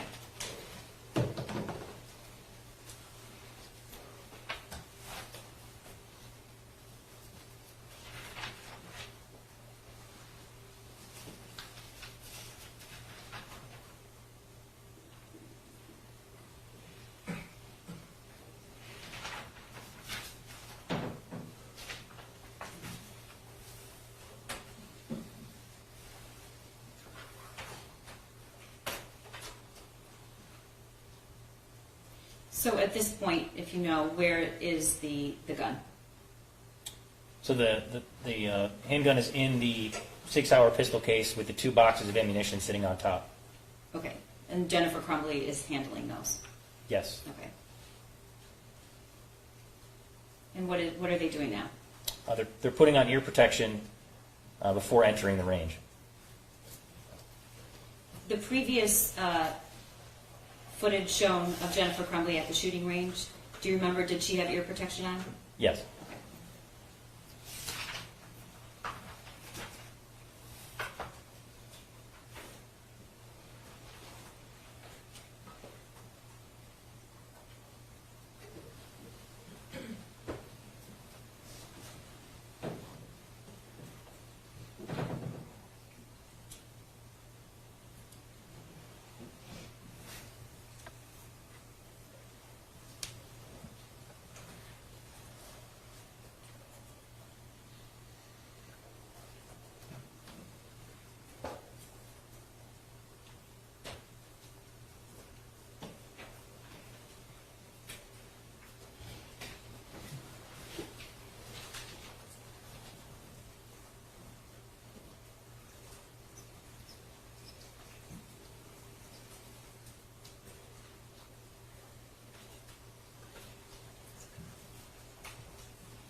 Special Agent, can you explain to the jury what's happening right now, if you know? Yeah, right now, the shooter is loading ammunition into the magazines.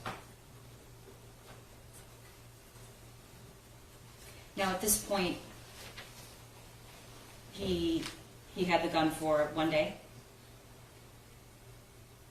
Yes, approximately around exactly 24 hours. Okay. And do you see a lock anywhere in that case or next to the gun or the case? No.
Special Agent, I do have a question while we're viewing this.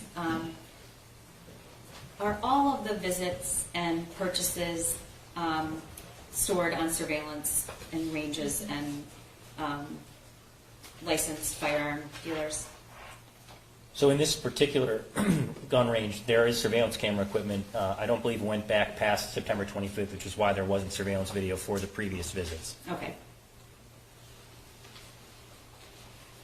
So what's happening right now? So that is the 6-hour pistol.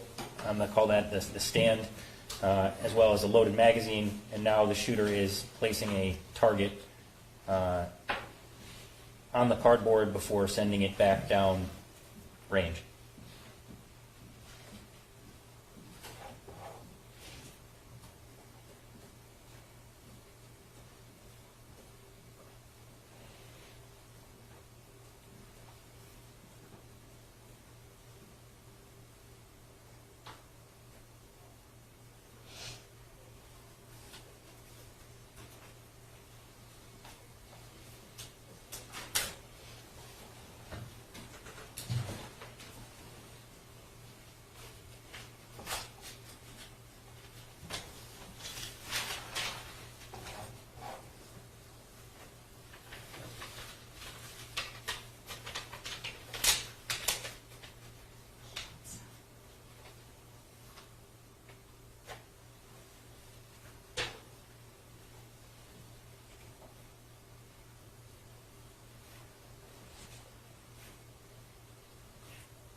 just for the record, the shooters already, were you able to tell how many rounds he shot?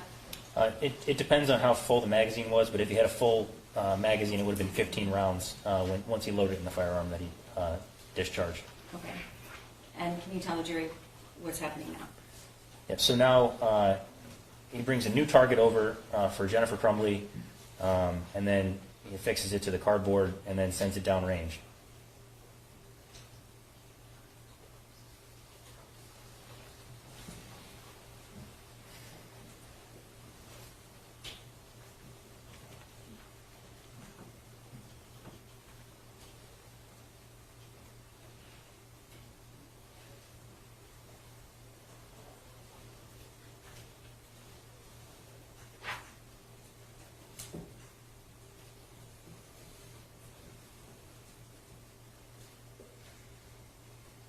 So it seems both of them were struggling at this point as he did before. What are they trying to do? He had the same trouble. So initially he had trouble inserting the magazine. This is different. He's trying to explain to her how to send the slide forward by pressing sending the slide release and sending it forward to chamber around from the magazine. And that's that action right there.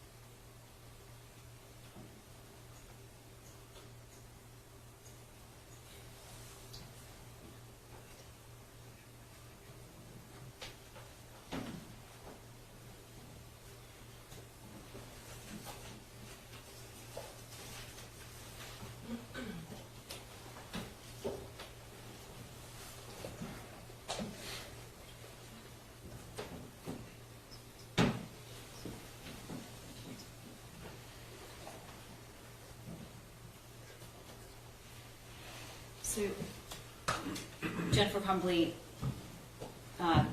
took her turn at firing the SIG. Were you able to tell whether it was just? It seemed like just a few rounds. Yeah, it was just a few rounds. It was a partially loaded magazine that was inserted into the firearm. Okay. And then I know you have viewed this several times. At this point, the shooter does another. I don't know how many rounds. That the witness answer the questions and just be asked non-leading. I'm just really just trying to make things easy and more understandable. And we were going to fast forward. Okay, so you're going to fast forward. What happens next? So I think they exchanged turns one more time, shooting at the target, and then I believe it's only one more time each, and then they depart from the range. Okay. All right, you're fast forwarding to when they're both completed. You think did they both shoot more rounds, or just the shooter, if you know?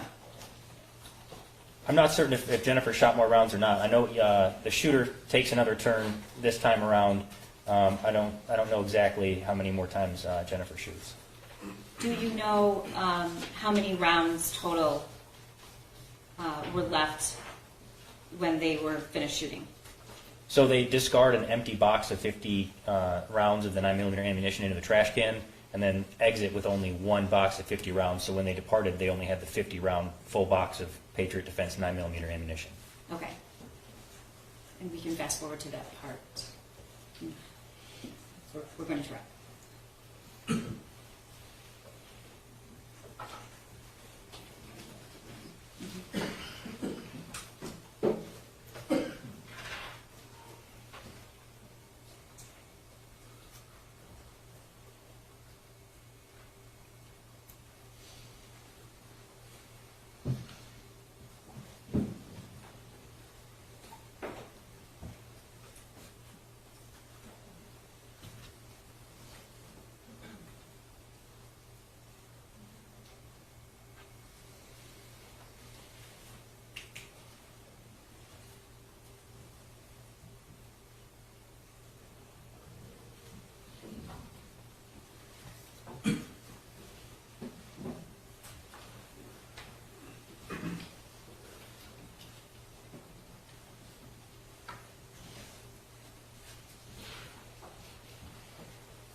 Special Agent, is that where she just, the ammunition's discarded? Yes, that's correct. Okay.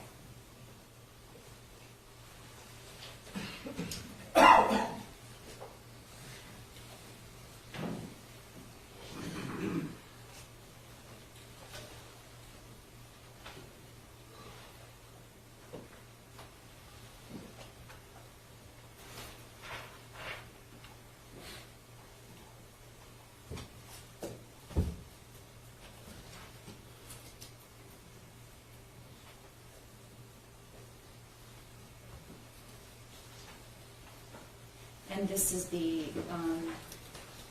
picture of the target that was posted. You know, was that ever recovered? Yes, there was targets in the shooter's bedroom. I don't recall exactly if it was Mrs. Crumbley's target or not. I know the shooter's target was one of them, I believe. And can you tell the jury what he's doing now? Right now, he's trying to put the 6-hour pistol and 3 pistol magazines into the case and close it. Are the magazines full or empty, or can you tell? They're empty.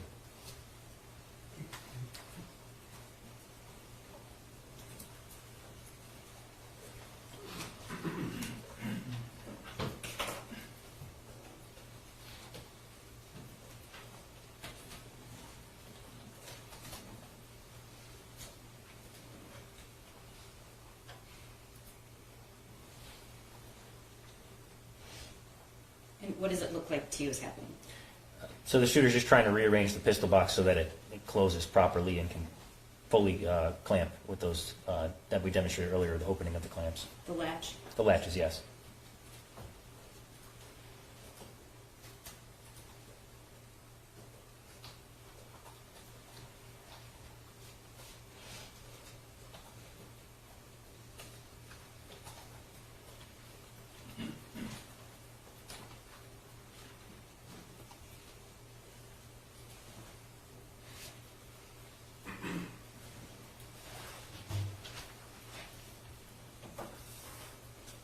So Jennifer Crumbley's carrying the case with the SIG inside of it. Yes. And do you see is the shooter carrying anything? Yes, he has the targets as well as the box of 9mm pistol ammunition. Okay. And based on your investigation and all the physical evidence and digital evidence, was this the last known image of this weapon before it was used to kill the students in Oxford High School? Yes. Okay. Okay. I'd like to draw your attention to Exhibit 72. Can you tell the jury what this is? This is an Instagram post by Jennifer Crumbley on the date that they went to the range later that evening. It says, "Took my new SIG out to the range I today." just want to stop you. This is actually... I'm sorry. Okay. Whose Instagram post is this? I'm sorry, this is the shooter's Instagram. Okay. It was posted later that evening, said, "Took my new SIG out to the range today. Definitely need to get used to the new sights, LOL." And could you tell when that was posted? Yes, in 1902 on the date they went to the range being the 27th, the day after Thanksgiving. Okay, and what time is that for? 7:02 p.m. Okay. It's UTC -5, so is it 7 or is it... I'm sorry, that is in UTC. So at the time of this, it would be around 2 o'clock, 2:02 p.m. 2:02. Can you tell the jury what UTC minus... Yeah, so what am I talking about when I say that? It's just the universal time. So that is like the time in the Eastern time zone is either -4 or -5, depending on the time of year, daylight savings time. Okay. So that is 72. And then I'm going to... Do you know, by the way, where Jennifer Crumbley was when this was posted? If you know. I believe she was still home at this point. I want to draw your attention to 73. What is this? This is the Instagram post by Jennifer Crumbley of the target with Mom and Sunday testing out his new Christmas present. My first time shooting a 9mm I hit the bullseye. And this was posted about a minute later than the shooter's Instagram post. So his post was 2:02 and hers was 2:03? Yes.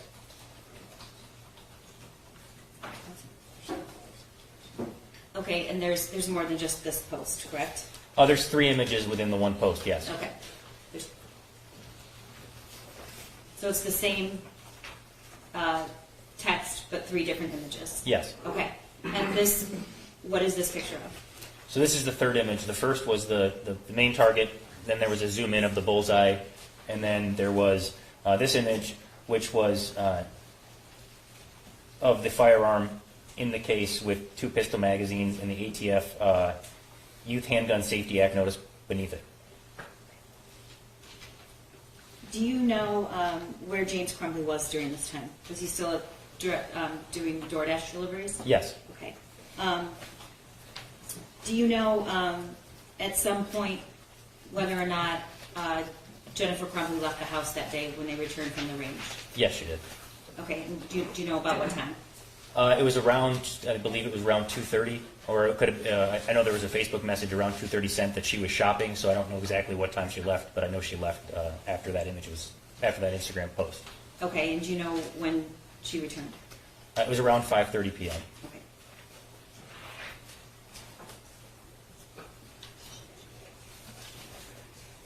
You know, I might be confusing Jennifer and James on that timing that Jennifer returned home Okay, for that. It's okay.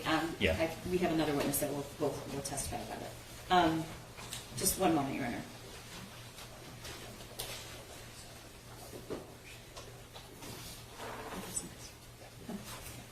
All right, I want to draw your attention to a previously, I believe it's previously admitted, 74, Exhibit 74. All right, and if we could zoom in on the drawing of the firearm in that diagram. We've already, well, tell the jury when you first saw this worksheet.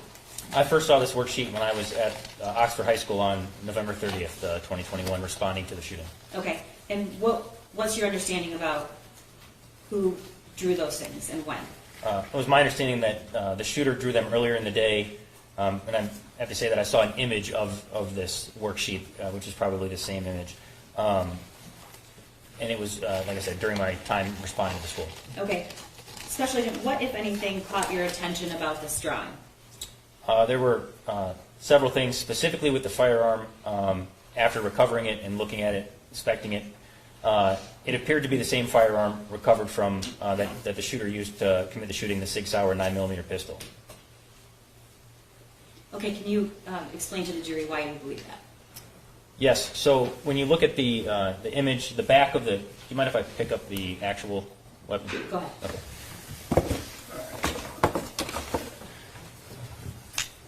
But you're going to have to stand so the Yep. jury can see it. So when you look at the back of the slide, there's serrations at the back of the slide here. I should turn it this way. So there's serrations at the back of the slide in the same location that they are in the picture. The shape of the trigger guard of the picture appeared to be the same shape, as well as the magazine. The SIG magazine is unique in that it has this lip at the front. And when inserted in the firearm, it creates this secondary kind of, it's not flush with the firearm, right? There's this lip. Sorry, Can you turn to so we can move my chair back? Yep, there we go. Sorry, I can't see what you're. Yep, no problem. So there's a lip in the front of the firearm here when the magazine's inserted. And when I looked at the picture, it appeared to be that was what was drawn at the bottom, where you see that lip.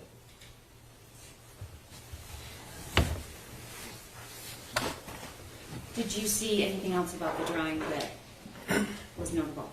Yes, the ammunition appeared to be, after working this case and reviewing the image and knowing the caliber of firearms in the Crumbley home, it appeared that ammunition was not .22 ammunition for the simple fact that the cylinder at the bottom on a .22 long rifle round of ammunition is not flush. It creates almost like a cylinder at the bottom, if you could picture it, and it wouldn't be flush with the with the round.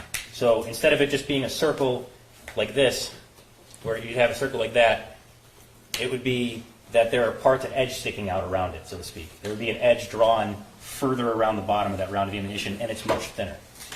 Okay, and I'm going to approach and show you the previously admitted picture of the other firearm that the Crumbleys owned that's most similar to, what's not here that's on the SIG that makes you think that the drawing was of the SIG? How are these two different? So additionally, on the SIG... And tell me how I should hold this so it doesn't look like I'm pointing at you. Take that from you. Yeah. Okay, thank you. So when you look at this at the SIG here, there's an ejection port on this side, on the right side of the firearm, similar to the one drawn in the picture. The only other magazine-fed pistol in their residence at the time did not have an ejection port on either side of the firearm because it's concealed by the slide.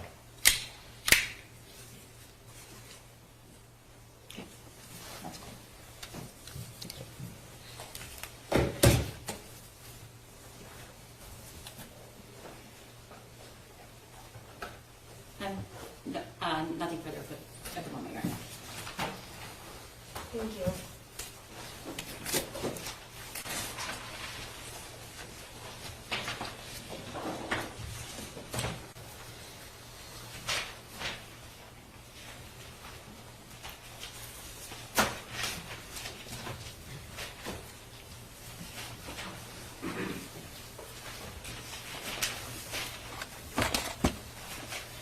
Good afternoon.